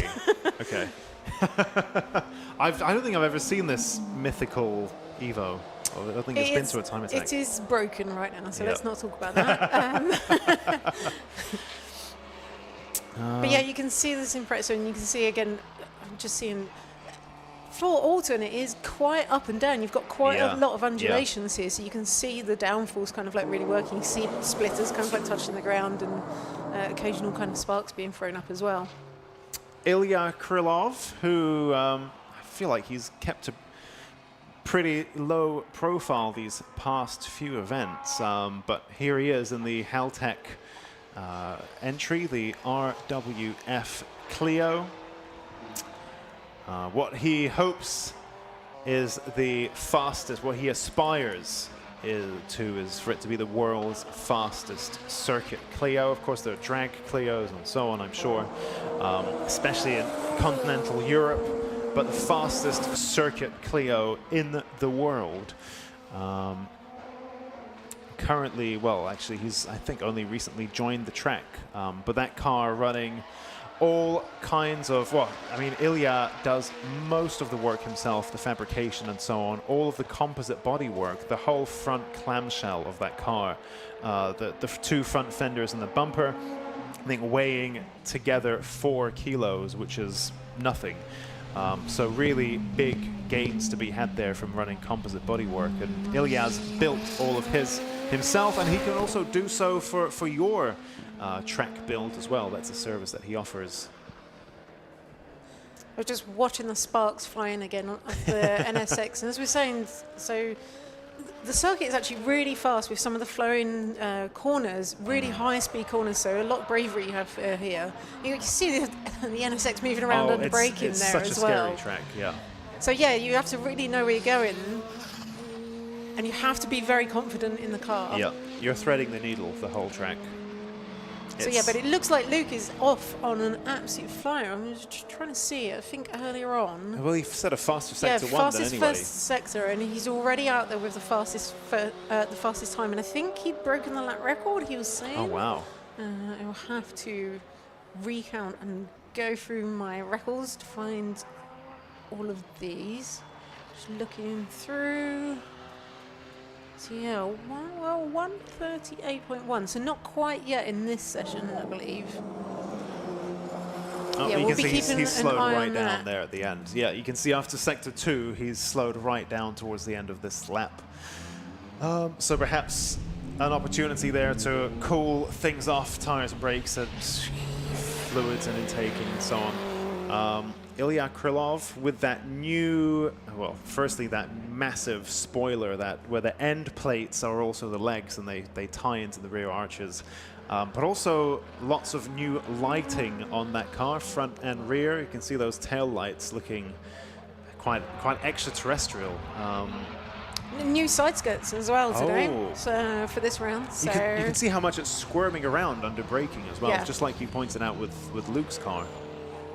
yeah, and that's it. We've got some very heavy braking zones here at Alton. So you've got these really, really fast circuit, all these fast flowing corners, and then you come to these really tight chicanes. So you've got to really, really hammer on the brakes.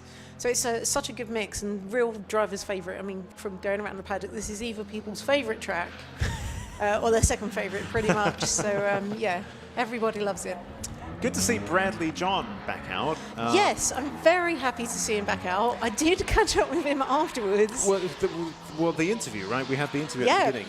Yeah, and so obviously came back in with quite a lot of gravel. Amazing. Was that coordinated that the interview started just as there was the shot of them lifting? It was not. They were trying. Look at the speed that he just comes round there Yeah, and four-wheel this- drifting. And this, Incredible. I believe, was the actual corner that he came off on before. So again, just have that confidence going back into that corner. Yeah, I mean, it definitely wasn't lacking confidence there. He really threw that in. Yeah, and we know, so, well, yeah, I mean, he's really on it there because he's like running right out onto the curbs.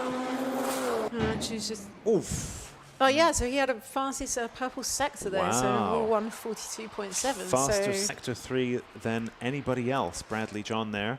so, yeah, what he said was, did that lap get disallowed? I think that lap might have been disallowed, and that's why we just seen that Yep, car go number back 27, I down. think Yeah, that's for track him. limits. Yep. Yes, it might have been a Just little at bit. the end there. Yeah, just a little bit too much. But yeah, so he said he went for the brakes, and then the brake pedal seemed to be solid, but then he just came straight off, collected a lot of gravel, and unfortunately when he had to be recovered, he came out backwards, and then basically that all went onto the flat floor. So there was the most amount of gravel outside their garage. And so much so that he was saying the tow truck actually had a warning for the amount of weight it was carrying because there was so much gravel with it. So yeah, I'm very glad to see them back out and running again. And we know at Snetterton as well, he had the issue with his rear diff. So he's also not running his, he has a billet rear diff that he normally runs. And today he's just not running the RS rear diff. So yeah, but good to see him back out on track again. Ilya there looking very racy in that Clio. So his current best, a 149.1. That's good enough for third in class. I think he'll be pretty happy with that. That's potentially, if he keeps this pace up, another podium. But it is still early days. We're about halfway through Attack 2, and then of course we have Super Attack later on in the day. So let's see how that develops. And then we're seeing Mike Osborne. I was having a catch up with Mike earlier. So, yeah, obviously, Mike, I mean, I'd love to talk about the reliability of Evos, but we know what they're like. And obviously, these high horsepower machines. And so at Snetterton, he had the clutch go on him. So, but he did manage to set like a really good time. And he lifted the head at Brands. So again, as you look over an entire season, there's so much going on with these drivers that they have to contend with. But coming back, and we know Mike is always an incredibly fast driver. So he's out there with the fastest time at the moment in Club Pro of a 1:46.135, and the only driver in Club Pro not to be on a sequential box. Yes. So manual shifting, as he said to me, no, you don't need a sequential, you just shift faster. So really bang, if you've ever seen the in-car footage, you just really bang through those gears. Okay, I'm going to look out for that, actually. That's really interesting. 144.8 there from Michael Osborne. So he further increases his lead at the top of Club Pro. It's interesting, Martin Henry today made the same point to me about Pro Class being the only driver there with a H pattern gearbox. And he's the only front-wheel and drive he's also car.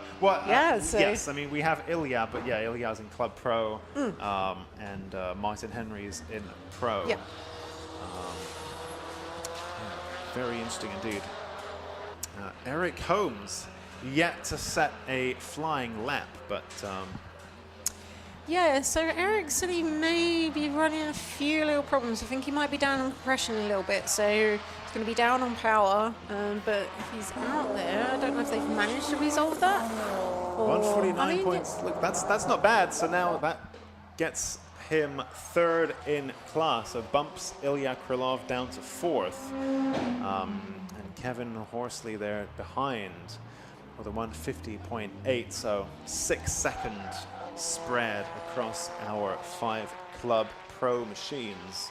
And interesting, in second place is Darren Spooner, who has turned his power right down because, as you remember, was it Cadwell, I think, earlier in the season we were talking about it, and then we literally just had the video footage of him, his drive shaft snapping. And I think, as we were saying, he was running into so many issues where the car is really being pushed to its limits, and then he just turned it down. He was like, right, I'm just going to do that, turn it down, have some reliability, just turn some laps rather than fixing things.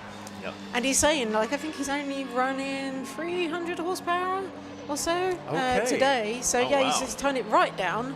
And he said, for these classes, but he said you can really you can absolutely thrash it, like really give it beans, and but then it's reliable. Yeah. So, and that's it. And as we know with the season, especially the way the points have changed, actually getting out there and every round and getting your points for every session really makes a difference.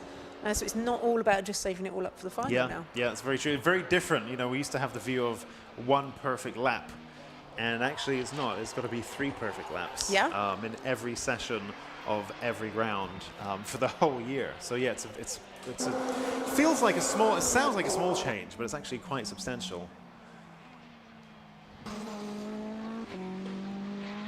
Josh Barrett in the Caterham Supersport. If you're wondering what the flashing red light is on the back of his car, that's to signal, well, it might not look like it, but he is on a cool-down lap, actually, and you can see from his sector time there, yellow, so no improvement, not a personal best, aka not his fastest sector 2, so even the data would support that he's on a cool-down lap.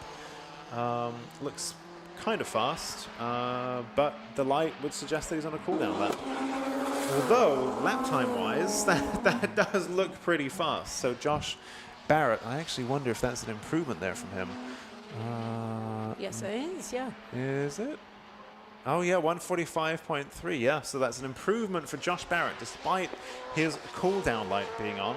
So I wonder whether maybe he's knocked the button, which is easily done in the heat of the moment when you're wrestling the steering wheel around and you knock your indicators or your light or something.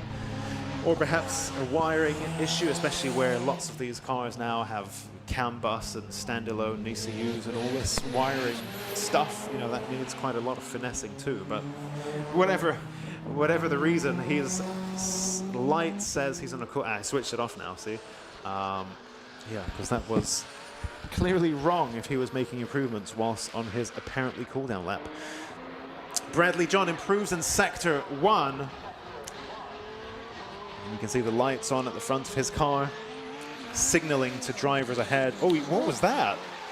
Oh, that's interesting. Bit of wheel spin from all 4 wheels. Is it one of those situations? Yeah, I'm not quite sure what happened there. It looked like the outside wheel kind of like spinning up there, maybe where it gets a bit lighter and it's just spinning, but not quite sure. Personal best sectors 1 and 2 there from Bradley John in the number 27 machine. Fresh from that trip to the gravel in the previous session. Let's see. Notice he takes a very conservative line going around there. This time where his lap time was actually disallowed like last time. That is, that's fast. Bradley John, 140.8. It's very impressive. One of only 2 drivers. Well, actually, no, he hasn't quite dipped under the 140s yet. The only driver to do so is Luke Sanjukovski in the Tegoa machine with a 138.4. But Bradley John getting very close indeed, 140.8. And that lap looked very racy indeed. Great stuff there from Bradley John. And you can see now a yellow sector 1, so a slower sector 1 as he embarks on his cool down lap with a minute remaining in the session.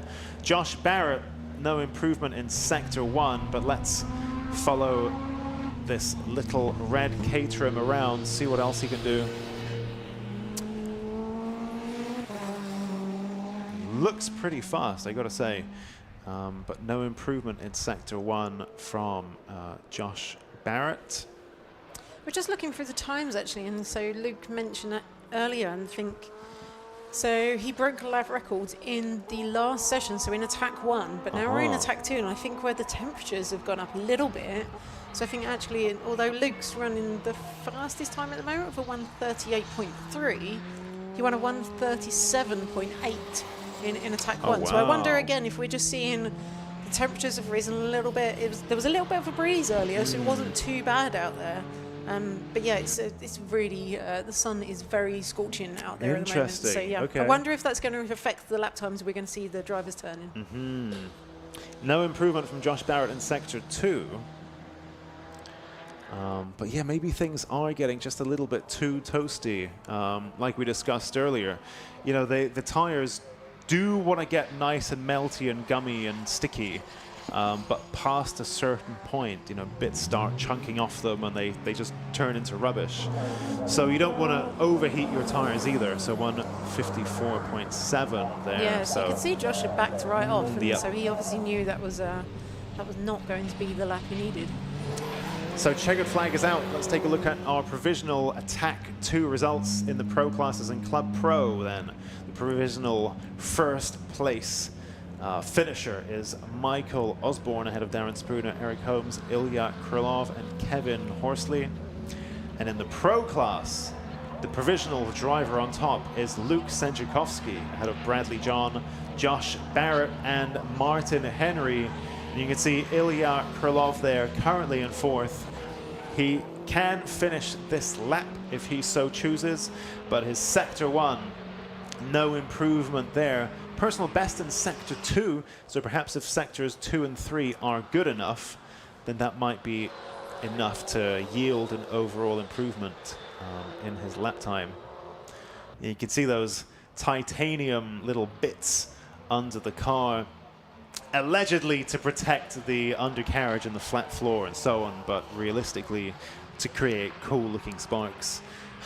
It didn't have to be titanium, it could have been something else, but look at that. Ilya Krylov jumps up into 2nd place. Wow. That's a nice improvement there from him. Nice. Yeah, just taking that from Darren Spooner yeah, he'll right take at the that. end. Wow. Right at the end. Great stuff. So that is our attack 2 for Club Pro and Pro classes. And now those drivers will all head into Parc Fermé to make sure their cars are still compliant with the technical regulations. And in the meantime, our attack 2 for our Club 2-wheel drive and Club 4-wheel drive machines will get underway in just a few minutes.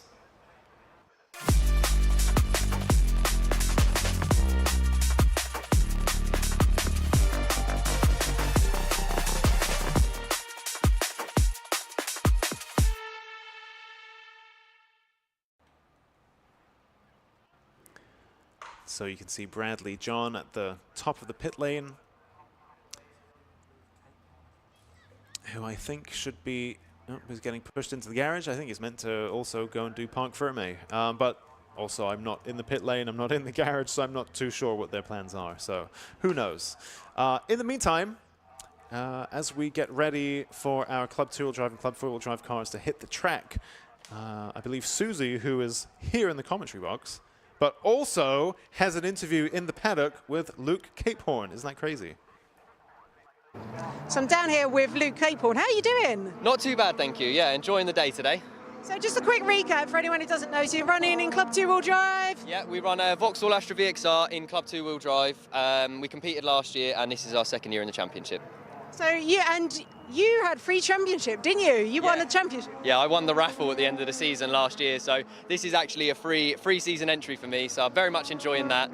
With the 4 engines that I blew up last year, I felt like it was a reward that was required to be able to compete this year. So that was one of the awards you got last year, right? Yeah, we got a model engine, which I gifted to my nephew so he can start learning how to rebuild my car for when he gets older. Start him early, yeah? Absolutely, yeah.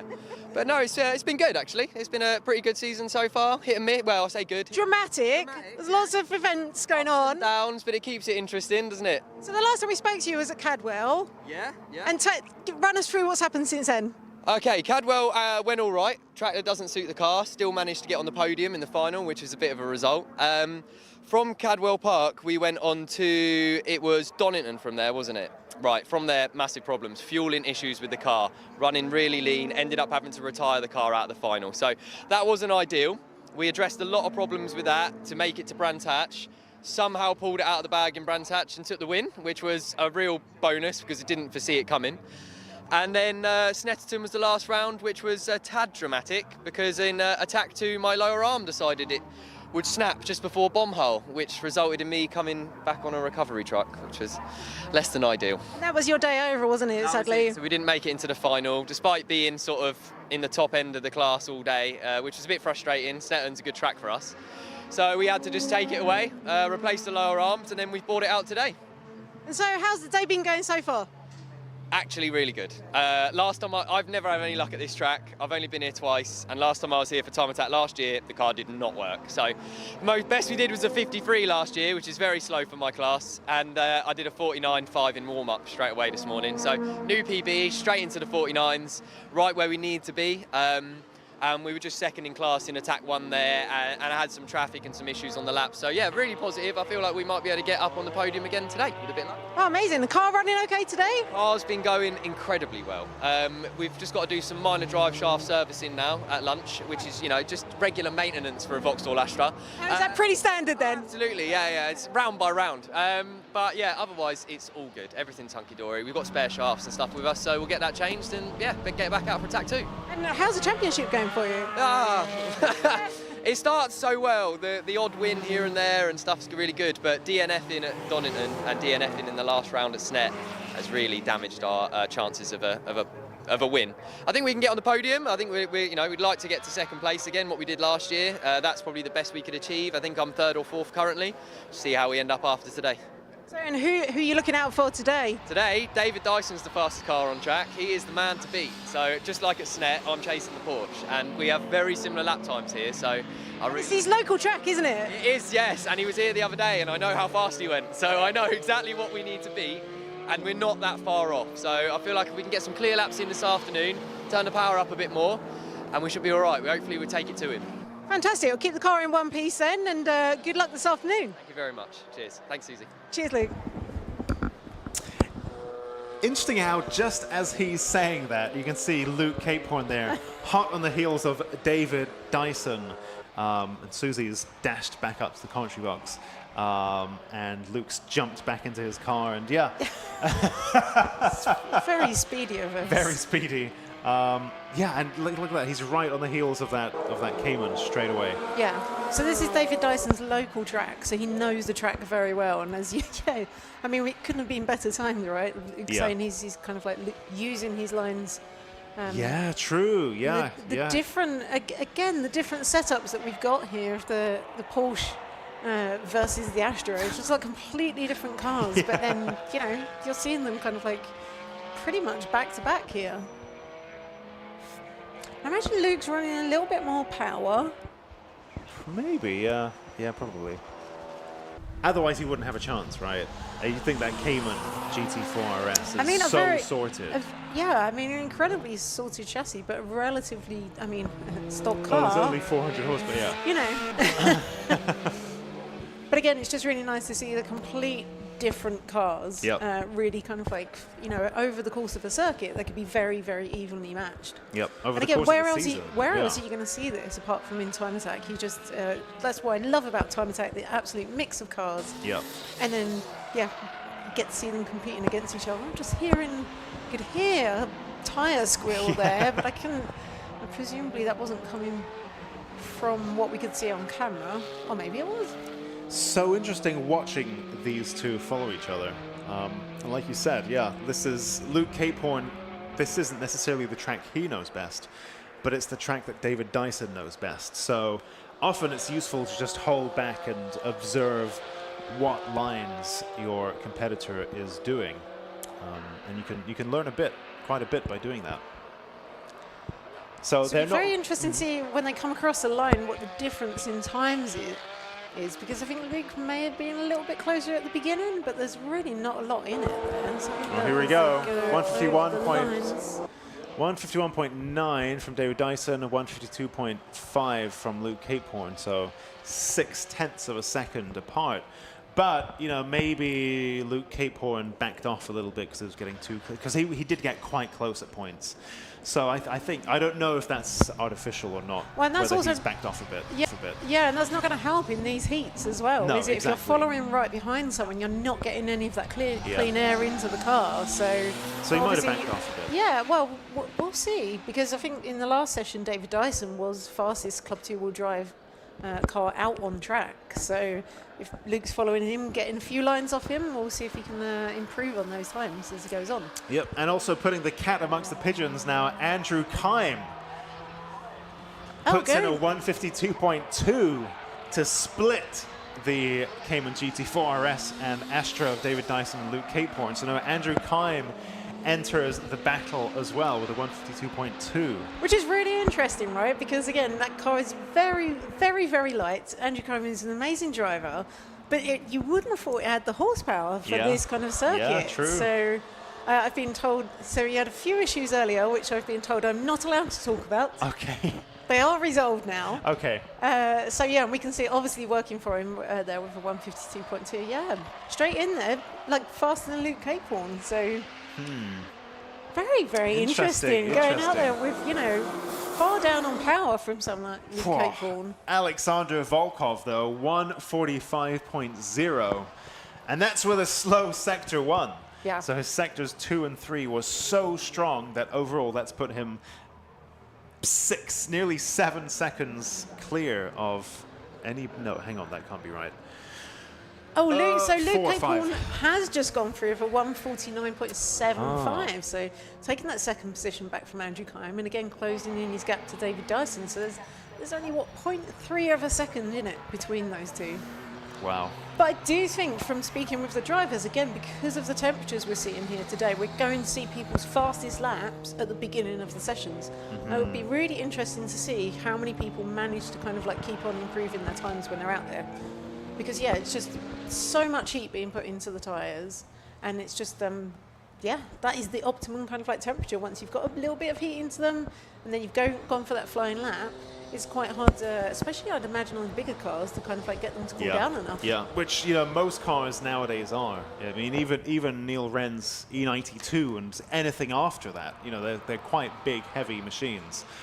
And you think, yep, they will plateau at a certain point, right? They're going to get faster, faster, faster. Tires hit that window, nice and fast for a few laps, and then you're going to really struggle to cool it after that point. And you know, that's maybe it for your session, or you're going to have to do 3 or 4 cool down laps and lose loads of time. So really interesting challenge running in this weather. Who is that there? Is that Stu Summers or Andrew Kime? It's tricky to tell the Saxos apart from behind. I think that's Stuart Summers. It might be Stu Summers, yeah. But getting, I think, all 4 wheels on the curb, the wide green curb there. So I think we might see an angry note from the stewards on the TSL timing screen. Ah, this is interesting. Just look at this thing. Isn't it amazing to look at? Oh, sadly, I don't think we're going to get much of a view from it put back in. Especially that rear bumper is so crazy how it flares out. I mean, like, there must be a reason for it, but it just looks very, very unusual. But yeah, what a machine. Yeah. I mean, what kind of like presence does that car have? If you see that coming up in your rear view mirror, you're going to move out the way. Yep. It's so big and so wide. Yeah, and so aggressive looking, and you can't miss it because it's bright orange and it has metal flake in the paint as well. Oh, does it? Yeah, so yeah, it's really, there's no missing that. How interesting that it slots into Club 2-wheel drive as well. I know. I was very surprised. But I guess it is a car with a cage, and I guess maybe even it runs. Well, I think the fuel is free. Maybe actually. And I guess when you're going back then, it's like you're not having these big kind of aero packages. It was just brute force back then. Yeah. Because we know not running the original engine. Of course, it's actually 450, 500 horsepower is about where you would be in Club 2-wheel drive for a lot of these cars. We saw an NA V12s as well, so I wonder if we can get to hear some of that. Do you know, in the commentary box, not so much. So you hear it moving around the paddock and into Park Ferme, into the garage and stuff. You can hear it really well. But actually on track, it seems to be relatively tame. So lots of silencers in there. Very OEM spec, I feel, more than race spec. Yeah, bit of a shame, but noise regulations and such. Yeah, we'd like to hear the howl of the V12. But definitely the only V12 in the field that we have. Oh there. yeah. We don't often get those in Time Attack. In fact, I can't. Struggling to think of any others that we might have had. Yeah, a few more cylinders than any other cars that we're looking at on track. It's interesting because we've got here the two FK8s out on track in Club 2 Wheel Drive, both from Dream Automotive, is it? Yeah. And so and I think actually speaking with them, the FK8s are pretty much renowned for having dealing with heat issues, basically. Oh, really? Yeah. So I was speaking with them and saying, asking what they're as in doing. like dealing with, as in like being good at them, or like struggling with them? No, struggling with them. Oh. Oh, you can see, sorry, just Andrew coming around that corner on 3 wheels, lifting that rear wheel all the way around the corner. Yes. He just comes across one of them, right? So that's David Frost's car. Yeah. So, and that's what they're saying. Again, everyone I'm speaking to is, just trying to keep the car within that kind of optimum operating temperature. So the FK8s are not very good at that, then. Apparently so. I don't know. I mean, they seem like such great daily drivers. Like as a car that can do it all, I think these modern Type Rs are really very good at that.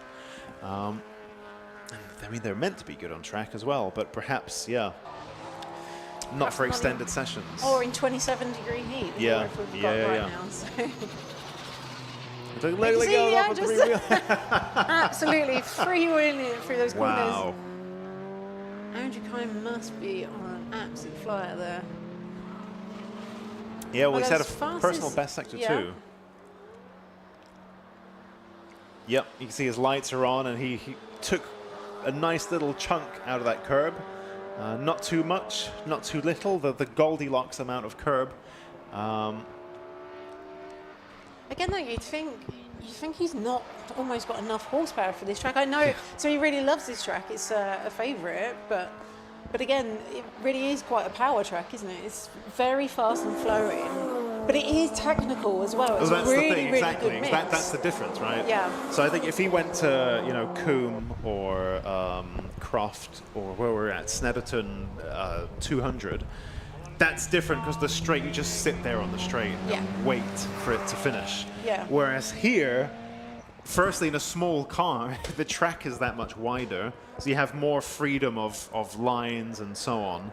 But of course, you also have the handling because, yes, it's fast, but it's constantly curving and flowing. So you do want a good chassis here as well, and having a car that rotates and gives you that freedom to choose a few more lines and a few more directions, that's definitely going to help.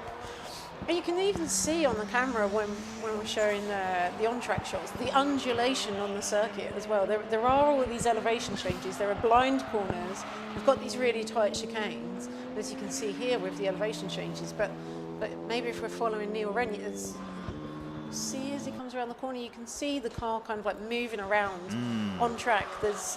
There are little dips. Yeah, you can see even there with Neil Robson's car.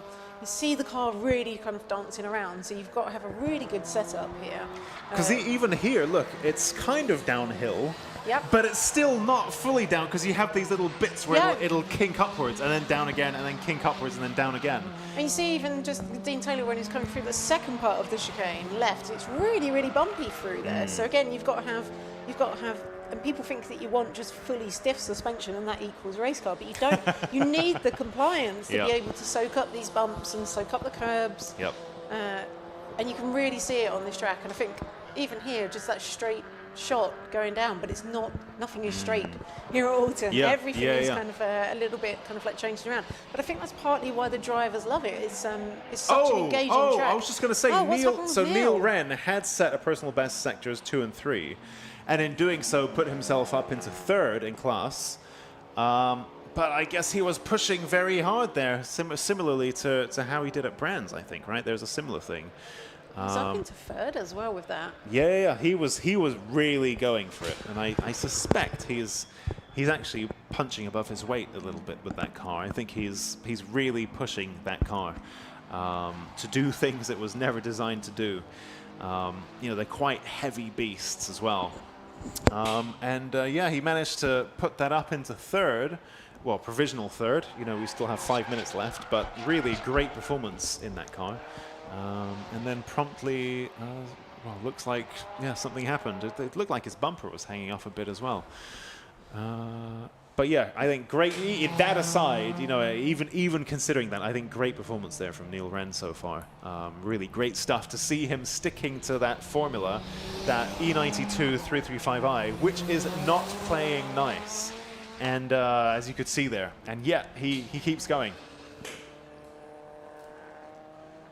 We're just seeing Johnny Fletcher out on track, and I'm wondering if Alexander Volkov is on. Yeah, so it must be on his cool-down lap there and letting him through.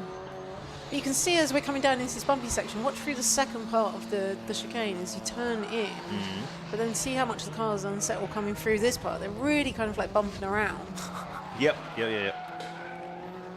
It is such a great circuit. It's so picturesque as well. Every shot that we have, tree-lined backgrounds, and elevation changes, which are always good fun, which are very different. You know, we were just at Snetterton, and I was just looking up Snetterton 300, the longest circuit that we have throughout the season, but actually Alton Park quite close behind us, so 2.7 miles to Snetterton 300's 2.9. But Snetterton, very flat. Everything's flat there. Yeah. So different types of corner, it's quite boring, but everything's flat. Yeah. But yeah, definitely not the case at Alton. Luke Caporn, though, look at that, personal bests in sectors 1, 2, and 3, and good enough for first in class. Look at that. Interesting. So he has used those lines that he has taken from look David at that. Dyson. He's 6/10 clear of David Dyson. And so being maybe able he to did pick improve something on up him. there. You see Neil Wren there, and he's still going round, so... Is he missing a bit of bumper, though? It did look like his bumper wasn't maybe quite on as much as we would as he would have hoped it to be, but then maybe it's not causing an issue. So actually, I bumped into him earlier today, and at the last round, I picked up on some bits that were flapping under his car, and maybe if you're watching the stream so you can get a nice clear view, you can see there's some stuff hanging under his car. Anyway, as it turns out, those are his 2 lambda sensor wires, which he's just not cable tied up yet. And he's just kind of left it, and you can see they're still hanging there. So it's nothing serious, it's just lambda sensor wires. David Dyson, what's he up to? It's too early for pits. He was indicating Yeah, he must to be on yield. a cool-down lap there, but I'm wondering if, I don't know if he has any in-car comms, and if he's even aware that he's kind of just being picked by Luke. Because I'm sure, like I say, given that it's his home circuit, I'm sure he might have something to say about that. Yeah, and I almost wonder whether in something like front-wheel drive Astra with all that power, you know, front-wheel drives are great in terms of they give you a lot of confidence. You know, if you spin up the wheels, the worst that's going to happen is, you know, you'll wash out a little bit. So you can just back off the throttle and pull it back in line.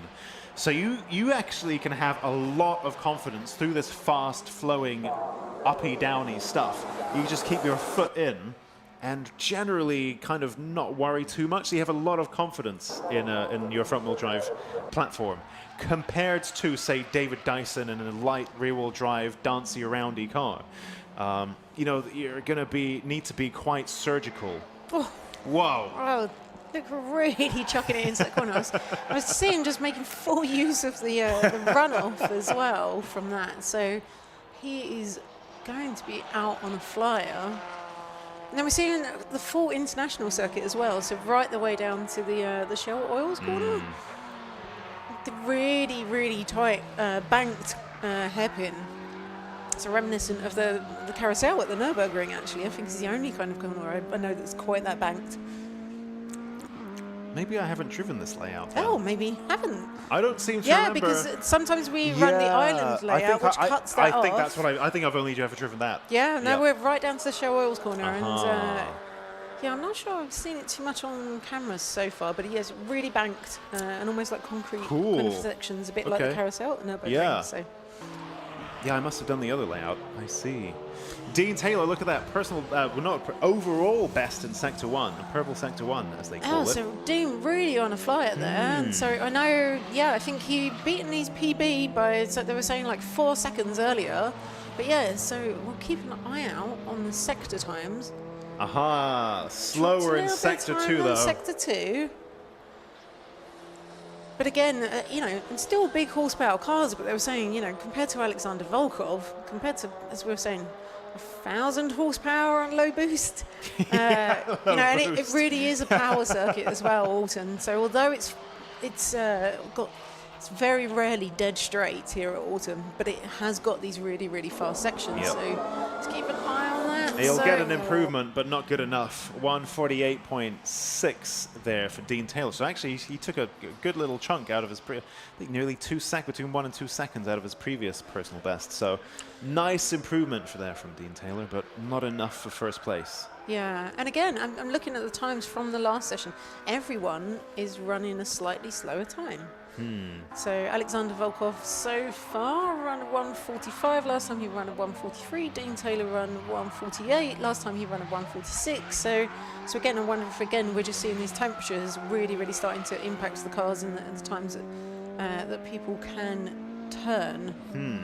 I guess the one actually, as I say that, and as we're focusing on him, Andrew Kime out there, just absolutely flying it around. We'll see. Yep, absolutely, he's going to be on the three-wheel. How many corners is he going to freewheel it through? I guess the answer is probably all of them.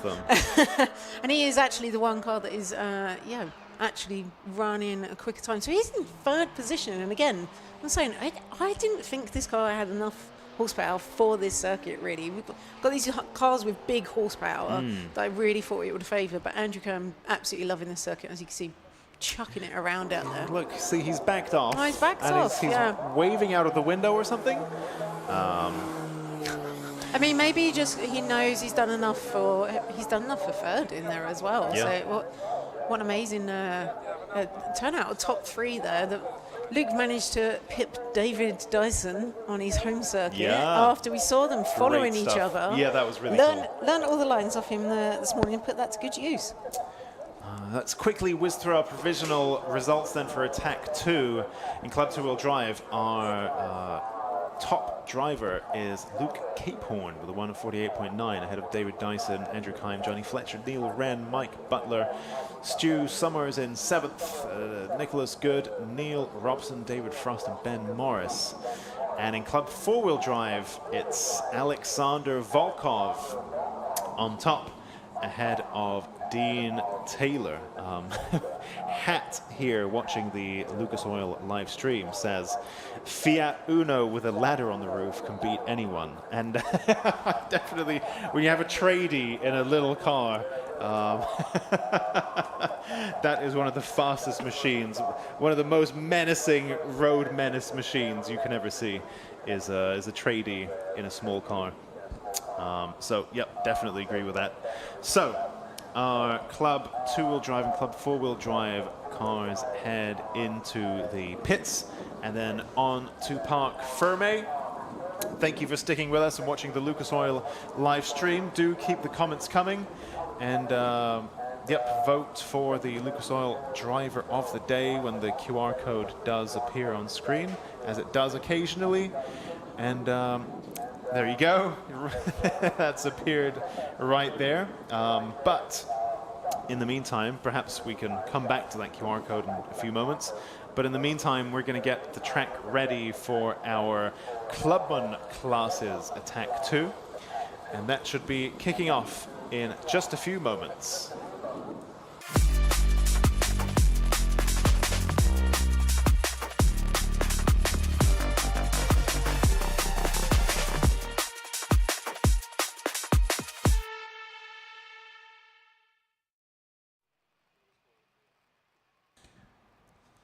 And you can see our next cars lining up to begin their Attack 2. But in the meantime, while we wait for the track to go live, we have Susie in the paddock speaking to Joe Bullen. Just having a quick little catch-up with Joe Bullen. So, good morning. Good morning, how are you? It's good to see you back again. I know you missed the beginning of the season, so tell us a little bit about what happened there. Basically it was a new car for this year, so it was started building it last year. Just run into some teething problems during the build because it was a ground-up build, so just from a shell, so it's a new cage, everything on it's new. Just as it went along, we developed the car, obviously went into little details and stuff like that on the way as well, which delayed things and just had just delays really, to be honest. Yeah, so it's but because it's a new build, so we went different way, obviously, like with the front of the car, rear of the car. It's obviously got a lot of the 611 motorsport stuff on the rear of the car as well, so it was through a design process of doing that. And unfortunately we missed the first 3 rounds because of that. Then we had some engine issues when it was being running on the dyno, so again I missed the Brands Hatch because of that as well. But fingers crossed now we're here, and yeah, it's running, so yeah, so the good thing is we've made it for the rest of the season. We'll just see how it goes really, so yeah. And the car's looking fantastic as well. Tell us a little bit about the changes you've made. So obviously it's a full T45 cage which has gone in the car. Pretty much now running, all the bolt-on panels are now carbon fibre. So all that's left now is the bonnet, the roof and the quarters to do, which will be over the winter. So the whole car is going to be full carbon. So currently it's at 967 kg. So there's still more weight to come out of the car.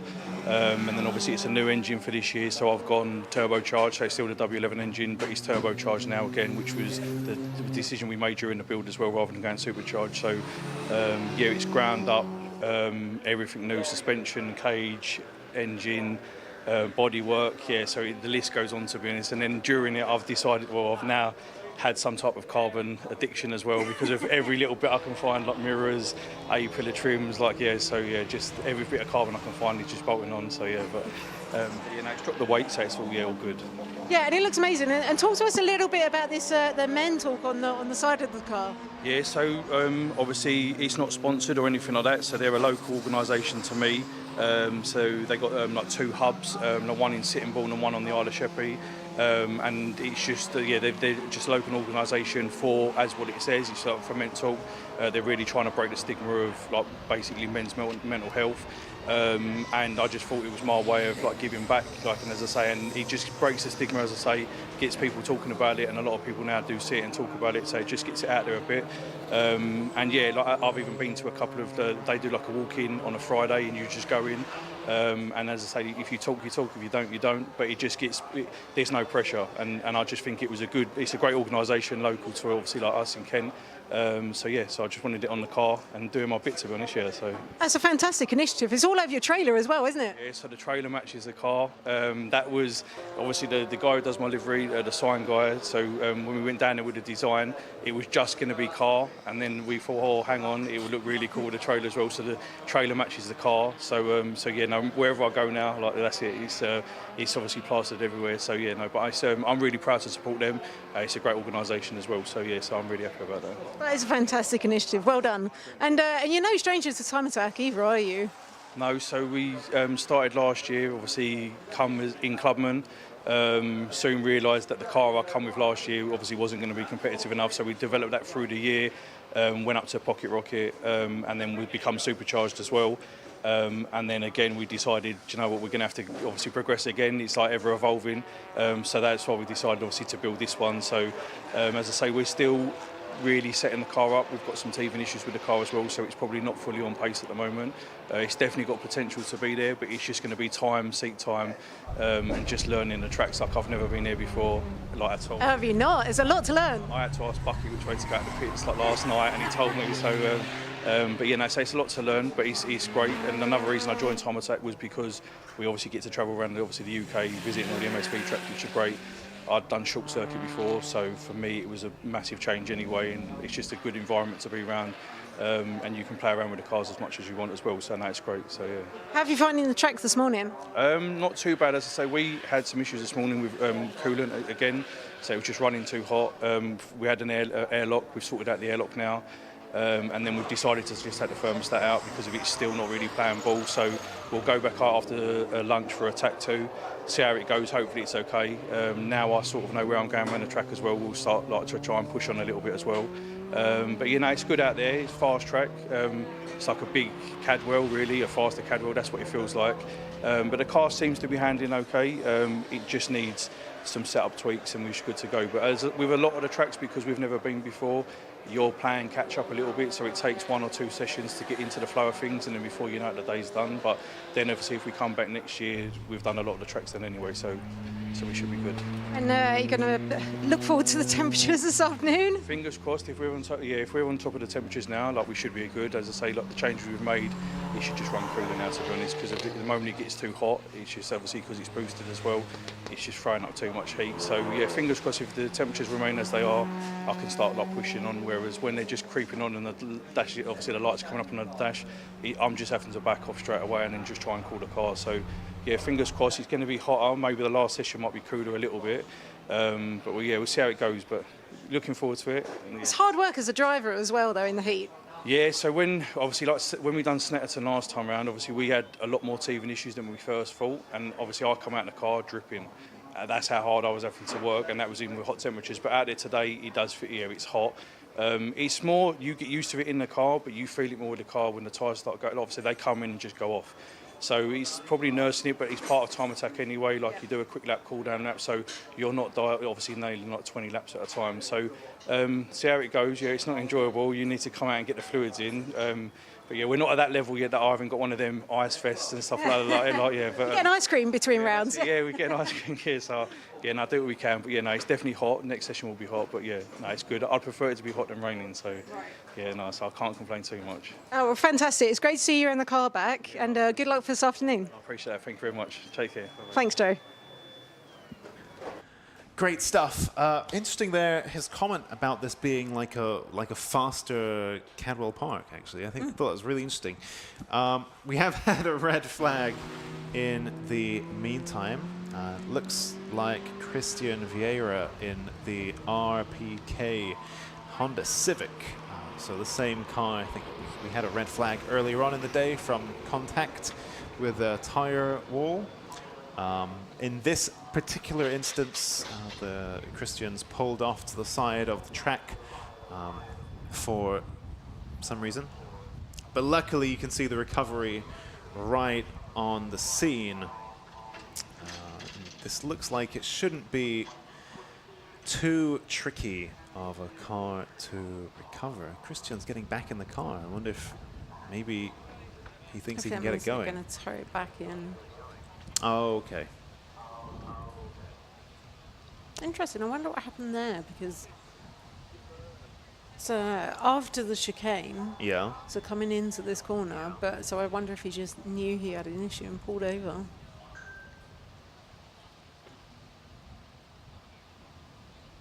But yeah, it looks like hopefully they're going to be able to tow that back in, which would be the fastest way to recover it.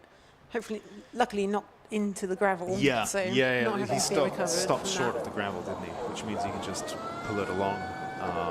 It's like grass is the opposite, isn't it? Where there's no grip whatsoever, and you can actually pull things along grass pretty easily. Yeah. So I'm hearing from the producer that maybe the car just came to a stop, as in, you know, this is how it looked from the trackside, as it just ground to a halt. So there you go.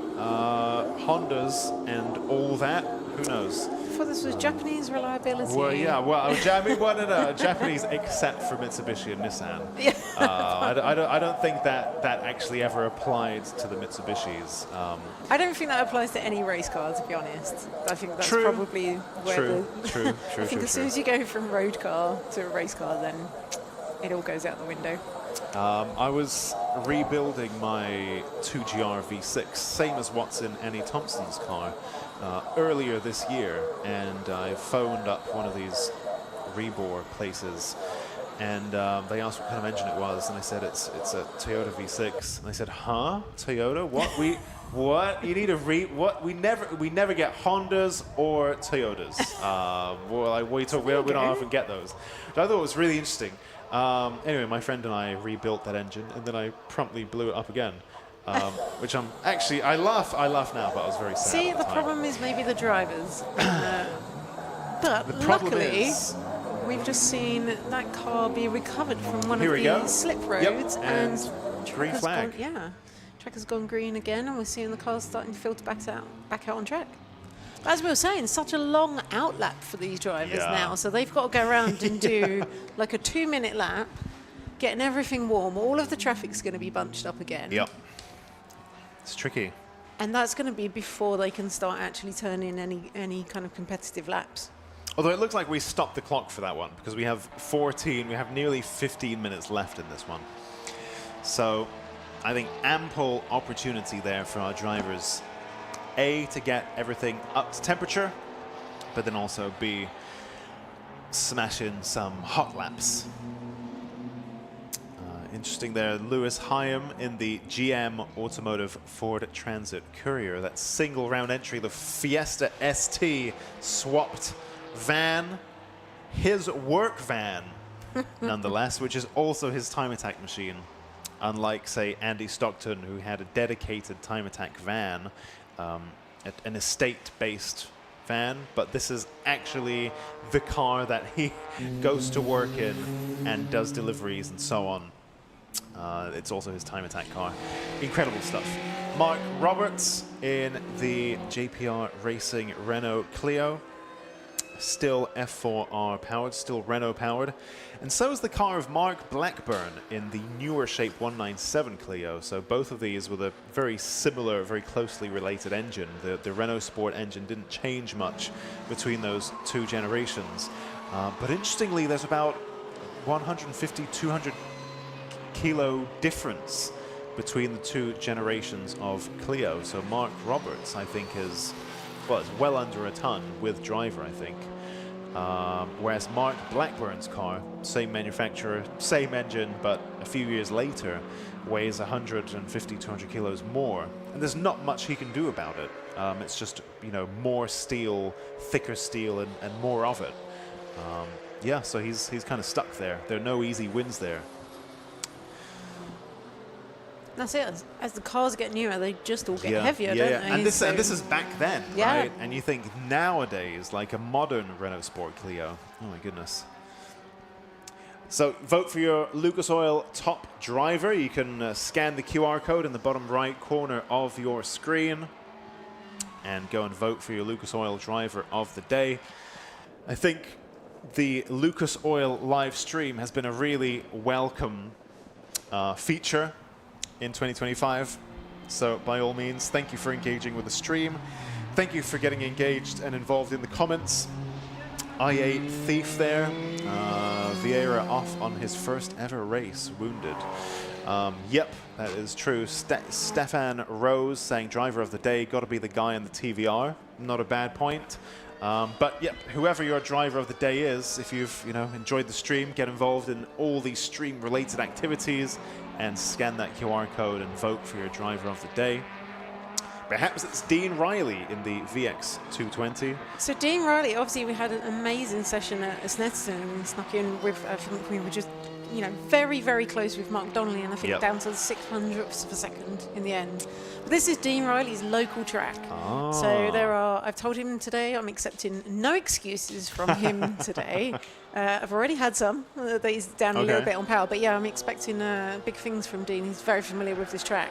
And again, I think probably more suited to the VX220 as well. It's a really kind of like nimble chassis around here. Although again, maybe down a little bit on power. But yeah, if he's very familiar with it. So yeah, we'll see what sort of times he can turn. I mean, he was the fastest person out on track, but they literally got only half the field actually even managed to turn one single lap. So yeah, I don't think we can take that as too much of a marker so far. Yeah, Eden Young is one of our classic and retro entries who is missing on the leaderboard. So we've had that great three-way battle between Dean Riley, Mark Donnelly, and Eden Young. Oh, someone's come off here. Too much smoke to actually tell who that was and where that is. So I have to keep an eye out for that. So that sounds like, so the producer they're saying it's 1:30. So that's Mark Blackburn. Which So that extra means weight, another we're just red talking flag. Is that about it, extra we've weight? just jinxed him. Oh dear. Oh, yeah. And that's it. Again, with such a long circuit, by the time these cars have gone past the pit wall now, and they have to go all of the way around. Go crawl around a whole lap. Oh my goodness. Oh wow. That's not good. So Nose gone first. straight into that barrier. He's out of the car, which is a good sign. Yeah. So hopefully he's okay after that. Looks like we're going to keep the clock running for this one as well. Yeah, it's going to take a while to clear the circuit down there. And we've got still nearly just under half of the field who have not really turned an actual flying lap yet. Yeah. And again, Joe Bullen, who you spoke to, hasn't really done a great deal. Jamie Biss, Michael Greenhue, Eden Young did an outlap and an inlap. I saw him in the pits with the fan there cooling, blowing air onto his stuff. Yeah, and like Mark Donnelly, as we were watching, actually had the fastest, what's that, the second sector time? Second speed trap time. Yeah. And then didn't get to finish that lap. Tricky. So, and I know, as I was saying with Mark when I was speaking with him earlier, so he's got this issue where the car keeps popping out of gear, so he's actually having to literally hold it into gear. So it's most of an issue in fourth and fifth, but he was saying that's pretty much all the car is in. And that's around also this that's when you want both hands on the wheel, right? So he's literally having to drive one-handed as he's driving around the track. But yeah, who do we actually see manage to turn some? I mean, I say turn some laps, turn one lap. Yeah, just 12 of our 21 drivers have actually managed to put a hot lap in. And we're more than halfway into the session. That's so. And by the time that gets cleaned up, this is really going to mean that everyone's going to go straight out and straight onto the case. So the first hot lap they get might be.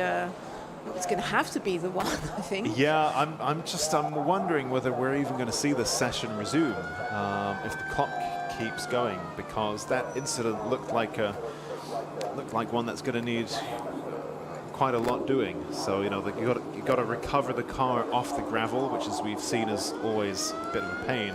And then that tire barrier having done its job, or whatever, maybe not tire specifically, but that shock absorbing barrier is going to need to be put back to how it was. And previously we saw the big tractor with the the forklift thingy on the front have to come out and put the barrier back how it used to be, and that's quite a slow moving vehicle, and it's basically a lot of work. So I wonder how that's going to go if the clock's going to keep ticking. But at the same time, we have a very busy schedule. We've had loads of red flags so far. So I think it's been one of our most eventful days in Time Attack this year. As you can see, we've still got these last 4 cars filtering off the track. Yeah, such a long lap, isn't it?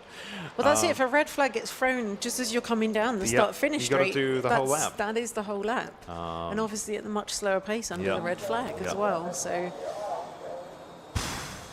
Yeah, this is going to be, and we can't keep having red flags and then stopping everything and stopping the clock and so on, because we've got a curfew, right? So there is a point at which, the organizers and officials are going to be mindful of that, and they're wise to all of this.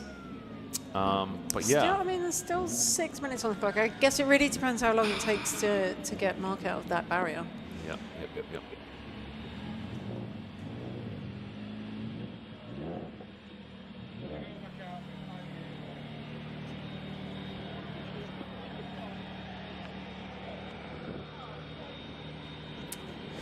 So Andy York in the number 81 Yorkie racing machine. This particular Peugeot 205 being K-swapped. Of course, Ryan Barker's Europa Racing Honda Civic also was not K-swapped. It already came pre-K-swapped from the factory. The Fiesta ST swapped van of Lewis Hyam I mean, I gotta say, you hang around in the time attack paddock and you just really get a taste for for engine swapped cars, don't you?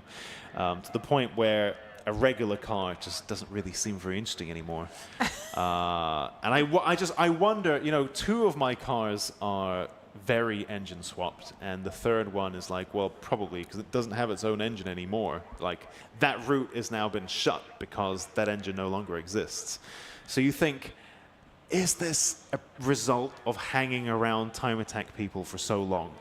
Is this why it seems like a good and commonplace idea? Because actually it's quite a headachy way of going about things, swapping in different engines and stuff. I guess I would imagine in the case of Lewis Hyam with the Ford Transit Courier and the Fiesta ST, I guess maybe that goes in pretty cleanly because it's all Ford stuff, and you know, maybe that's a pretty easy swap. But in a lot of cases, that's just a way to make more problems for yourself. But when it works, it's wonderful. Joe Bullen there in the Mini. Plastic windows and all, very nice. But what a great initiative to be champion as well. Yeah, very true. Yeah. So it's really great to see that, because obviously when we see the sponsors on the side, yeah. This time Joe's actually taken a bond upon himself to put the charity on board. Yep, that's very cool. So yeah, very good way to start those conversations. Michael Greenhue there in the Team Lar Motorsport Volkswagen swapped Vauxhall Corsa B. Yes, the old PD130. The old PD130 pulls like a train. Very impressive stuff. Same amount of smoke as the train. Yeah, same amount of smoke as a train as well. Yeah. That's real mad scientist stuff, that particular combination. Really struggling with torque steer in that car, because it's got so much torque. And then you're running all of that through the front wheels. Yep. And yeah, quite a handful. So just keeping that into a straight line. Yeah, and I'd imagine similarly to Eden in the Micra, these are not particularly beefy cars from the factory. You know, these are very much economy cars built on a budget with exactly the right thickness of metal on everything that it needs to cope with the 60 horsepower, whatever that they left the factory with. So as soon as you start doubling, tripling, quadrupling, and beyond, things are going to start to bend and struggle and wander around. And yeah, I'd imagine handling is probably quite tricky in that particular Corsa. So there we see Mark Roberts. So I happen to know that Mark Roberts' mum was driving this car on Friday and doing an absolutely fantastic job. So basically, if Rose is out there, we're waiting to see when you're going to do a round in time attack. Yeah, that's what we want to see. That's the next step, isn't it? That's the natural next step. That definitely is. So we might have to turf Mark out. I'm not sure if he's aware of that yet, though.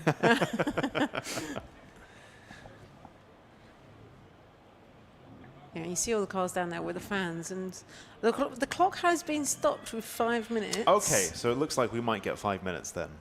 So that's an out lap and a couple of hot laps in that case. Well, is it though? I think you've only got one. I mean, I guess as you go over the line for the checkered flag, you can finish that lap, obviously. Yeah, exactly. So exactly. yeah, so, but it really is a case of, you know, you've got to be straight on it.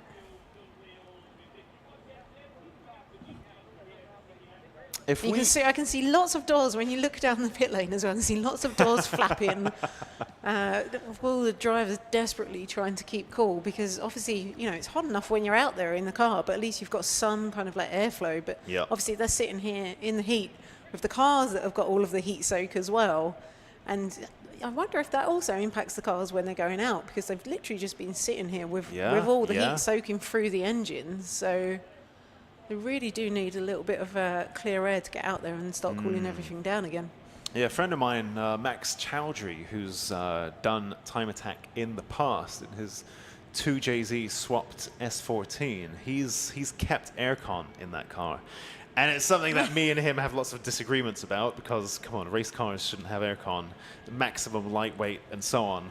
But on days like this, you understand that, yeah, actually aircon in a race car is actually a really good idea. As long I mean, as it shouldn't be. It shouldn't be. But we do know, we do have some cars in this session that do have aircon. I think... I imagine David Dyson in the Cayman probably has aircon. I'm sure he does. Annie Thompson, maybe? Clive in the Hopwell Exige? does. I was checking with them Okay, earlier, makes so sense. Clive still Yep. does. So Yep, I guess they'll be the- sitting there in comfort. Mm-hmm. But everyone else, I The imagine, Civics is going to might. be. Are the Although Civics- Clive's sitting there with his, sitting there with his door open, so maybe he's getting a little bit fresh air. The Ford Transit might have aircon. But he was saying it gets very hot in there because Oh, essentially really? what you've got is a giant metal container, Right. and obviously and no windows, so it's just the metal kind of like heating up in the sun, so very warm. And obviously, I mean, not that anyone has got the windows down anyway, but no windows to let any of the heat out.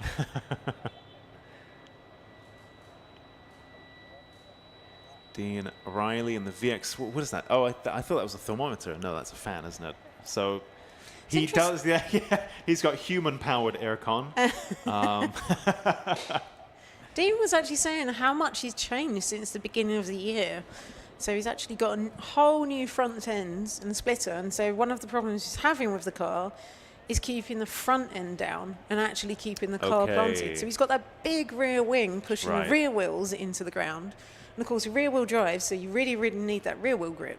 But also, of course, you need the front wheel grip for turning. So we're saying, we're trying all kinds of things with that. So new front end, new splitter, they're running the whole car much lower. They're making tiny little wear mods to it. So just at the end of the splitter and just kind of around the wheel arch, just to try and divert the air to not go into the wheel arch, blocking up some of the holes in the front bumper, just so that again the wheel is not the air is not going into the wheel arch, and then you're getting all of that disturbed air. And then he's also running like little skirts. I see, you might see it as you go past, but just to try and stop the air from escaping from underneath the car once it's underneath, so that it goes out the back and out of that rear diffuser. And he was saying just these really small little changes, but make a huge impact on how the car drives, and really helps to keep it just to keep it really stuck into the ground, and then give him that extra kind of like front end grip. I think I saw his dad at one of the rounds in the garage, and he I can't remember what it was, but there was some really technical discussion around this car. I think his dad used to race these or something like that.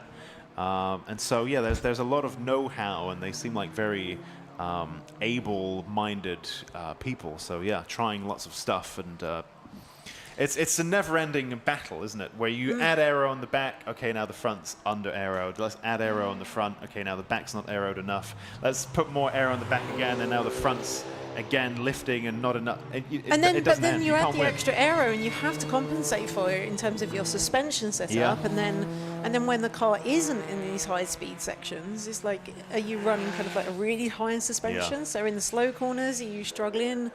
And it's really interesting how, especially when, maybe not so much in this class, but as we're getting up into the kind of like crazy kind of like aero cars, in the pro classes, it makes these huge kind of like issues that they have to kind of like deal with.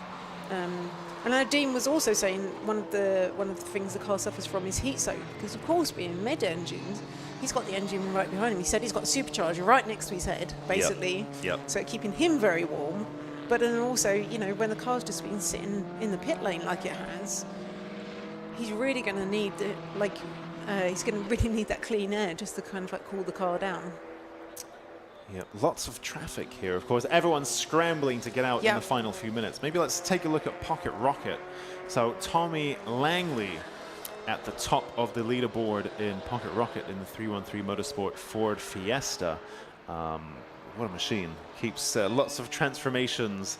Different look again. Different look this again. time. Yeah. It was pink at Snetterton. Yep. So very much keeping us on our toes, so that we don't confuse it with a Yaris again. Yeah. Peter Rushforth in the Mini Cooper there. That was Mark Roberts. Oh my goodness, it's all happening in Pocket Rocket. Well, it just looked like he'd maybe had to take the exit. Whoa. Jamie Biss looking up the inside there of Joe Bullen, but having to jump on the brakes. And that was an This is it. Everyone just going for it, absolutely going for it this lap. I think we've got 5 minutes. And because everyone's crazy. out on track at the same time as well. So it's like normally it's a big enough track to have that clear air. But everyone's going out literally on top of each other. I mean, Jesus, I mean, using all of the track and then some. And look, personal best for Jamie Biss in that first sector, so it's definitely working. Although I suspect that corner exit there might Don't fall feel like foul. quite counts as track limits. So. Nice pass through there, through the hairpin. That's a great camera angle there as well. I quite enjoyed that. I think he might watch that back a few times. That was very cool. Doesn't actually convey how banked it really is. Whoa, whoa, whoa, whoa, whoa. Just Jamie going for that chicane. Just and again, the real kind of like lightness of the MX-5, the back end kicking out, and just not quick enough to catch that on the corner exit. Then wow, so, I mean, he got it back together and back onto the track, so all good there. But yeah, I mean, that was all over the place. He was really on the attack there. It comes through the chicane, so like, no, I'm going to bail out of this. Just straight line the chicane as well. But that may actually, I was about to say that may help him in terms of he gets them a bit clearer. Oh, there's Tommy Langley's come off as well. Oh, what's going on? We've got 47 seconds left. I was going to say that might leave him in some clean air on the track. Where's Tommy looks like Langley a mechanical off to the issue side? there for him. I think he's pulling off the track. He's not fallen off in that sense from pushing quite hard. I think he's trying to pull off the track from a mechanical issue. And this is it. We've seen everyone just set this one lap, and then everyone who's managed to go around already will get another lap because we're only 20 seconds off the checkered flag being thrown. So let's see where Tommy Langley ends up. Rafael Tsartsaris now back to the top of the leaderboard. So he's a previous round winner, now jumps to the top of the leaderboard. It's all happening in the final few moments. Ryan Barker at the top of Pocket Rocket, naturally aspirated ahead of Mark Roberts and Stephen Wilkinson, and actually Christian Vieira now moving around as well. Martin Batchkovich and Stephen Wilkinson as well.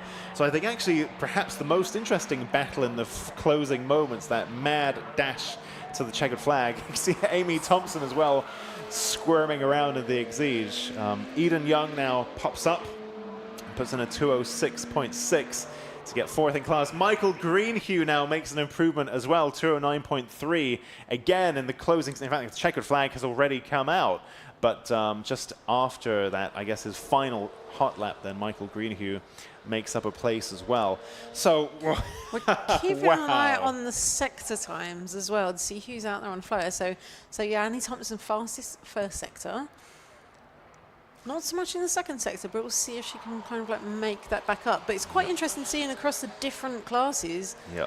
Around the 156 mark, we've got quite a lot of cars if you look at those. So only, I think, Dean Riley, the Clubman cars, actually, running faster than the 156. But then we've got Andy York in Classic and Retro. We've got Rafael Tsaris, as you say, Tommy Langley in Pocket Rocket Force Induction, and Ryan Barker in Pocket Rocket NA, all running in 156 on that one lap that they all got to do. So you can see why there was lots of traffic out there. Joe Bullen's on course for a new PB as well. Lewis Hyam, Joe Bullen, and Peter Rushforth all setting personal best sectors.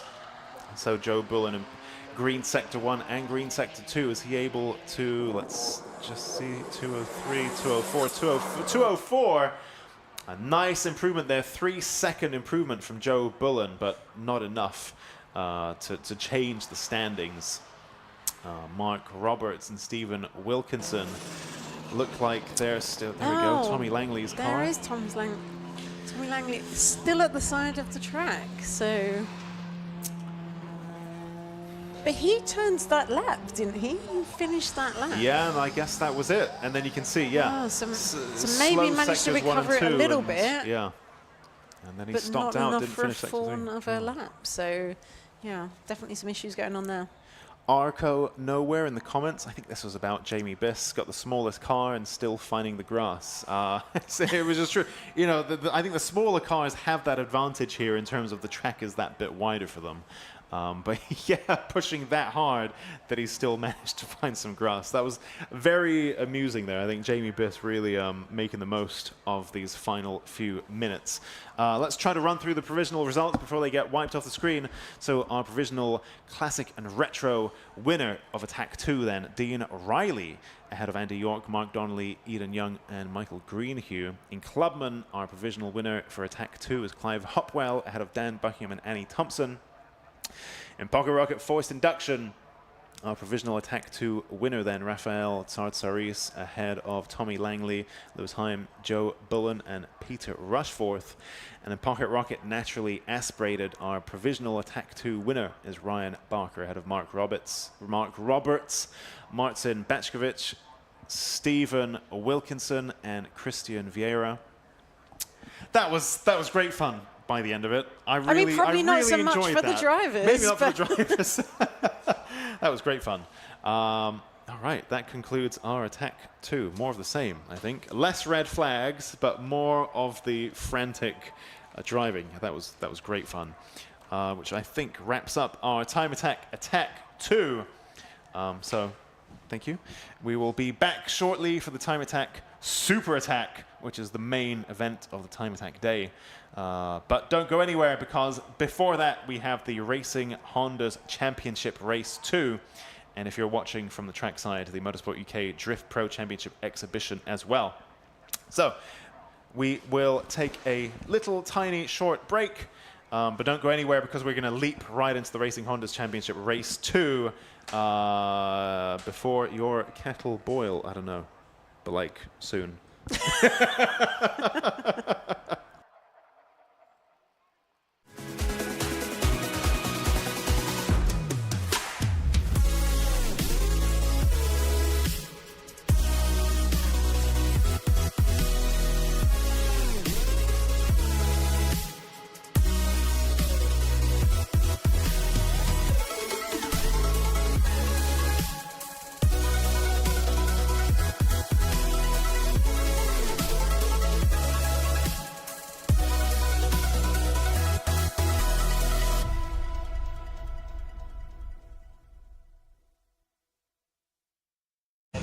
Right, I am here with Sammy Listener. He's one of our Class B drivers down in the pits today. Obviously, podium finish at Snetterton. How was it? Yeah, good. Really good race. Set myself over the curb, and I think Dan followed me, which lost me the lead. But I think, to be honest, Dan might have found a way through at the end anyway. But yeah, second and fourth in Snets, that's good. Yeah, very strong, very strong. Yeah. Obviously, it made Dan absolutely work for it there, 100%. Yeah, I'll take that as a bit of an accomplishment, to be honest. Dan's a very good driver, and if I'm creeping up to it slowly, then I'm all for it. Yeah, it's good. Holding on to third place in the championship, reckon we can score some points today, get up there? Yeah, I think so. We were good here last year. Yeah. Pace is good. Mechanically, the car had a bit of a disaster of a weekend, and we went home with our tail between our legs. But yeah, I'm feeling confident. Yeah. Looking like it's going to be a good day. Yeah. Happy with the car in the dry. Amazing. Can't wait to get started. Fantastic. Obviously, we have got the car behind us here. Yeah. Talk us through what have we got going on? It's your pretty normal sort of EP3 spec, really. Carbon bonnet that I've done myself, and a few bits and pieces inside the car. Enki wheels are nice. RPF ones though wasn't really good on an EP3. Yeah, quite your normal Class B spec. Lots of YSR parts, YSR brakes, coilovers, all that sort of stuff. So yeah. Amazing. Obviously, confident today? Yeah. Good stuff. Amazing. Well, thank you so much. Good luck. No problem at all. Thank you.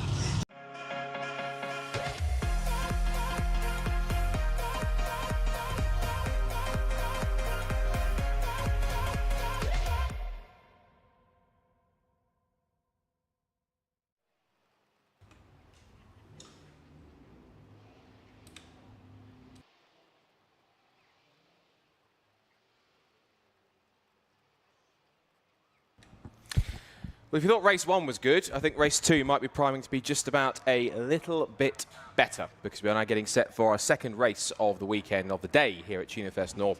For the Racing Honda's Championship, we're just getting a little bit of drift demo action going on, so we'll have another interview come up in a moment's time.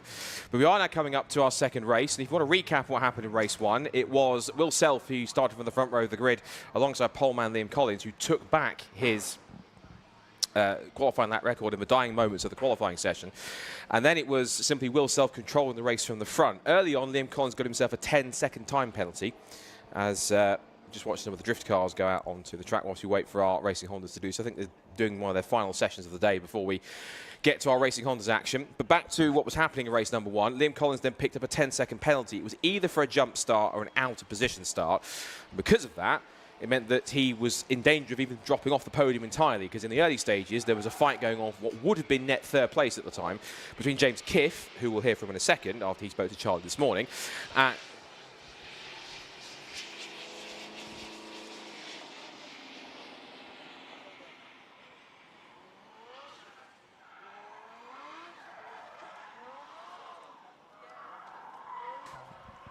So I had some talk back in my ear there for a second.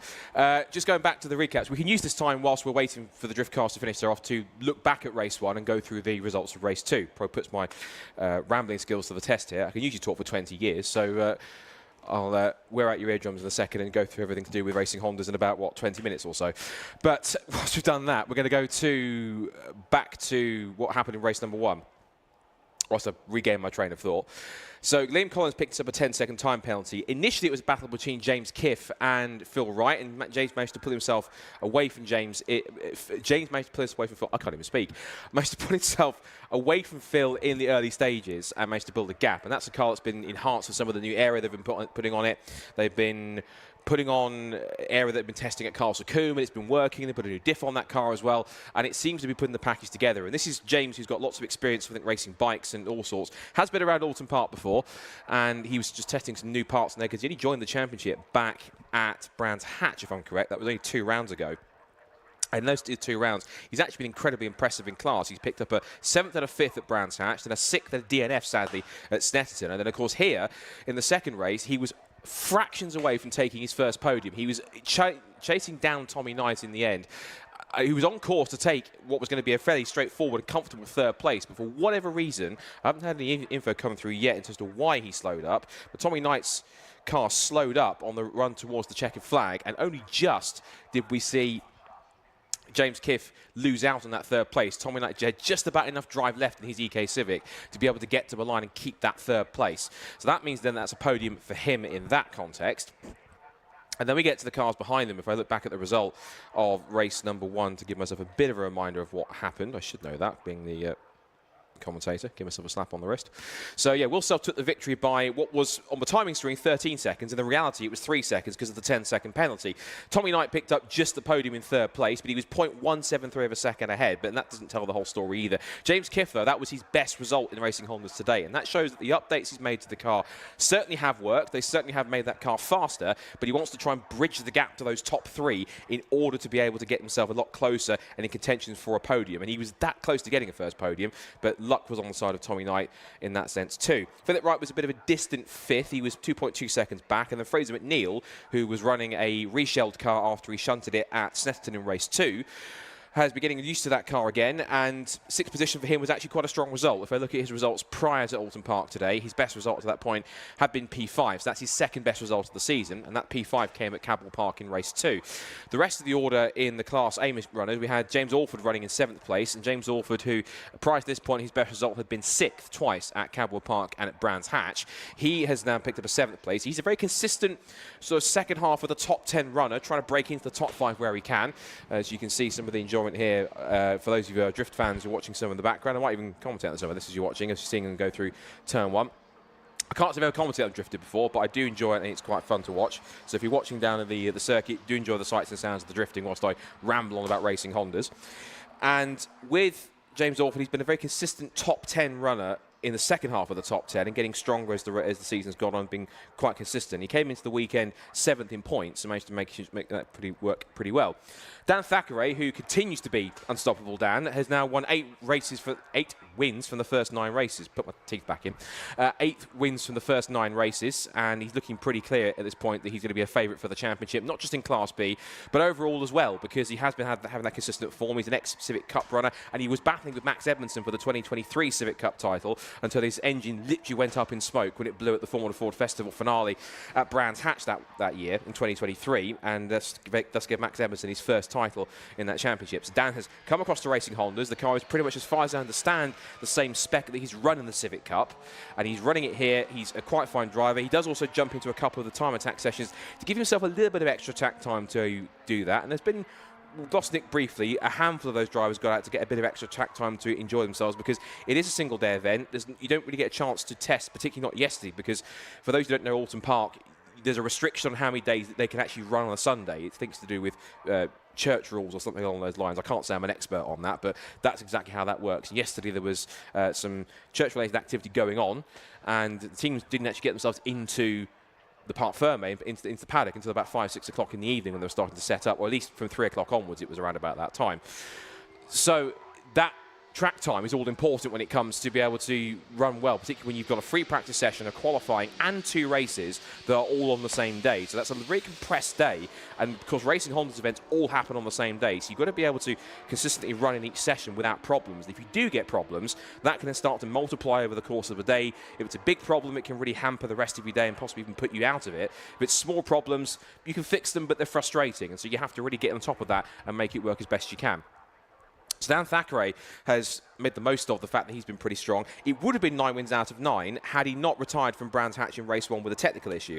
And that win actually went to his nearest rival, defending champion of Racing Hondas in 2024, Ryan Cunningham. He won the title last year in Class C, moved up to Class B. He's got the number 1 on his window, the Kemp Models EP3, and that car's been pushing hard as much as possible to try and chase after Dan. He has been, and I say this politely, second best, and he has finished every single race and done it on the podium. He hasn't finished a race off the class podium all season. His worst results have been 2 third places, and that was at Donington Park in race 2 and Snetterton in race 2 with a pair of thirds. The rest of it has all been second places, apart from Brands Hatch in race 1. Third in the points coming into the weekend was Sam Linster, and I talked about earlier on the fact that he was that close to ending the streak or adding another non-victory to Dan Thackeray's record in 2025, but he just about made a mistake on the last minutes of the race, the last few corners of the race, and that gave Dan Thackeray that victory to keep up his 7 out of 8 record going into the event, into this weekend. But Sam's been again very consistent. He did get the disqualification at Brands Hatch race 1, but outside of the second race at Brands where he got 7th, he's been a very consistent top 5 runner in Class B. He scored now 4 podiums if you include his third place that he took earlier on this afternoon, but he's taken 2 third places and a second. In fact, he's taken 2 podiums in a row now, considering that was second place in race 2 at Snetterton, and then race 2, the race 1 today, we got third place. Again, working out my ADHD brain on that side. And quickly run through the rest of the class. We'll go through Lewis Barker, who had a bit of a rough race 1, if we talk about that. He had a tangle with Trevor McConnell, which put him further back, and then from there he had to kind of drive angry a little bit to pick his way through the order. He did pick up, in the end, a place on the final lap after he passed Sammy Milam to give himself 6th in Class B.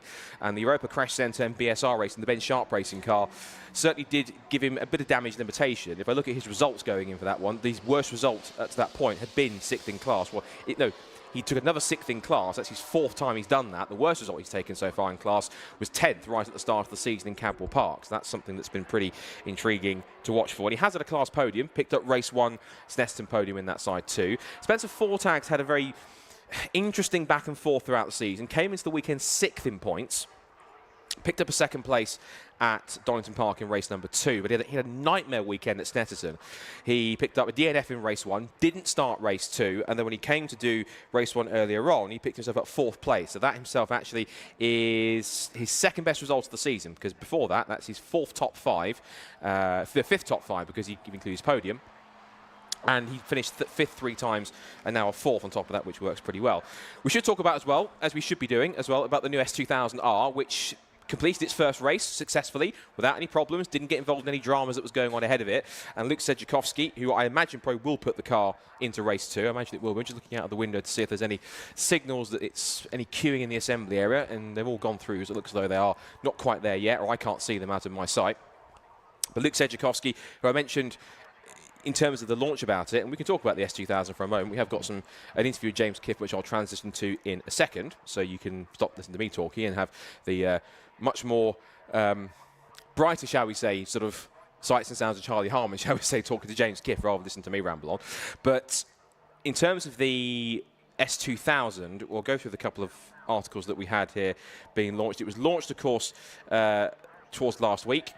And the S2000, I have to say, first of all, if you haven't seen it yet, if you get the chance to go before TunerFest North is over, go down to the top of the pit lane, right near where the pit exit is, and go to the Tegura garage, and do go and check it out before they load it up back on the trailer, because it is a real piece of kit, and it's been impressing a lot of people here since it made its debut. A lot of people coming up to take videos and pictures with it, and to find out more about it. There's been some great inquiries, I'm sure, and it means that it looks like the new S2000 Cup for next year is going to be pretty healthy in that sense. For those who haven't seen it yet, or haven't heard it yet, it's the new S2000R race car. It's got 240 brake horsepower, has a substantial rear wing and a frontal aero splitter, and it takes the the original AP1, and it also worked for the AP2 Honda S2000, and it will transform it to make it a really different race car. And it's a rear-wheel drive option in a championship which is primarily front-wheel drive. If you think about the fact that we've got Civic Type Rs, Civic EGs and EKs, you've got Integra DC2s and DC5s, that's all front-wheel drive, so that's all one way of driving a race car. With the rear-wheel drive option, you've got the S2000. It's the logical choice, given it's the most cost-effective, because, let's face it, the next step up from that is something like an NSX. And NSX become as rare as anything, and they become as rare and expensive as old-school other JDM classics like Skylines and Supras and everything else in between. RX-7s you can throw in the mix as well. So the S2000 makes sense. It initially runs in Class B, and of course that's a maximum of 195 brake horsepower per tonne. And of course it will graduate for next year into its own S2000 Cup class, which will have its own dedicated points table, and it will crown its own champion in the mix as well. Now Tegua has been tasked as well to provide the build kits and the components, which means the owners can build their cars as they wish. And they can even enter them before the season is done, because it's eligible for Class B. You can, before the season's done, before the final round at Snetterton in October, if you can pick yourself up a donor car, which you can do so for around about roughly £7,500, you can then go ahead and build using that parts kit that you get through from Tegua, supplied by Luke and his crew, and you'll be able to put it together for around about £16,000, which is not too bad when it comes to club-level motorsport race cars. And you can enter the last round of the season. There's still 3 meetings to go. We've got Brands Hatch in a couple of weeks, then we go to Knockhill in Scotland, and then we go to Snetterton back once again on the 200 circuit in October. So 3 opportunities before we have the dedicated S2000 Cup to get some early 2026 running in 2025 in one of these S2000s. And there's still about 3,500 S2000s on UK roads. There's plenty of cars out there in order to make it happen. And also as well, there's an incentive where the first 3 people, the first 3 entrants that build and race an S2000R race car using the kit will get a full season's worth of race entries paid for by Tegua. They will do that for you. It makes your expenses that little bit easier. That's one thing you haven't got to worry about. Your race entries taken care of. If you buy into this new class and buy into the S2000R, buy into the kit, buy into the vision that's been put together by Time Attack and by Racing Hondas and by Tegua to pull this together and bring this new different Racing Honda into the mix, it's going to be all quite crucial. Now, in terms of the feedback we've had for that car so far, and I'll touch on this before I then switch to something that's much interesting to listen to, which is listening to Charlie interview James Kiff. The car's already had its first development run, and that was at Oulton Park on Wednesday, which was impressive very much. Luke put in more than 40 laps around the Grand Prix circuit at Donington, and immediately said it was brilliant straight out of the box. And to give you a tell of just how good this car is, he said within no time the Craner curves were flat, no lifting. Now, if you know the Craner curves, if the car's got enough grip and you're bold enough, then you can go ahead and go for the Craner curves flat. So to do that straight off, to give that amount of confidence to someone as experienced as Luke from Tegua, who, of course, here at Racing Hondas and Time Attack, races a souped-up kind of JGTC GT500-esque looking NSX that's in the top class, he's got quite a good feel for a car that's got good grip and good aero, so his judgment is quite sound. He said the handling, the power band, the braking are all spot on. The engine, of course, revs to around 9,000. Of course, that works with the VTEC you have in these cars, and it makes it sound as good as it feels, which is quite excellent.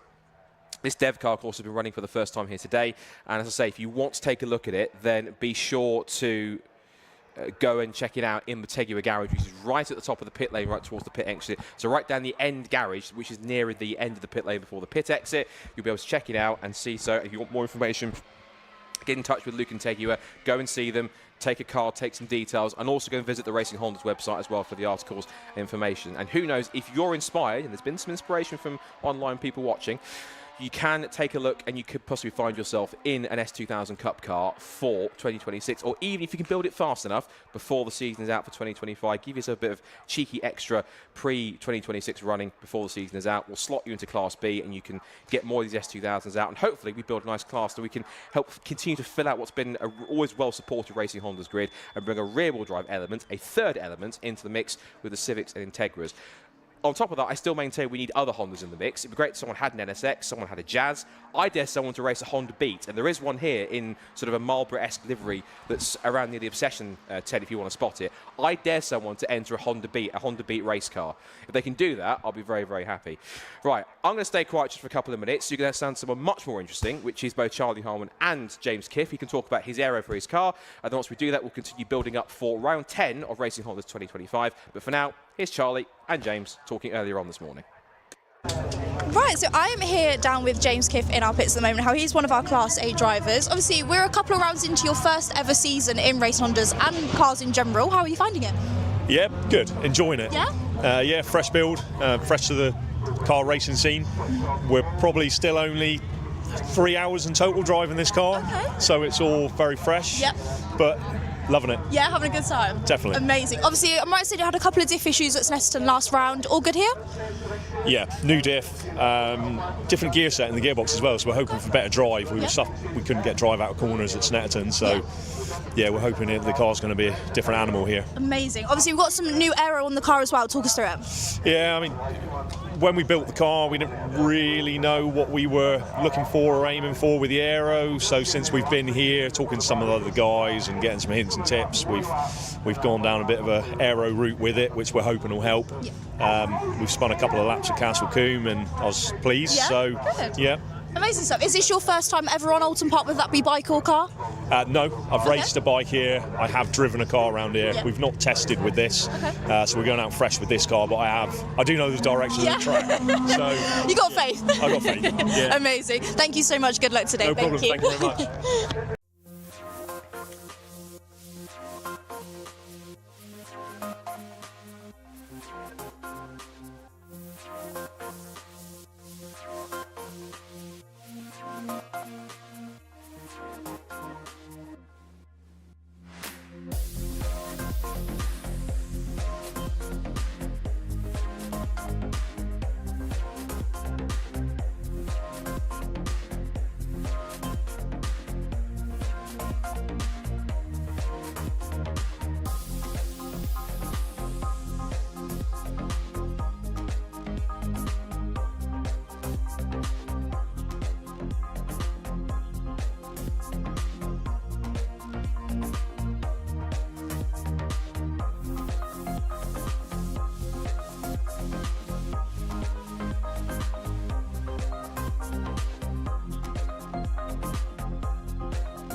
Motegi Racing was conceived with one mission in mind: performance.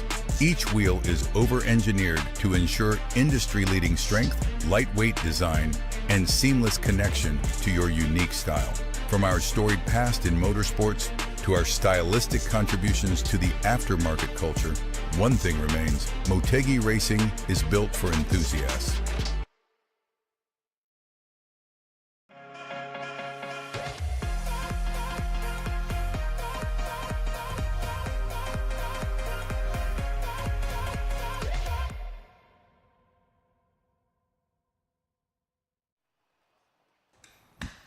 I must go back onto the mic with a correction. If I said less interesting to listen to with Charlie and Kif, I meant more, but you can blame my ADHD, so we'll go with that one. She's probably dying laughing in the media centre now. Anyway, back to more important matters, which is now race 10 of the season for Racing Honda's 2025. The cars have left the assembly area. If you're watching down at Lodge towards Deer Leap, you'll see them coming across the line right now. Well, he's coming under the bridge, and we'll get ourselves set for this one. Now, when we saw the draw earlier on, the top 7 were being reversed from all 3 classes, and how it works in race 2, if you've never seen it before, all the classes are started together. So for example, all class A cars start together, then there's a gap, then we have all class B cars together, then there's a gap, then we have our pair of class C cars. So rather than before in race 1, when it was all together based on their overall times, we separate them into their classes to make it a little more interesting. And of course, the top 7 are reversed in each based on the ball draw. So that means looking back at the results, it's James Alford that will start on pole position in his EK Honda Civic. Alongside him on the front row of the grid, the yellow EG of Fraser McNeil for Kilty K-Swaps. Then it's Phil Wright and James Kith will start on the second row of the grid for Tommy Knight, who hopefully should be there after his issue. I can see the blue EK Civic, so he has made it onto the grid in third row alongside Liam Collins, and then Will Self, who of course won the race, starts back in 7th as a result of the top 7 reversal. He's got Bob Barron alongside him, who hopefully, if he's fixed his rear suspension after the contact with Talbot, which I think he has because he's on the grid, so that's good to see. So that's him on the 4th row. Kevin Talbot and Dave Buki will then come next, and I can see the green and blue Integra DC5, so he's also made it too. So we've got our full quota of Class A cars. That's perfect. Now onto Class B, where Sammy Milan will start on pole position after his top 7 reversal. He'll have Lewis Barker alongside him on the 6th row of the grid. Luke Sanjukovski in the S2000R Cup car, which is a single round entry and a guest, starts alongside Spencer Fortag. Then it's Sam Lintzner and Ryan Cunningham who are on the podium on the class in race 1 earlier on. And then Dan Thackeray starts 17th as our race 1 winner in Class B. Then Tritz Trevor McCollum, Bradley Yates is our single round entry, who's getting more signatures towards his Ferrari Challenge aspirations, and Owen Diver. And then it's a complete swap over of the Class C cars. So Callum Hampton will start in pole position for Class C. He's alongside Matt Rowling, the points leader and the race 1 winner as well. So cars already make their way off onto the formation lap, and there'll still be a chance for them to get their temperatures up, the pressures up, get the can't even speak, the tyre pressures and temperatures up as much as possible to get them in the optimal range. You've got to be careful on a warm day like this, because of course you can go too far. If they're too cold, the tyres feel like ice. If they're too hot, the tyres feel like ice. And particularly with the front tyres, if you start wearing them too much, you lose grip, you get an understeer. If you heat the rear tyres too much, you're going to get oversteer. Now, that's not saying too much of a bad thing in a front-wheel drive car, because you want more oversteer to counteract any understeer you might have on power. But too much of that, and the rear end's going to be swinging around like Bob Barron does when he hits the brakes, and it'll just be all over the place. So I have to give credit though, Bob Barron has got that rear wing, and it has seemingly stopped some of the swinging of the rear end, as also has changed the brake bias. That usually helps.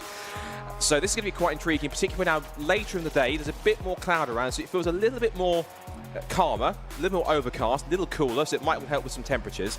What will be very fascinating, though, is with this partially reverse grid, watching some of the faster drivers pick their way through, and it hopefully should give us a handful more battles. Not that we haven't had battles throughout the mix, we had 1 or 2 key moments, but when you sort of mix things up a little bit here, it makes that a little bit more tangible, a little more exciting, thinking something possibly is going to happen here. Cars making their way around onto the grid. You see Bob Barron there, he's moving. There's also Kevin Talbot in the DC5 Integra. There goes Dave Buki, who was the Class B lap record holder in qualifying, and I think his Class B lap record does still exist, because Dan Thackeray didn't beat it. No, he did beat it, but it's Class A and C that haven't changed, so I'll correct myself on that one. So Dave Buki was a lap record holder in Class B, and now he's no longer, which is fascinating to see. And James Alford, who's in his rather fine-looking EK black Honda Civic, and that's the kind of 2 90s generation Civics in front. And that's the great thing about this Class A as well, is that age of a car doesn't really matter. Case in point, Will Self leading the championship. He's the red car in the shot if you're watching on the screen, car 34. That's one of the oldest cars on the grid. He's got the Civic, I think it's the Barley spec, whatever that means with trim levels for Civic EG machines. And his car's one of the oldest cars on the grid, yet it's the car leading the championship. It's won now essentially 4 races this season, and he's going to try and make it 5 if he can from what will be the 4th row of the grid. So they make their way through Hislops, and whilst doing that, give you info on Oulton Park, which, as I mentioned earlier on, it began life in the grounds of a former country estate using old estate roads and wartime military access routes after World War II. Held its first race back in 1953, and it then in 1954 got extended to include the Cascades and the Island Hairpin. Knickebrook was also added in later on top of that too, and the circuit became the home of a fantastic race, the Gold Cup, which they still held here as a historic event. But it used to be a race where you'd have even Formula 1 cars racing here back in the 60s and 70s, even the early 70s. Imagine Formula 1 cars of the period racing around here. You wouldn't get that here in 2025. It'd be extreme, but it'd be not quite what we're going to think in terms of a Grade 1 circuit. And several of the circuits corners named after local landmarks or events like Old Hall or Lodge and Hislops.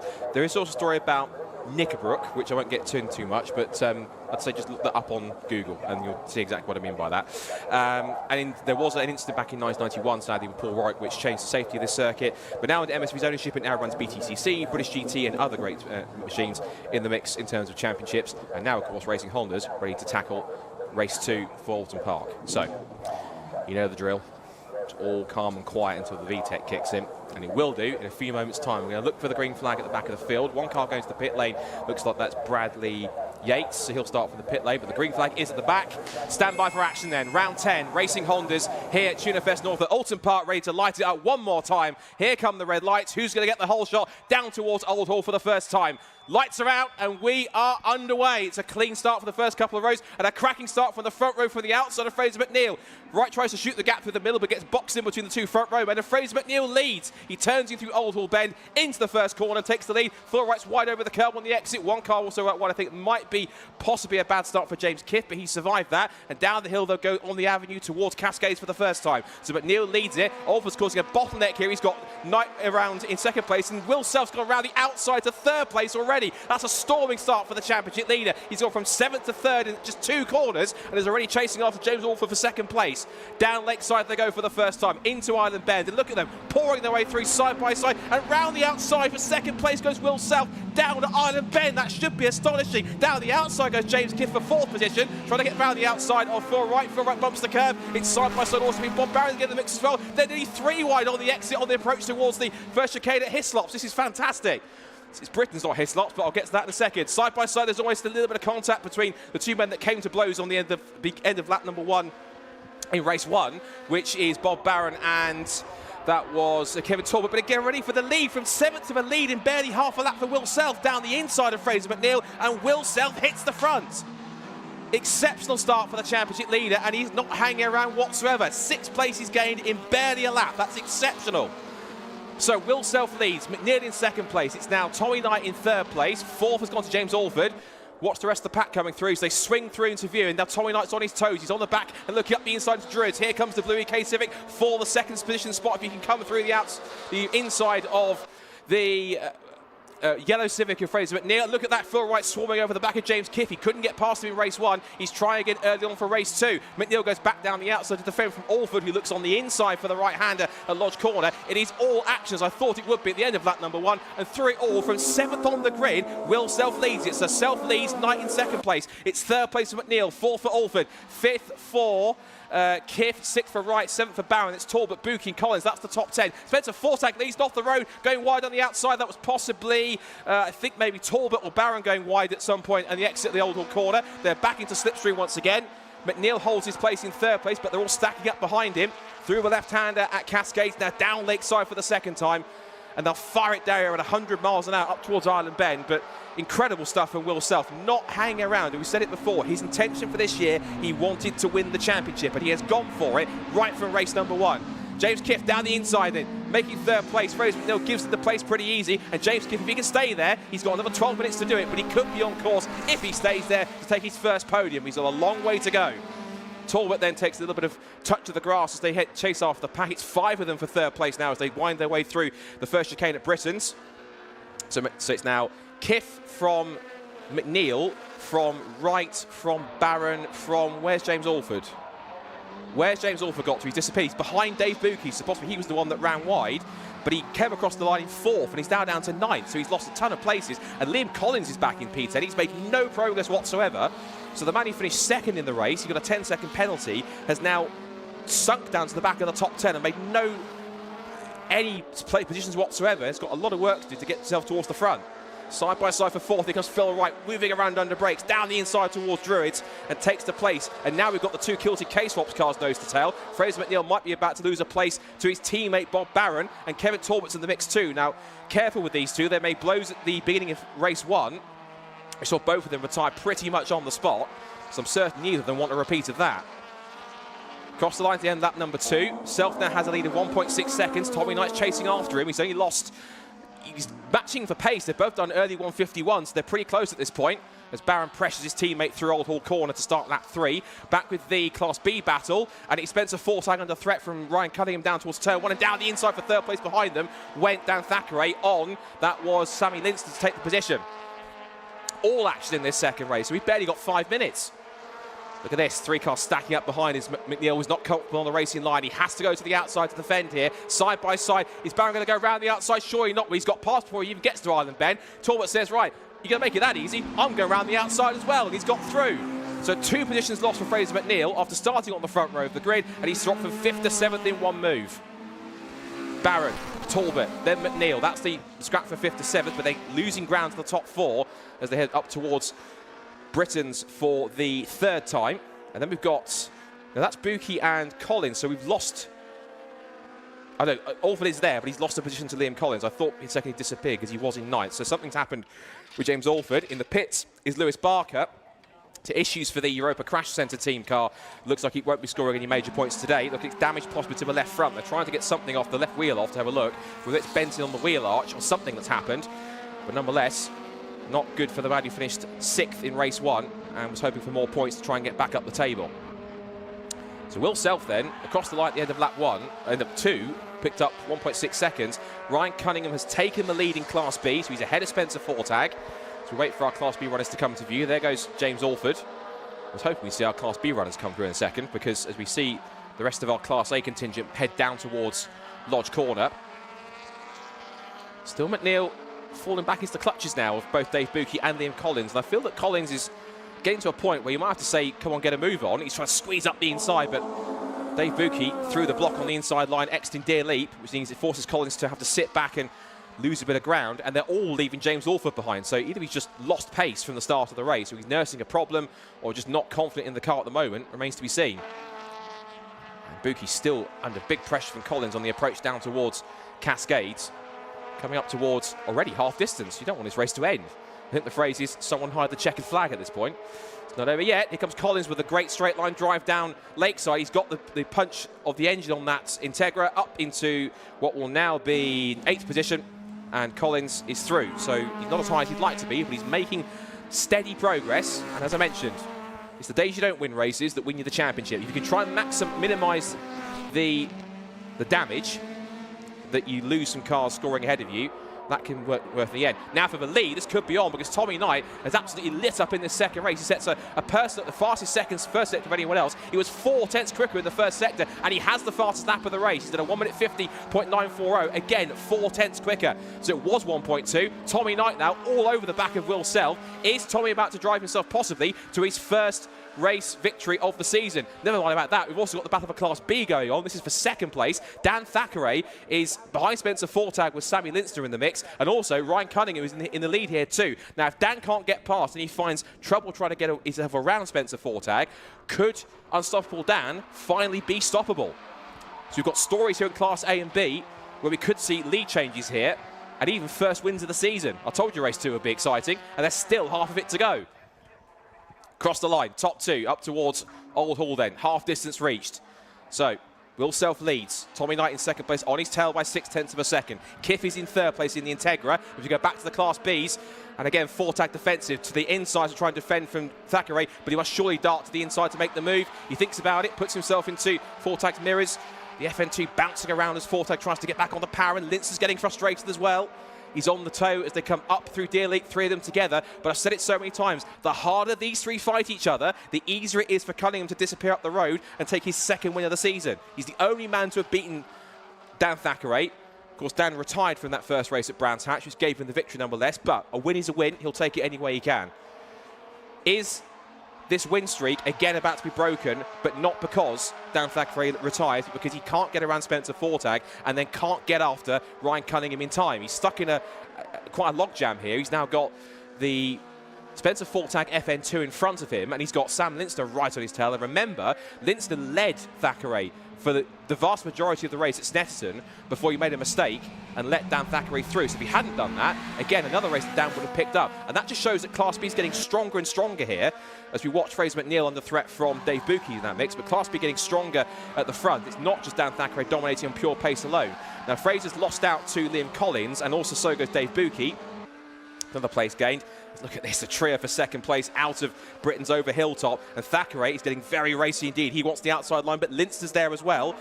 Thackeray throws the block. He goes defensive on Linster by attacking Spencer Fortag down the outside.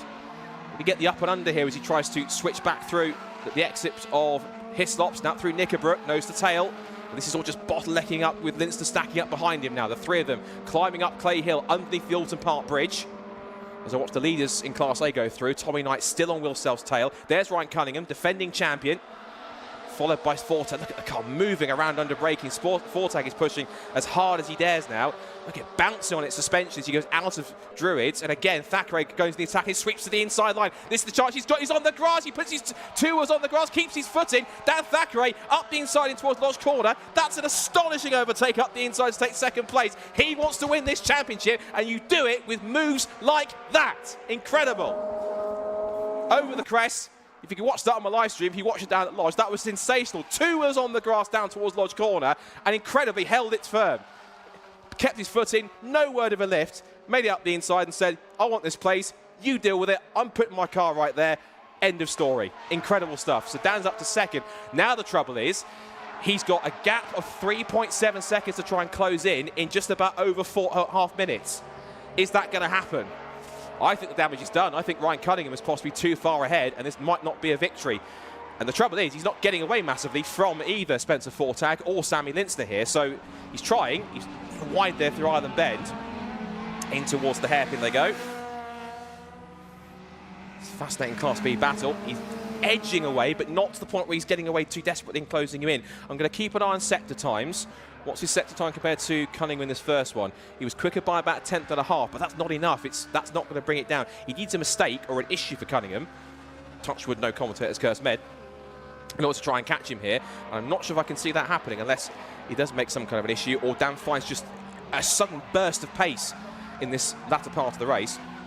And now Fortag has another problem, which is Sammy Linster right behind him and runs wide on the exit. 2nd by the Hislops. This will put Linster in prime position to try and pass. The leaders have gone past me, still almost nose to tail. And here comes Linster. Great opportunistic move. Slides past Fortag. He missed the shift. Couldn't get his power in on time. And up the hill through Clay Hill, he managed to get himself 3rd place. So Linster back onto the Class B podium, and Spencer Fortag, as hard as he defended, just didn't have enough left in him. He'll have to settle for at least 4th place. But fair play to him for holding on to that as much as he did. Now, I want to keep an eye on the Class A battle because that's now quite close. In fact, here it is. Now, I'm also going to check something because I'm seeing there's exclamation marks on my timing screen. Let's have a look. Time penalty. That doesn't seem right. I'm going to read what the timing screen says. It says time penalty number 24, which is Tommy Knight, and time penalty for 137 Kevin Talbot. But listen to what the time penalty is. It says 137. No, that's not right, surely. Time penalty number 24.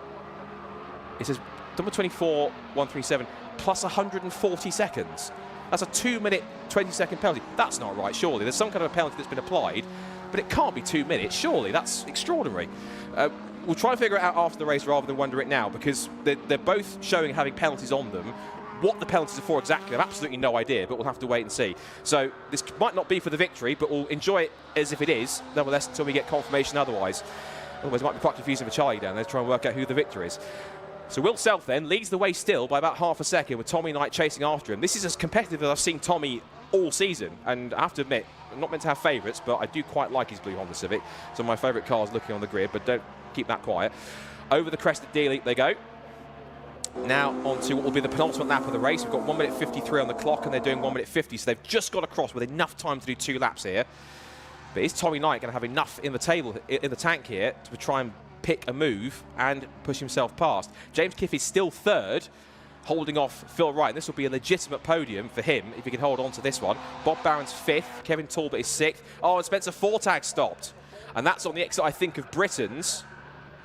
Now, if you can't get that moving, dare I say the words red flag, because if that car's stationary, it's technically on the racing line. The rest of the Class B field goes swarming through. That's going to be interesting. I hope it doesn't end under red flag, because this has been a storming race, possibly, I think, one of the best races we've had all season. Possibly the best, with so many connotations, so many battles and moments to watch out for. I think that Lex in the social media group have a field day with all these clips. There's yellow flags down at Britain's, so no overtaking. They're going to negotiate it here. Now, are they going to cover it? No, red flag. Race has been stopped, and they'll have to declare it as a result because the car's stationary. Spencer Fortag's car can't move, and so therefore, anti-climax. We're hoping for a great battle, and Tommy Knight will be absolutely frustrated at that, and I think so will all of us, because it's a shame, and of course it's not Spencer Fortag's fault. The car faltered where it did, but it's kind of robbed us of what would have been a grandstand finish, and Tommy Knight, I think, will have to settle for, well, we think second place, because looking at the timing screen again, I'm just going to read it again verbatim, what I can see here on the screen. It says time penalty, number 24, and then it says 137, plus 140 seconds, 140 seconds. I don't know what they would have done to have such a strong penalty imposed on both of them, and I think it got applied quite early, so what that was for, no idea. Whether that's a glitch in TSL or something else, we'll leave it for TSL and the timing guys to work it out in that sense, but it's a shame. We were looking for such a great climactic result, but once again, in a situation with a red flag, it means that we have to go back to a last complete lap. So it is a 5th win of the season for Will Self. It's Tommy Knight who takes a second place. Now, the timing screen has now changed because it's showing that Tommy Knight's gone down to, or is it maybe a 10-second penalty, I wonder? So maybe it's an error. Maybe it's a 10-second penalty for an out-of-position start, which is what Liam Collins got in race 1, either being too far forward in his box or false starting.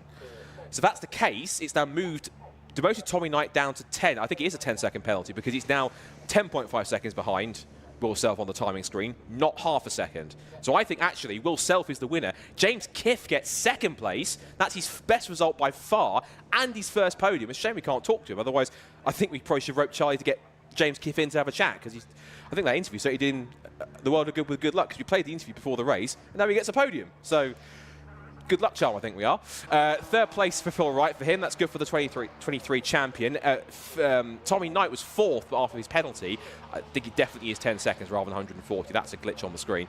5th for Bob Barron. That's the top 5 for Bob. Then it's Liam Collins picks up 6th after he was right towards the back of Class A at one point. Dave Buki 7th. Kevin Talbot, after his, what we think, 10-second penalties, dropped him to 8th. Fraser McNeil takes 9th after he started on the front row of the grid. And then it's James Alford in P10. And Ryan Cunningham does take his second win in Class B of the season and doesn't need a Dan Thacker retirement to make it happen. It was Dan getting caught up battling with Spencer Fortag and Sammy Lintzner. That's what's given him the victory. So a new victor. It'll be the second time he's talked to Charlie this season. And Ryan Cunningham does it on essentially pure pace alone. He doesn't need a retirement to help him out. And then Lintzner in 3rd place to pick up another top 3 for him.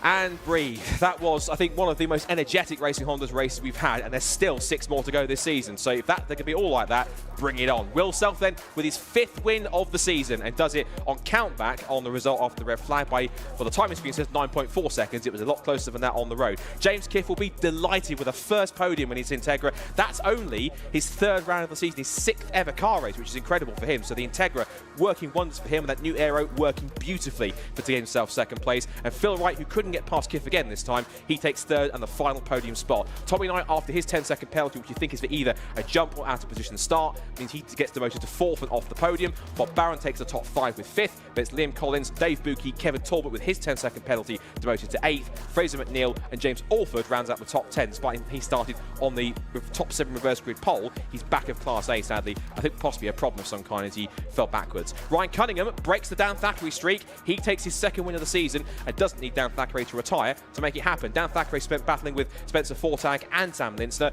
He takes second place from Linster in third. I don't think Fortag will be classified because he wasn't running at the time of the red flag, and if that's the case, usually you don't get classified. It means Bradley Yates moves up into fourth in class, and Callum Houchin takes a class victory. So another new person for Charlie to have a chat to for the second time this season. And again, it's on track, it's on pure pace alone. So Houchin wins Class C, Matt Rowley in second in class, then Owen Diver, Trevor McConnell, and we lost Lewis Barker to the pits with an issue. I need to lie down because that was quite an extraordinary second race. And again, if the next 6 for the running for the final rounds of the season is like that, I think we say bring it on. Racing Hondas bringing the action at TunerFest North at Oulton Park and delivering in spades. Excellent stuff. Now comes the waiting bit. Once we gather together our drivers and get them down to Lucas Osborne, where Charlie will be given all sorts of questions about that race. They should have plenty to talk about in that one, I'm certain, because so many talking points in that race, so many flashpoints and highlights in that race. I have to say, Will Self's opening lap was a thing of beauty. From 7th on the grid, he went through to the lead barely half a lap in. He was starting 7th on the 4th row of the grid. By the time he got down to Hislop chicane, he'd passed Fraser McNeil and was into the lead of the race. And that outside move through Ireland Bend, absolutely sublime. Talking of sublime moves, Dan Thackeray was determined to get that lead for Class B, or second place for Class B for Spencer Fortag. 2 wheels on the grass down towards Lodge Corner, kept his foot in, stood his ground, didn't want to lift off at all, made the move stick, and that, if that could be one of the moves where if he gets in second place and it's the points that make him a difference, that potentially could have been one of the moves of the season that eventually, if he does, wins Class B and possibly even the overall title. That was unbelievable driving from Dan Thackeray, and he deserves all the plaudits for that as well. James Kiff, again, what can we say? All the work he's done with that car, and I think he's still got a rookie cross in his car as well, trying to learn his ways. It was an exceptional drive. The reverse grid certainly helped him to get himself up in the order, and getting a second place, which was third on the road, but after the penalties applied, gets him second. He will be over the moon. If there's any way we can get him on camera, that would be amazing to get a conversation with him and have a chat with him, because I know he'll be overjoyed. I think he can count probably both me and Charlie as good luck charms, or Racing Hondas as good luck charms, because he's managed to pick himself up his best result by far. That's an incredible one, and that might be a breakthrough result on top of that too. If he can do it once, he can now try and do it again. He'll have the confidence that he can get on the podium. He knows the car's in the right direction now, and he can get himself into the mix more often in Class A. We're getting close to super attacks. I'll be handing over to Alexi and Susie in a moment's time once I get the signal to hand over to Charlie in Parc Ferme. And of course as well, Class C, it was Matt Rowling who lost out to Callum Houchin. So Callum takes his, I think that's his second win of the season, given that the other wins got taken by Andy Barnes at Donington when he won both. And then the other victory he took was when Matt Rowling and Andy Barnes came together at Brands Hatch in race 2, and that allowed Callum to come through and take the victory under the red flag. That's his second win of the season, and that'll be some points he'll gain back. It'll be a little bit of damage limitation, but again, he won't say no to a victory. And Matt did say, both of them did say, that they reckon Callum's car might be stronger because it had better grunt in their mix as well.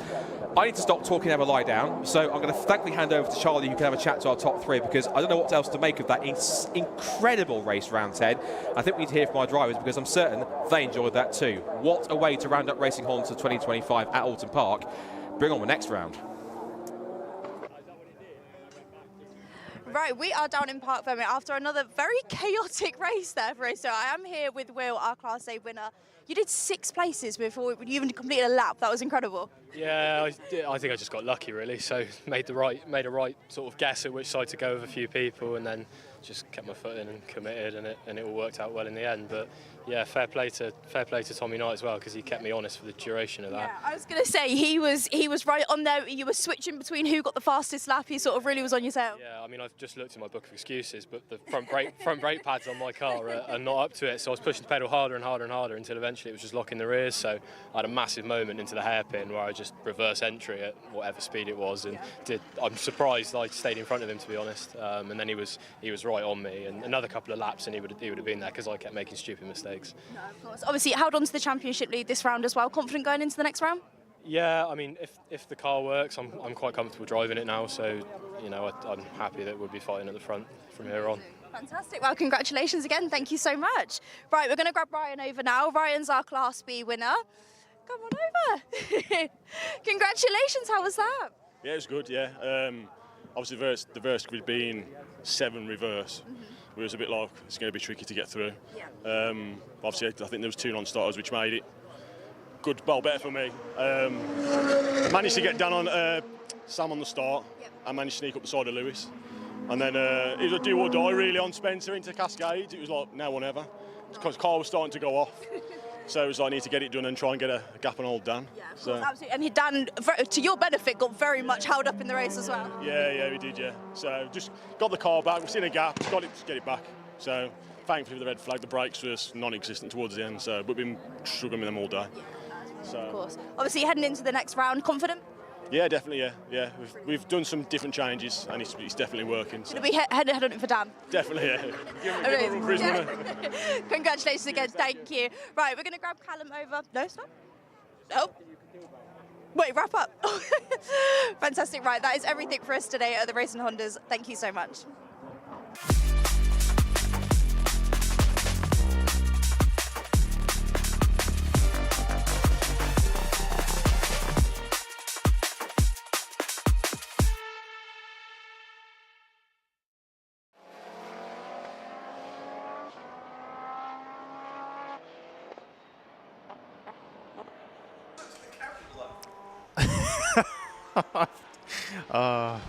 That was amusing. Non-stop action at Tuna Fest North, I gotta say. Wow, that was great fun. Yeah,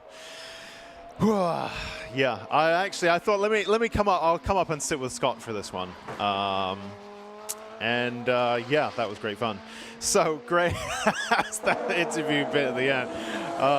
Good times. And just like that, we leap straight into the super attack. Now, Luke Sanjukovski, 139.6. Wow. Very quick from the get-go. Wowee. Oh no, come on. Martin Henry stopping out on track. That's not what we want to see. I actually heard it come past here and thought, ooh, is that a K-Series or something? Now, context, I've got a Z20 that I want to swap into something, but I can't get on board with how Z20s sound. I think they sound pretty bad. It's a great engine in lots of other ways, but I can't get on board with the sound. And when I hear them with a tubular manifold, before I see them, I think, oh, that sounds quite nice.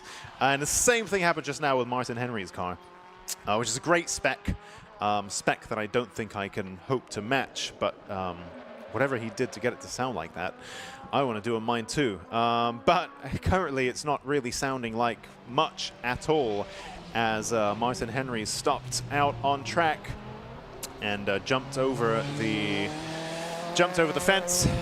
Yeah, it's been quite an eventful day. I mean, of course, I think the Racing Hondas Championship is that's a tough act to follow. I think that race really blew me away. Oh my goodness, Darren Spooner, I think all four wheels off the ground there. Wow, and kept it collected and kept going. Oh my goodness, something did fall off that car, but that looked like perhaps something bodywork related.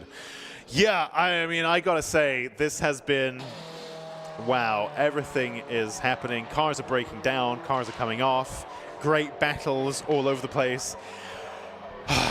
Yes, lots of red flags, but the red flags are like little palate cleansers in between the action. I think if it was just non-stop, then that would be quite overwhelming, actually. So yeah, wow, I think this has been an absolutely fascinating day. Susie just joining us in the commentary box. Look, Susie, look. Darren Spooner's got damage to his front, and he went off onto the grass and went over some kind of mound, and he fully leaped into the air. Wow. Yeah. Not so good then. Not so good, but yeah, it's what a crazy day, I think, in the world of. I missed 5 minutes of the session. You missed 5 minutes of the session. You've missed a car in the air. Time Attack Rallycross. Wow, that was something. Martin Henry, sadly, has stopped as well. Literally. I think it really has been a war of attrition today. Yeah, it's like it feels like it. Getting through to the end of the day has been so many issues for so many different cars. A lot has happened. Everyone's struggling with temperatures. And yeah, just keeping the car, you know, running and get back out there for the final. Yeah, I actually feel like we don't call it final anymore, do we, this year? No. It's the super attack. The super attack, sorry. I keep calling it attack 3. It's habit. I know. I keep calling it attack 3. But final, yeah, because it's like attack 1, attack 2, and then super attack. Oh, yes.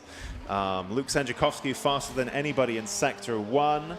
A little bit slower on Sector 2. Of course, I use the term very loosely because Luke Sanjukovski is very fast regardless. Although at the moment, Bradley John has the edge over him.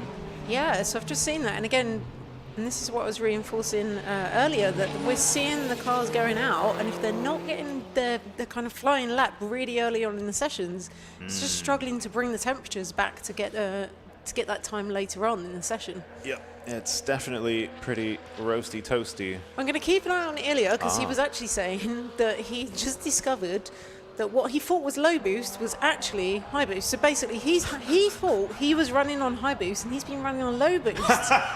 Okay. So he's now got, and then as a reward for actually now finding where high boost is, he's got a little bit more.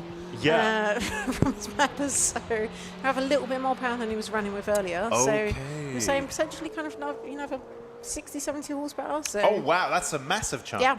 I mean, for us low power people, that feels like a big chunk. I guess for Alexander Volkov's 60 horsepower here or there, it doesn't really, barely touches the sides. He doesn't even notice. Yeah, but 60 horsepower, that feels like quite a big jump, actually. Yeah, so it'd be interesting to see how that impacts Ilya's times compared to the last session. Looking back through those times. Oh, it looks and sounds pretty fast. 152.4 there for Ilya.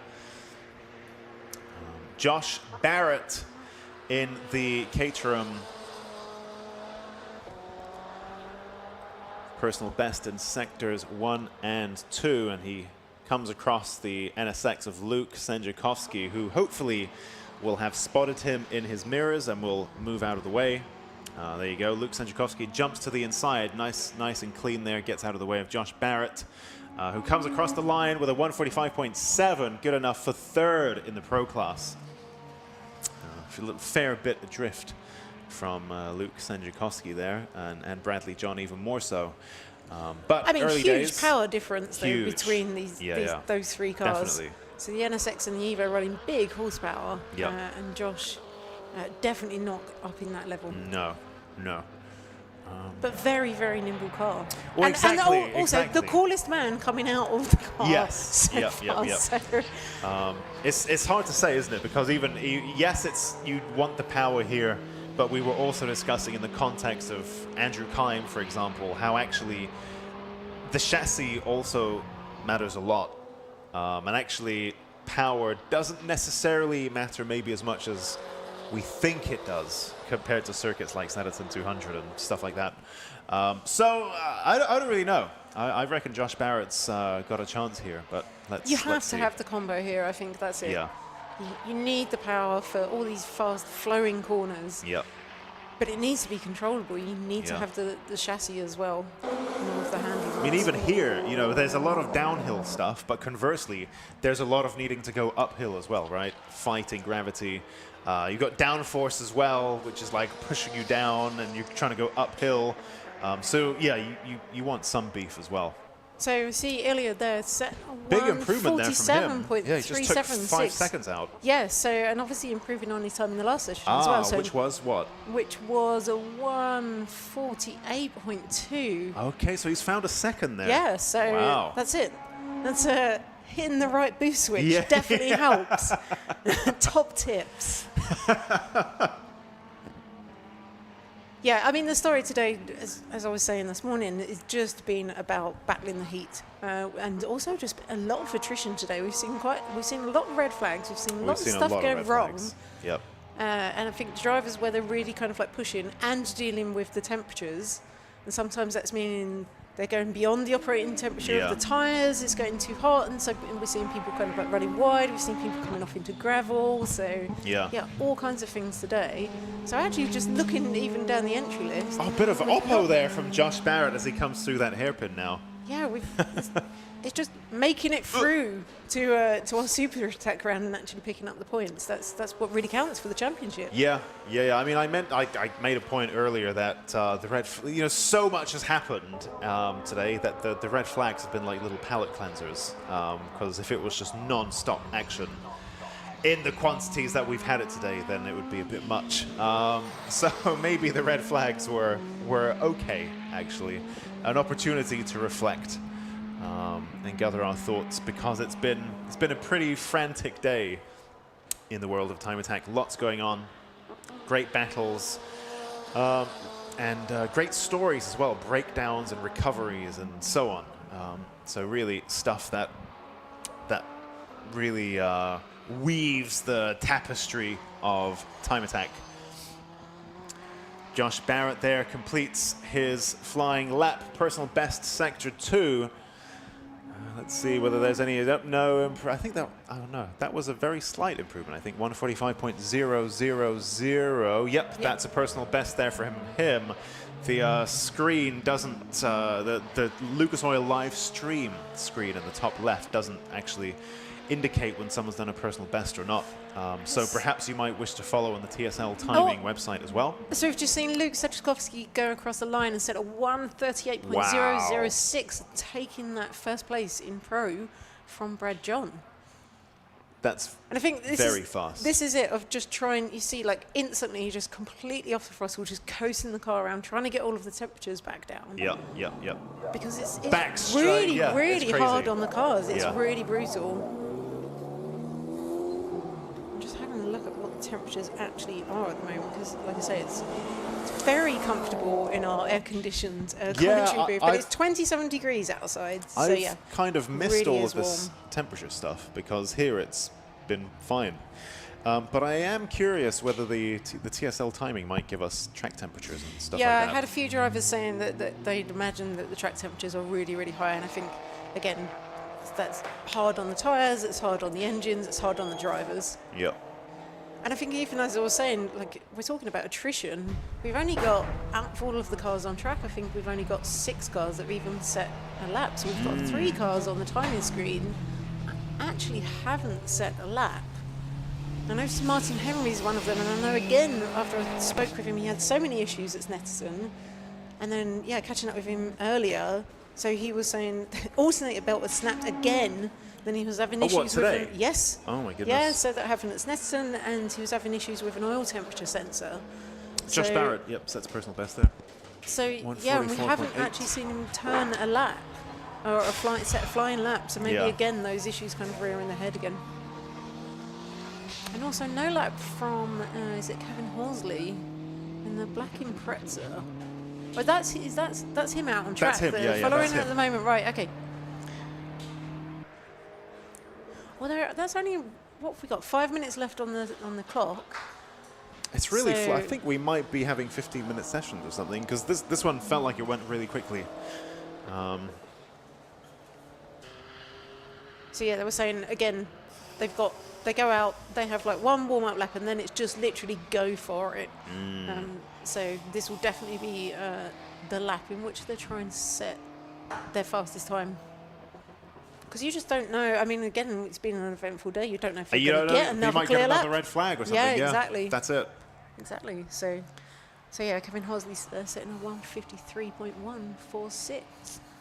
Yeah, it's a tricky balance, because on one side you think, you want to wait until you get a nice bit of clean air and a clean track and so on. But then on the other hand, you also don't know, if you wait too long, maybe you're going to get a red flag or something and lose loads of time and have to do in-laps and out-laps and all of that stuff. Do you do a banker while you can, and then see how it comes, or do you wait for the perfect moment but then risk a red flag coming out or something like that? So we've got Eric Holmes now that we can see on camera, and again, he was a car that hadn't turned a lap until now. So I wonder if people were waiting for their moment again, just so. And like we're saying, you go out there, you just set the one flying lap. And it's pretty high risk. It is. Looking at how today's gone, that's pretty high risk. It is, approach. but as we're saying, it's like if you don't do it when you have the opportunity, who knows when you come around again, there might be a red flag, there might be something on the track. your temperatures might have gone too high, so you really have to take the opportunity when you can get it. A big flame popping out the side there of Eric's car. So as he's coming back round onto the start-finish straight, yeah, and I mean, there's definitely going to be a hot lap from him. So yeah, up into third there. So I mean, look at the gap there between him and Ilya. It's like a really tiny gap with a 1:47.6 from Eric and a 1:47.3 from Ilya.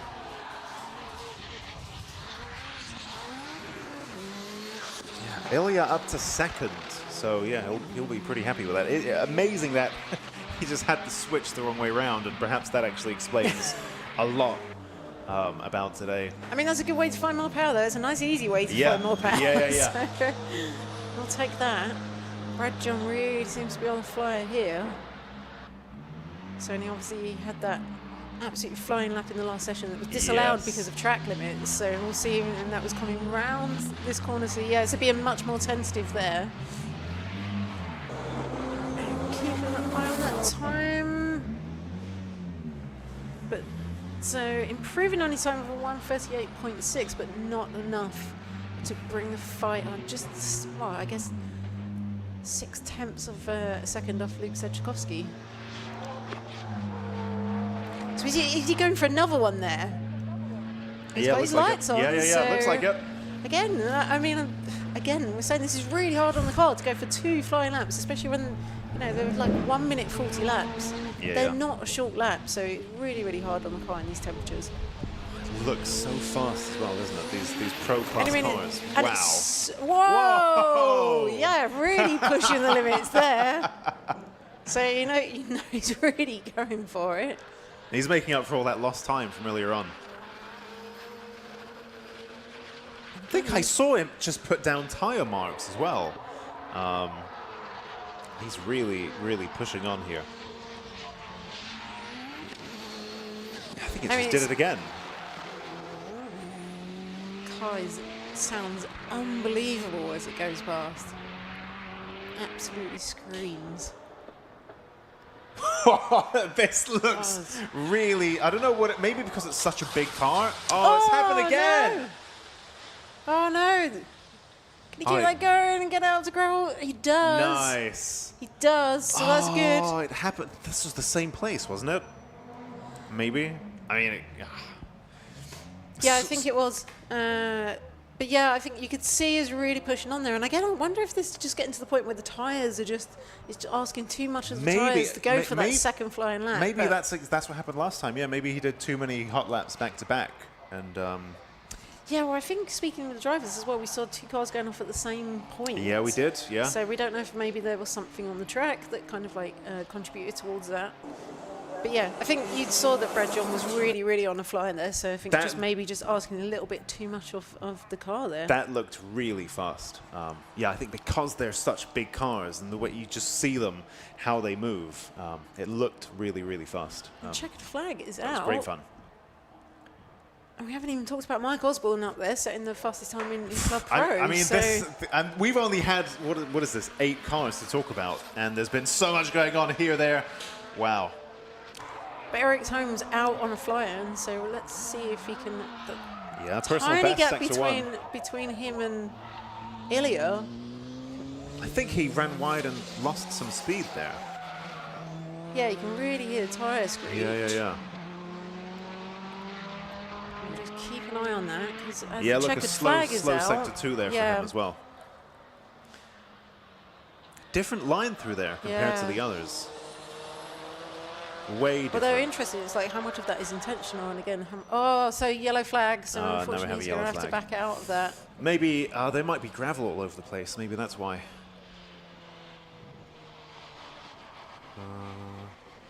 Well, that's going to be out for that session then. I think that was the last car out on track. That could have been really interesting. Yeah, Eric Holmes was definitely moving just then. But yeah, cut short by that yellow flag. This is it. You have to take your opportunity when you can get it, because you know, as we've seen today, you don't know how long the session is going to last if something's going to happen. Yeah, especially today it seems. Like that Especially little window today. of opportunity's there and then it gets slammed shut. Wow. So our provisional super attack results then. At the top of Club Pro, it's Michael Osborne ahead of Ilya Krylov, Eric Holmes, Darren Spooner, and Kevin Horsley. And then in the Pro class, our provisional winner of today's super attack is Luke Sanjukovski ahead of Bradley John, Josh Barrett, and Martin Henry. So our drivers now will head into Parc Fermé, and we will, in the meantime, clear the track. I'm not too sure what brought out that yellow flag, because there's a separate flag for track surface. I mean, it feels like gravel on the track is the natural explanation. I mean, maybe. Bradley John there at the end dragging some gravel on, but then you have a different flag for track surface, don't you? Or maybe not. Maybe I don't know my flags well enough, which is very possible. Anyway, let's see. Hopefully we can get whatever. Yeah, I can see stuff being swept up in the pit lane as well. But hopefully that will get cleared up pretty quickly. Just checking the times though. So Luke Sanjukovski did improve on his time from earlier from attack 2. So with a what did he end up telling? A 1:38.006. Wow, nearly 137s. And that is, again, now I've got too many screens open. Just looking back through lap records, so yes, and that is a lap record. Of course, we've got Martin Henry's car on track as well, which we need to get recovered. It doesn't look like too bad of a recovery, right? Because it's on the grass that's next to the track. It's undamaged, I think. So hopefully you can just pull it along with a rope and get it out the way. Yeah, he's had such a lot of drama today, and Snetterton as well. But Snetterton really came good for him right at the end, and he managed to get that one fine lap. And sadly, it doesn't look like that's been the same case today.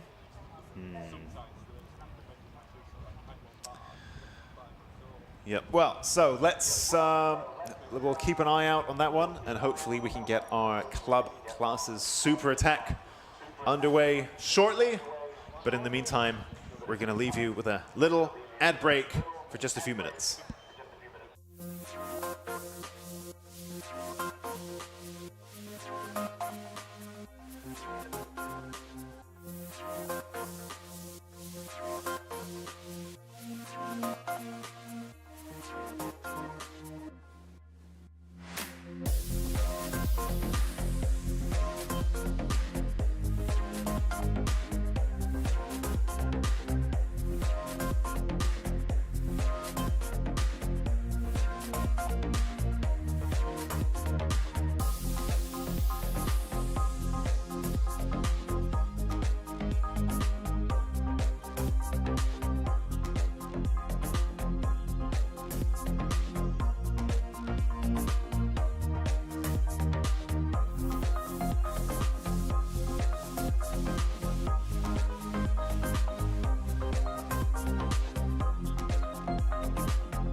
All right, green flag then for our Club 2-wheel drive and Club 4-wheel drive machines to get their super attack underway. Those of you watching the Lucas Oil live stream, you'll see Alexander Volkov occupying your screens in the Club 4-wheel drive GTR. So these two classes then designed to accommodate cars that perhaps you might call a track day car or a track car. So not full-on extreme spec like what we see in the pro classes, but also not really road cars either. But you know, that balance in the middle, the track day spec, track spec cars. So cage, treaded tires though, composite bodies in some cases, composite panels at least. Stripped out interiors, aero, engine swaps, and of course Club 2-wheel drive or Club 4-wheel drive being decided by your drivetrain. So one of the things I want to keep an eye out for in this round is going to be this battle between David Dyson and Luke Caporn. Yeah, that was really interesting. After Luke kind of stole his lines, that followed him around. Yeah. Obviously, we know David Dyson's local track, saw Yep. how he was driving those and then improved on them. Caught up with David Dyson quickly. He did say not giving away all of his lines, but as he said, you know, as we're seeing today, if there's an opportunity, you just have to go for it. He was conscious of Luke being behind him, but it was like, you know, you just have to kind of like get that hot lap in because you don't know if you're going to get another a chance later on. So yeah, we'll see if there's maybe a little bit of a secret line around a few different corners that he manages to kind of play out, and I'm going to be keeping an eye out for that battle in Club 2-wheel drive. It's really interesting that those kind of games that you start to play, like I remember in the past where I had a great rivalry in Time Attack, and when I felt that somebody was doing that, and as soon as I saw them, I'd be like, back off, back off, back off, let them through, I'm not going to like reveal, like go into the pits. Like as soon as I felt them hanging on me and studying that, I'd be like, no, I'm going to wave you through now and back off. And vice versa, you know, the same thing would happen where you think this driver's quicker than me, I'm going to stick to them. Oh, Johnny Fletcher's come off. And so you try to find different little ways to shake them off your trail. So interesting, if David Dyson really did keep something up his sleeve, then that wouldn't be unprecedented. We will see. There are I'm lots gonna of little keep games that we don't see. a close eye on those two.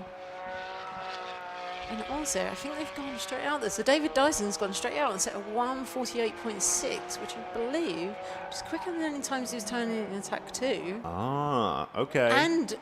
And attack 1, so maybe he has. He's taken the secret lines that he didn't let on to Luke Caporn, so we'll see if Luke has anything to answer with. Oh, Neil ran. So He's taking run an into escape trouble route again. there. So I wonder if that is just braking a little bit too late. Hopefully in that something like section. that, yeah. Again, we've just got the difference between the Cayman GT4 RS and then the VXR, and the fact that they are so close It's over incredible. a lap is fantastic to see. Cars from different eras, different different drivetrains. Yep. Front engine, front wheel drive, mid engine, rear wheel drive. Yep, absolutely. Yeah. Different 4 levels of cylinders, power. six cylinders, yeah. Yeah, different levels of technology. And then still over the course of a lap, very, very similar. Yeah, and I guess lap times. one's basically as it came from the factory, right? And then the other one's very much, you know, built up. I see Martin Henry's car still out there, so you were right, actually, doubting if that needed to get recovered. It's still there. And the track is green, as we can see, so. So we've got the two Saxos out on track there. There's fantastic shots of them both going around. And again, two very different cars. Two Saxos, but I mean, they're two Saxos. I mean, there's one K24. Oh, yeah, there is that. One naturally aspirated K24, one supercharged. Yeah. That, you know, so still very different. I think Andrew Kime really having a blast out on this track as we saw. Yeah, the three-wheel. I think that was Johnny Fletcher parked up in that corner. So, goodness. I mean, at least it's very out of the way, so it doesn't seem to be affecting any of the flags being Yep. on the track, which is good because, as we said, we've just seen Lots of red flags being thrown today, and I think the drivers will be very happy to just have a clear session. Yep. Very unlikely pairing here. The Speed 12 TVR and, of course, the 335i. Not two cars that you'd ever picture together, but here we are in Time Attack. I was thinking just now what you said about the, even the two Saxos, right? Like, on the face of it, you think, okay, well, there's two Saxos, MBD, and then you think, in Time Attack, nothing is that simple. No. And one of them is supercharged, and the other one's K24 powered. Yeah, it's never simple in Time Attack, is it? No. I'm very glad to see Dean Taylor back out on track then. So he set a 1:45.7. So I think they were actually having a bit of a misfire, which is why we saw the slightly slower times in Attack 2. So yeah, 1:45.7 is a great time. He's just 1 second off Alexander Volkov. And I was talking with them and they were saying... Yeah, that's close. Tim was saying again... Oh, and he's gone off now. Oh, I've just jinxed him. I just feel terrible saying that. Again, is that just coming into one of the chicanes? And That's just braking coming a out little of bit too late? Shell Oil's corner, so Yeah. he's just at Britain's chicane there. So at least there is a place to go if you're braking too late for one of these. But again, we're just saying Dean really pushing that. But again, big horsepower car for Dean Taylor, but not as big horsepower as Alexander Volkov. Yep. So yeah, down on power, but yeah, only a second behind him.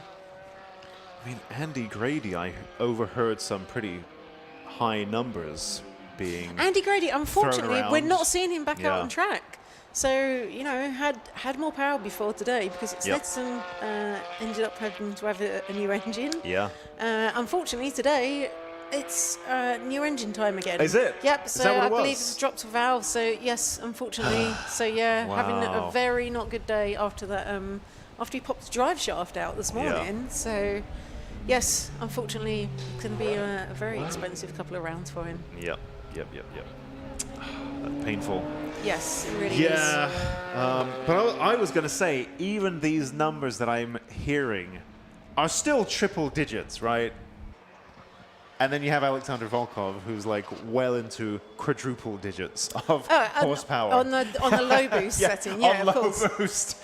But he's having an absolute blast out there. Every time I've seen him, he's so happy. He loves how the car handles on tyres.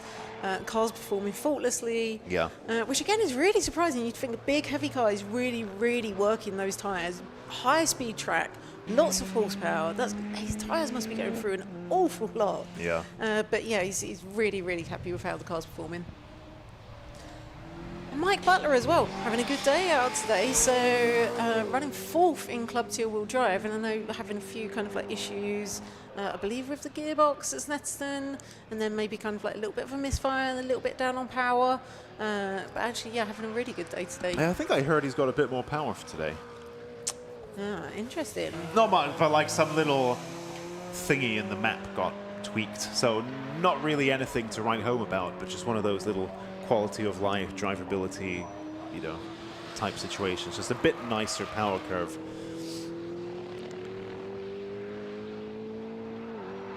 So I think again we're seeing It's fallen a bit quiet, isn't it? Yeah, what I said earlier of like Yeah. the fastest times are going to be when people are going out there. They're going to be early on, when the tyres are fresh, when the cars temperatures are all at that good TVR levels. is right on the line, isn't it? And it's a big old car to It's get round as well. It looks like some kind of great white shark. In the foreground, it looked so threatening and massive, but yeah, it was, I think, perhaps a little in the way there. Yeah, and that's going to take Mike right off his hot lap there, unfortunately. Yeah, and it's Which is a real shame because look, he had the fastest second sector as well. True.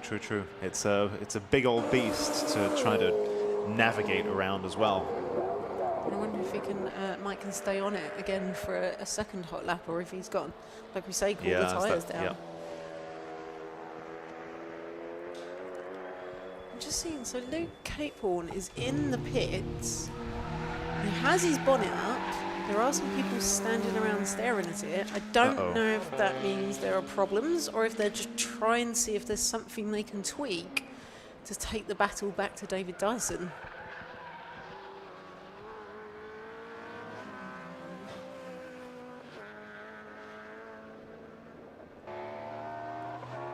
Doesn't seem like a hurried look under the bonnet from what I can see. So I hope he's not got any issues because I'm really looking forward to that battle. Okay, I was getting a bit confused by the times on the screen because I can see cars on track that aren't on the feed, on the stream. But actually, yeah, for whatever reason, actually, if you take a look at the TSL timing screen, or those of you watching on your phones, you could look at the TSL timing website and you can get the full live timing screen that we're using. There are actually a few more cars. We've got 12 cars on track right now, but only 7 on the live stream. So don't worry if you see, you're not going crazy. If you see cars on track that aren't reflected on the top left, yes, that is a known thing, so don't worry there. Neil Robson then in the 135i BMW. Yeah, Neil was saying they've been having issues all day, unfortunately, and I think they were hoping they've resolved those for the final, but otherwise it'd be we'll see them back at Brands Hatch. Oh, we see Andrew Kime coming off there. Oh, and oh, keeps it out of the barrier. Nicely done. Oh, I think he was nowhere near the barrier. That was just the camera angle. I wonder where that is, and I wonder if that might end up causing a red flag, or if he's too far off the line. He's quite far off the track, isn't he? He travelled quite far. Look, he's got it going again anyway. Around? Is that after Cascades, I think, maybe? Just pushing a little bit too much? Yeah, I get the feeling that's after Cascades. Yeah, luckily he is going again then. Yep. Managed to keep that going. Nice. Oh, that TVR is, there it is, in the pits. Driver's out of the car, though. So perhaps that's it for this session for the Speed 12. So we're seeing Luke Caporn here. So I think he must be on his outlap because we saw him in the pits with the bonnet up. Yeah, they're long outlaps here. Yeah, they really are. So I'm going to keep an eye on him when he comes across for his flyer, though, and see what he can do. See if he can find that little secret line that David Dyson didn't show him. What I was going to say, as Andrew Kime pirouetted off the track, David Dyson, downshifting twice as he came into turn 1, and it sounded amazing. Naturally aspirated cars really do sound fantastic. Quite rare these days, but yeah, they sound really good. And the one of the Giovinazzo bros saying ciao, hello to all in the chat on the YouTube stream, on the Lucas Oil live stream. So good to see you. Thanks for joining the stream. Hopefully we'll see you back in Time Attack at some point. Mike Butler in the supercharged M3 makes his way down. Well, again, it looks kind of roughly approximately downhill, but it's actually a very bumpy way down, which really challenges your chassis and your suspension to keep you on the right path whilst you're doing all of that, and trying to brake while you're doing that as well. So quite a challenging circuit to drive. In fact, not even quite, but a very challenging circuit to get right. Just again, sneakily looking down the sector times. David Dyson on his fastest sector 1 time. Luke Caporn out here, but again, just trying to look. It's very close. It's very close. What are we, 3 for the first sector? I think 300ths of a second between the two of them. Yep. So, although Luke Caporn then set the fastest sector 2 time. So they're both out at different parts of the track. So I think Luke is going to be first over the line. Great shot there of Alexander Volkov on the heels of David Dyson, and he clipped that curb and kicked up some dust as well as they came through. Great shot.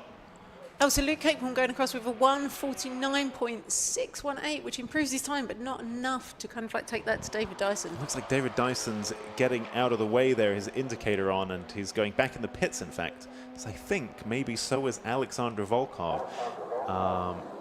I mean, this is visually such an epic track as well. Like, all of these shots are, I mean, of course, the production team are a big part of that as well, but the setting here and how it's so fast and narrow and tight, it looks so, it's a great circuit to watch as well. It's a beautiful circuit, and it's a great spectator circuit. If you're here, there's really, really great views at multiple different points around the circuit. But what we've also got is the littered cars around the edge of the circuit. I couldn't have seen Bradley John's car there. It looked like Bradley It kind of did, didn't it? It did. But also Johnny Fletcher popped up and then went off the track, and maybe he's on the other timing screen. Okay, so Johnny Fletcher never set a lap. Oh, and he is back in the pits, actually, apparently, according to the TSL timing screen. So maybe that was Bradley John's car, which is strange. Stopped right by the, just before the pit lane entrance. Yeah, like I say, this is the real battle today, is just keeping the car going for the whole day. I mean, it's fun to watch. Like, it's really interesting. Look, that's Bradley John's car. What's that doing there?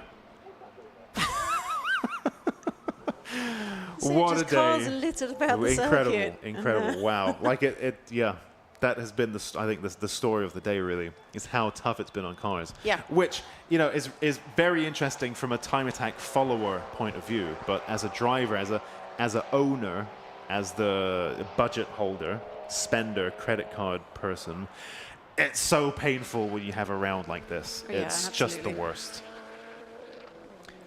Andrew Kime on his...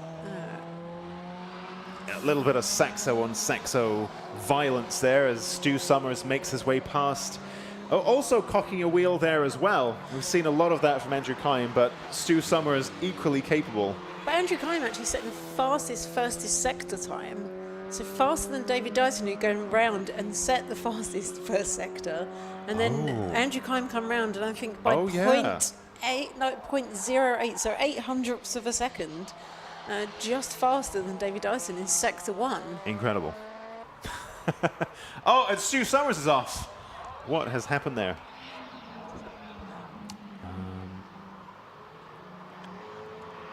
Looks like perhaps he's pulled off there. Oh, he's got it going again. Okay. Okay, so is he going to rejoin? Look at that. This track is just phenomenal to look at, especially like we now got the sun setting and the golden hour kind of situation happening. What a track.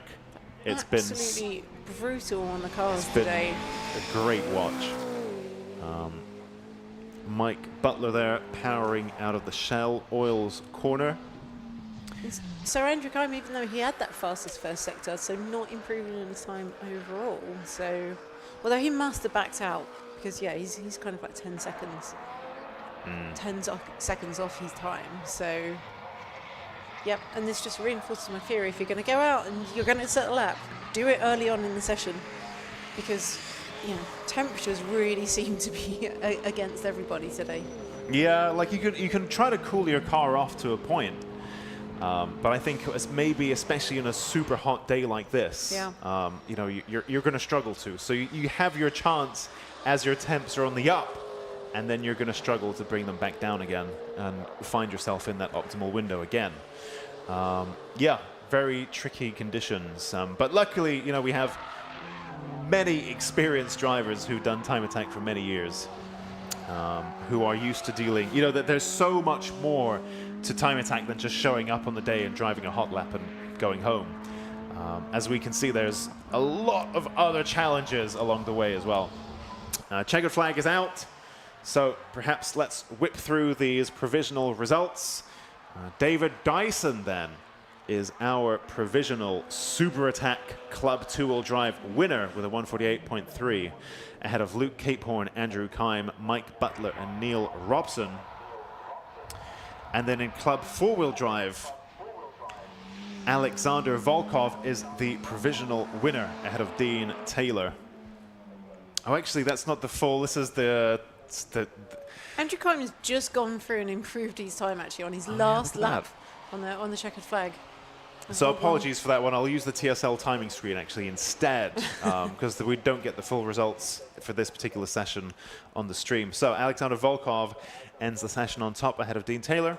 And then, as we said, David Dyson is the provisional Club two-wheel drive winner with a 148.3 ahead of Luke Caporn, Andrew Kime, Mike Butler, Neil Robson, Stu Summers, David Frost, Nick Good, Neil Wren, and then Ben Morris. Johnny Fletcher having failed to set a flying lap. Those are your provisional results. And as we've seen, it's actually quite a long loop around for drivers to complete their checkered flag lap and head into Parc Fermé. So we'll just give them a moment to do so. And then after that, we will head into our Clubman Classic and Retro and Pocket Rocket Super Attack. And we will be ready to get that underway in just a few minutes.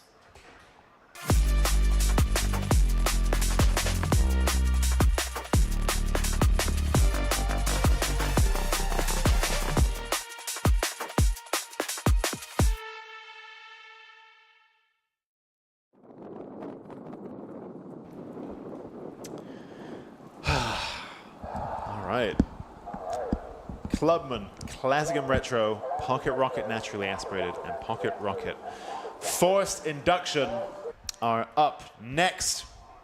And you can see that recovery truck at the top of the pit lane ready to spring into action if needed. But perhaps, well, let's hope hopefully, they don't need no it. more today. No, no, especially after the last session. Of course, Wow. they had their session really cut short. I think Yep. some drivers only got, some drivers only got one flying lap, I believe, maybe. So, yeah, let's Yep. hope they get a full session out there.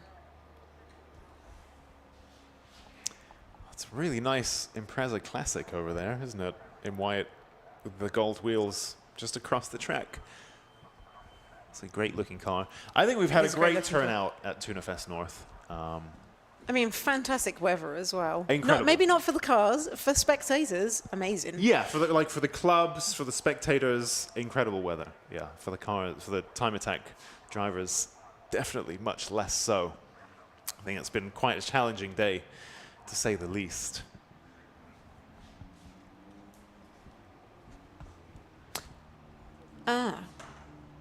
In the meantime, so we can see our drivers queuing up to join the track to get their super attack underway. In the meantime, in the bottom right corner of the Lucas Oil live stream, you can see a QR code to vote for your driver of the day. So thank you everyone for getting involved in the stream. Can confirm spectators' weather has been fire, says El Bear. So, yep, thank you for that. Thank you for getting involved in the comments. Thank you for watching the stream. Thank you for clicking and liking and subscribing and all that good stuff. And yeah, there's also the Lucas Oil Driver of the Day vote that you can go and get involved in as well. Just scan the QR code on the bottom right corner of your screen. And you can vote for the Lucas Oil Driver of the Day. The Lucas Oil live stream, a very welcome feature. We experimented with live streams a few years ago and then put that on a shelf. But it's back with a vengeance for this year, all thanks to Lucas Oil. So definitely a great addition to the coverage. Session has now been green lit, so we can see our various Classic and Retro, Clubman and Pocket Rocket machines heading onto the track.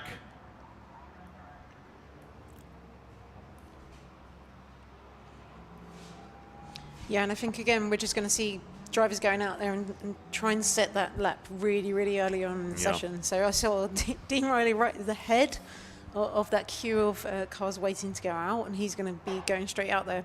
He was saying especially his cars, he was really suffering from heat soak, so when they come in on the previous session, they're having to sit in the pit lane again, where you've got the mid-engine car. It's like just all of that heat just transferring into the engine. Really, really need this clear air. So he's right out there at the beginning. Yeah, I'm going to be going straight onto it. Interesting big puff of smoke out of the back of Michael Greenhugh's car as well as he accelerated out of the pit lane. The old PD130 doing what it does best. It's the diesel power, that is. The diesel power. So it was pulling like a train, smoking like a train. I'm very glad to see Tommy Langley back out there as well. They were saying What happened there? There was just a wire issue, wiring issue. So they had a wire cut out and fell out the fuse box. Something disconnected. Okay. Easy to fix. So they're back out there again now, but it just cut out the car. And also, it looks like Christian Vieira is back as well in the pink and black Honda Civic that stopped on track earlier on, well, off the track, but he's back, which is great to see. And also Jamie Biss, so we saw Jay going out and really going hell for leather, didn't we, in the MX-5? So that was great fun. So also keep an eye on him. Yep. So more of that, hopefully. Yep, so this is it. There's going to be a lot of action on track, but again, I think the majority of the action is going to be in this first kind of like 5 minutes, so you almost don't know where to look, because every car, we're trying to keep track of what they're doing. Ali is down at turn 1, says it's been a mega day on the live stream. So thank you for joining us, Ali, at Tunafest North. It wouldn't be possible without the tuning fans who turn out in force at all of our shows. So thank you very much. This is why we do it, is so that we all have a great time. So thank you for making the trip.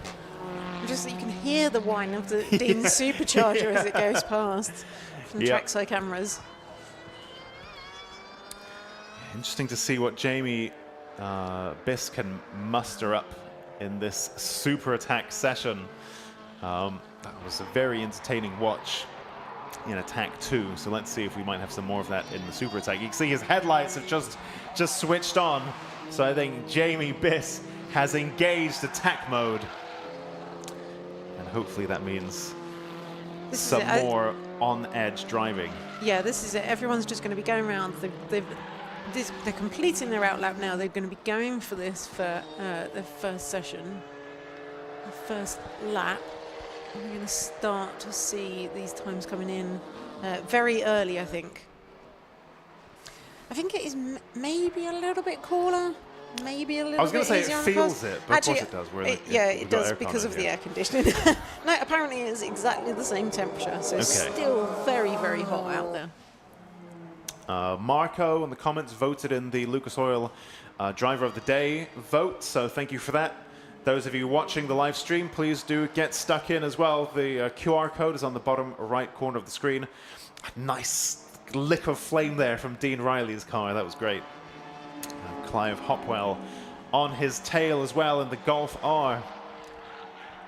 We've just seen this steady stream of traffic go past the commentary tower here, haven't we? As everyone's just going straight out. They almost don't have the time to wait for that clear air on the track. Little lock up there from Eden Young in the K11 Micra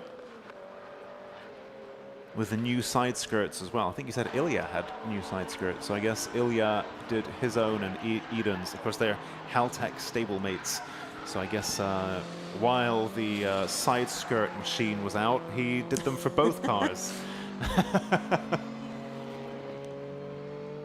Yeah, so we've seen Eden not setting that purple first Purple sector. first sector. Wow. I mean, it is early days, right? Oh, red flag. Whew. Oh my goodness, red flag again. What is it this time? Well, that is a real shame, because I know all of these drivers have been very, very keen to get the time on track. Okay.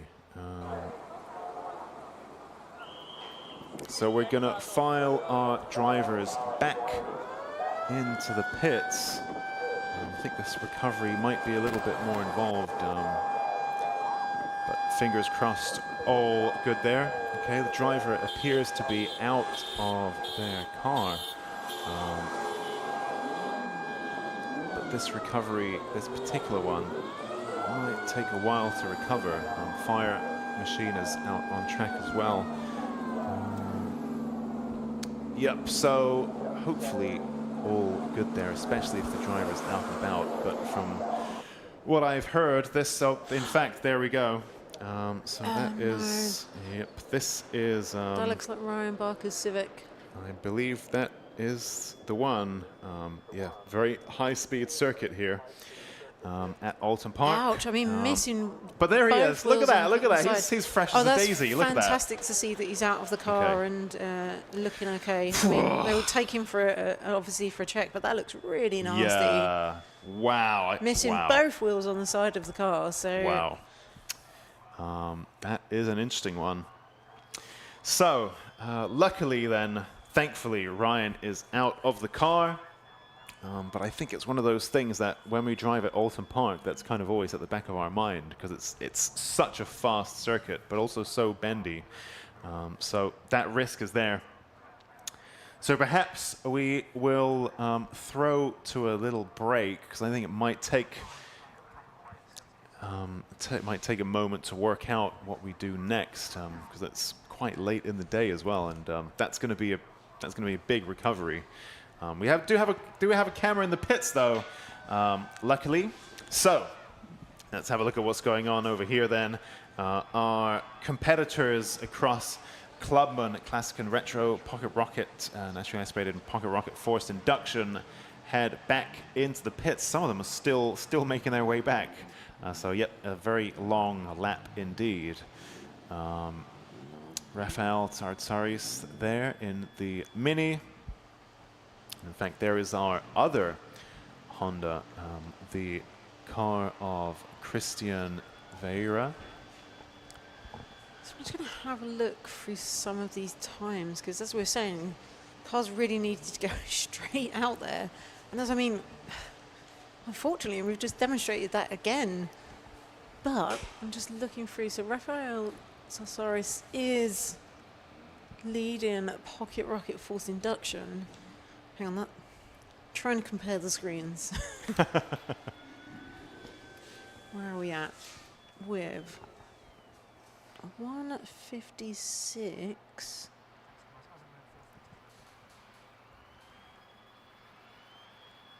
But the fastest car out there again was Dean Riley with that 153.052. Just trying to compare that to his other times.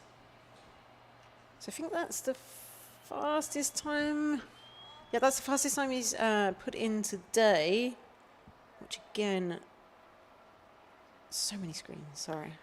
These calculations are they're beyond me. I'm very impressed. Which is just fast enough though for the lap record in Classic and Retro. So he's literally just gone straight out there. And again, just reinforcing exactly what we said. You go out, you go out on your first flying lap, and you go for it. Wow. Just seeing if perhaps some others as well. So Dan Buckingham in Clubman beating his own previous lap record. I'm not sure what we saw in the previous session. So yeah, seeing an improvement there. It's all right, we've only got about 7 screens to compare. So he's just taken that from Clive Hopwells, because I believe Clive was faster in the last session in the Attack 2. Yeah, he was. So he's just taken that back from Clive. And in the process of doing so, looks like he's set himself a lap record again. So it's interesting. I was having this conversation with Scott earlier on as well, because apparently there are lots of lap records that have been set in racing Hondas as well this year, not just today. And we're also seeing the same trend in time attack as well. You can see, look at the Marshalls pushing the Civic back over onto its 4 wheels. But this has been quite a fast year. Across Time Attack and Racing Honda's Championship, we've seen lap times falling all over the place, lap records and so on. I wonder if the difference is the new Yokohama Advan AO52 tire, which I've heard a lot of good things about. That seems to be a very well-regarded tire. I think it's pretty new to the market, but people seem to be really getting on very well with that. Yep. Yeah, there's been lots of positive comments around in the paddock, and obviously, as you say, like some of the fastest times we've seen lots of lap records getting broken this year. Yeah. So I think undoubtedly that is that's a major part of that. I mean, of course, we see improvements being made every year to kind of like technology and the kind of like the modifications that people are making to the car. But yeah, it's been so across the board, Yeah, hasn't it, yeah, this year? exactly. So yeah, I think obviously a really, really key part to that. I think control tires can sometimes be a bit divisive. I think some people like some brands more than others, or they want the freedom of choice or whatever. It's one of those subjects that people like talking about. But I think this year this Advan AO52 has been pretty universally liked. I am yet to hear anything bad about it. I think that's been really interesting. So we can see the recovery flatbed maneuvering on to the circuit now. I think it's probably worth taking a short little ad break, but it seems like perhaps things might be not as bad as they seemed, and perhaps we might even get some track action going again. So let's see where we are in just a few minutes.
Motegi Racing was conceived with one mission in mind: performance.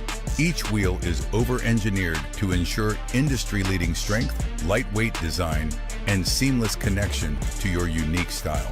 From our storied past in motorsports to our stylistic contributions to the aftermarket culture, one thing remains: Motegi Racing is built for enthusiasts.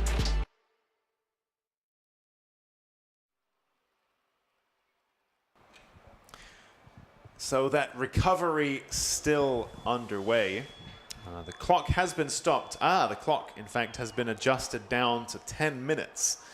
So perhaps then we might still get 10 minutes of track time back once this incident is cleared, and we can see that EP3 there of Ryan Barker now lifted onto the flatbed, which is progress. Of course, what's left is various bits and bobs of glass and gravel and oil and so on, perhaps to be swept up. But actually, when I first saw that incident, those shots that we all saw just a few minutes ago, I thought, I think that's the end of the day for us. But actually, credit where it's due to the marshals.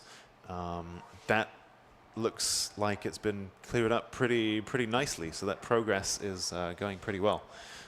Interesting stuff. Yeah, and Marshall's always doing an incredible job out there as well. Like, we wouldn't be able to race without them.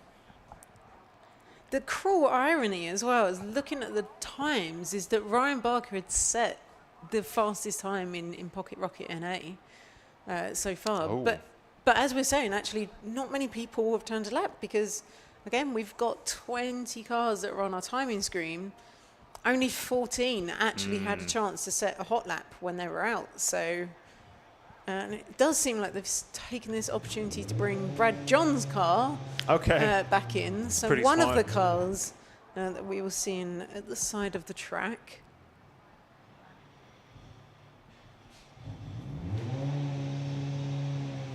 But yeah, if Ryan had set the fastest time in Pocket Rocket NA so far, and then it's just, I mean, it's up for the rest of the class to see if they can beat that time in the 10 minutes that they've got left. And as we know, the 10 minutes, I mean, it sounds like a reasonable amount of time because it's half a session.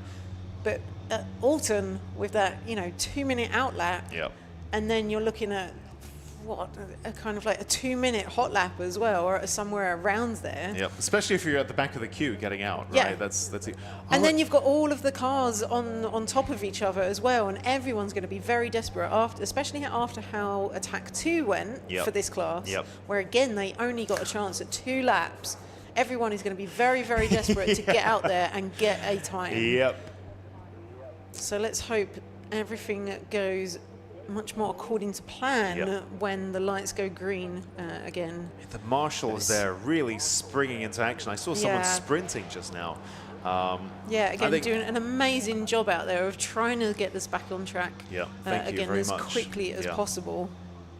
I think everyone's eager to see. You can tell by the energy and speed with which that all happened. I think everyone's keen to get the cars back out for a little bit and to not end the day like that. Okay, the clock's been rounded down to 8 minutes now. But we could see with those bits of debris being swept up now, I think the end is in sight for that recovery, which means that hopefully we can get the Clubman Pocket Rocket and Classic and Retro machines back out on track for the remainder, the final 8 minutes, 7 minutes now, it's been rounded down, of their super attack. I think it's going to be pretty frantic. Just see Martin Henry's car being recovered in again. I mean, it makes sense, right? So as we're saying, in the downtime, it's just like get those cars that we were just seeing, multiple cars at the side of the track in safe areas. But obviously in this downtime, that they've used that to recover these cars.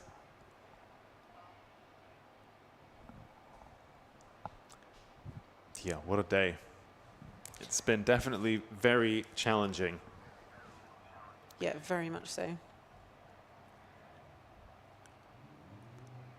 And as Ryan was saying earlier when I was talking to him, so his brother actually competes green flag, lovely. Excellent. It's good we're seeing that. So his brother competes in the Racing Hondas Championship, and they've got the same spec car. Okay. And so they're basically trying to see if he can get the good enough times to maybe kind of like transfer over to the kind of like racing. Interesting. So I mean, there is another car out there of identical spec. I mean, very much in use by his brother in our sister championship. Yeah, he's gonna have to fight his brother for that one. Yeah, so there you go. Look, the cars at the back of the queue have a minute less than everyone else, and then they're going to go and do their outlap. So Marcin Baczkiewicz now at the back of the queue is literally 50 seconds later out of the pit lane than the others. But and then he's going to do a 2-minute out lap and all of that stuff. So he's not going to get many fast laps, many hot laps after this. But this is the thing, if you're in the middle of that pack, Yeah. you've actually got traffic to contend Yeah. with as Yeah. well. And then it's on a big circuit, so normally that wouldn't be an issue.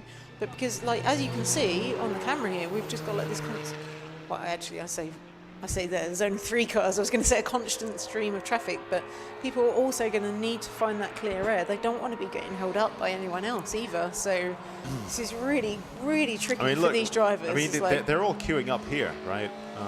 So yes, there was a little group of 3 cars there, but this is like 5 or 6 cars, and you know they don't have much time at all to put some hot laps in, and they're all going to start, you know, needing to consider traffic and so on. But let's see how that pans out. Very interesting indeed. If they were racing wheel to wheel, if this were that kind of championship, then I think this would be very interesting to see all of these different types of cars all mixed up. You would, in this case, think, well, maybe the faster cars should have gone out at the front of the queue and the slower cars at the back, and so then everyone gets. But like, you can't. That's so tricky to try to organize. So yeah, let's see how it goes. I think this is going to be really interesting, and of course, navigating the traffic is one of those key challenges. Oh, we have Lewis Hyam is off the track already with his hazards on in the courier van. What corner that was that? But that looked like being on the outside of the corner, which is obviously very risky. So let's hope you can, keep that car moving. Yep. Actually interesting, we just saw Dean Riley back out of that lap and let Annie Thompson go past. So I wonder if he's waiting to get, again, he's just trying to get clear air, basically. He knows he's got the speed in that car. He was the fastest car out on track earlier. So if he just wants to get enough clear air around from not having anyone around him to potentially kind of like mess up his hot lap. Just a theory. It's But there's anybody's going to be game. so much going through their head now, right? What do you do? I'm trying to game through it in my head now. I don't even know what I might have not even bothered. I think this is going to be quite a lot of stress trying to work out how to best play this one. I mean, it completely is, but as we know, you only need that one hot lap. Yeah. But it's like Yeah. you need to go out and get it. I think if that I might read- be a risky game for Dean to be playing. If I already had a lap on the board, I think I would sit this one out. I think this is going to be quite stressful trying to do all of these, calculations of who's got what pace and track position and clean air and all of this stuff. If I had a lap on the board, I think I wouldn't get involved in this. But there are some, Langley, Rushforth, Green, Hugh, Wilkinson, Young, Donnelly, who don't have a lap yet on the board. And this is, of course, the super attack. This is where the big points are awarded. So you have to have a lap on the board. Otherwise, that's going to be a massive blow to your championship. So I was just seeing Annie Thompson just across the line and Jamie Biss, like both following each other, both driving very quick laps. But Annie Thompson right up on Jamie Biss, but not conceding on the corner because, again, Jamie is still really, really on a flyer. Yeah. Well, they're both on hot laps, so no one has to yield to anyone. Exactly. And so Annie Thompson actually had the fastest second speed trap time and sector 3 time of anybody on track at the time. So again, this is it. I think our drivers have got just over 2 minutes left in the session, and they're really all going straight flat out there. I mean, it's exciting for us to watch, but it must be incredibly stressful for these drivers. I was just watching Mark Donnelly now, and for a moment I was just kind of assumed that his car is rear-wheel drive. But of course, it's not this generation of Escort, front-wheel drive. He's just pushing that much and carrying that much speed around that it's just moving around that much. Well, Mark Donnelly's Great just gone to across watch. with a 153.7. Ian Young? Oh, goes in with a What? 151.8. Incredible. What a session this whole day has been, really something. And you see Eden Young punched in that purple lap and then backed right off. So you had your fastest sector 1 and sector 3 as well. So I feel like we might have a few more surprises in store. We're in both this on our final. feet. This We're is- both like, we're both we have literally seats, stood so we're up. Yeah, both this just is standing amazing. here looking at all of the screens. So, and again, it's like I'm interested. You know what Dean was doing. He's obviously kind of like looking for that clear air. But is Yeah. it going to be? Does he have enough time to actually go out there? I think and try and Eden's beat that been lap. So quite. I mean, that was a great lap from Eden turning Yeah. that in. Yeah, Like yeah. absolutely amazing. I think And he's been quite opportunistic there in terms of there's a bit of chaos, there's a bit of craziness going on, and Eden was right in there to exploit that and managed to punch in a fastest lap whilst Yeah. everyone was scrambling around. Yeah, absolutely. That was very clever or lucky or both, but that was great stuff from Eden Young. Yeah, very interesting. Ryan Barker. Oh, right. Yes, of course. So yeah. I mean, but he is still But the he is fastest, at the the top. fastest time But in I Pocket saw- Rocket NA. But look, it's got three green sectors, and I would have thought from the recovery one of them would have become yellow by now, but no. That was, of course, from a previous lap. Oh my goodness! So Lewis Hyam's We're really pushing in the van there. Pocket Rocket van, getting a bit of understeer on there. I mean, we have got checkered flag Checkered out flag. as well, so. But there are lots of people on hot laps because they haven't had any that real, some drivers haven't had many hot laps to speak of, so they're making the most of the little that they've got to work with. So Lewis Hyam there really pushing that van as far as it'll go.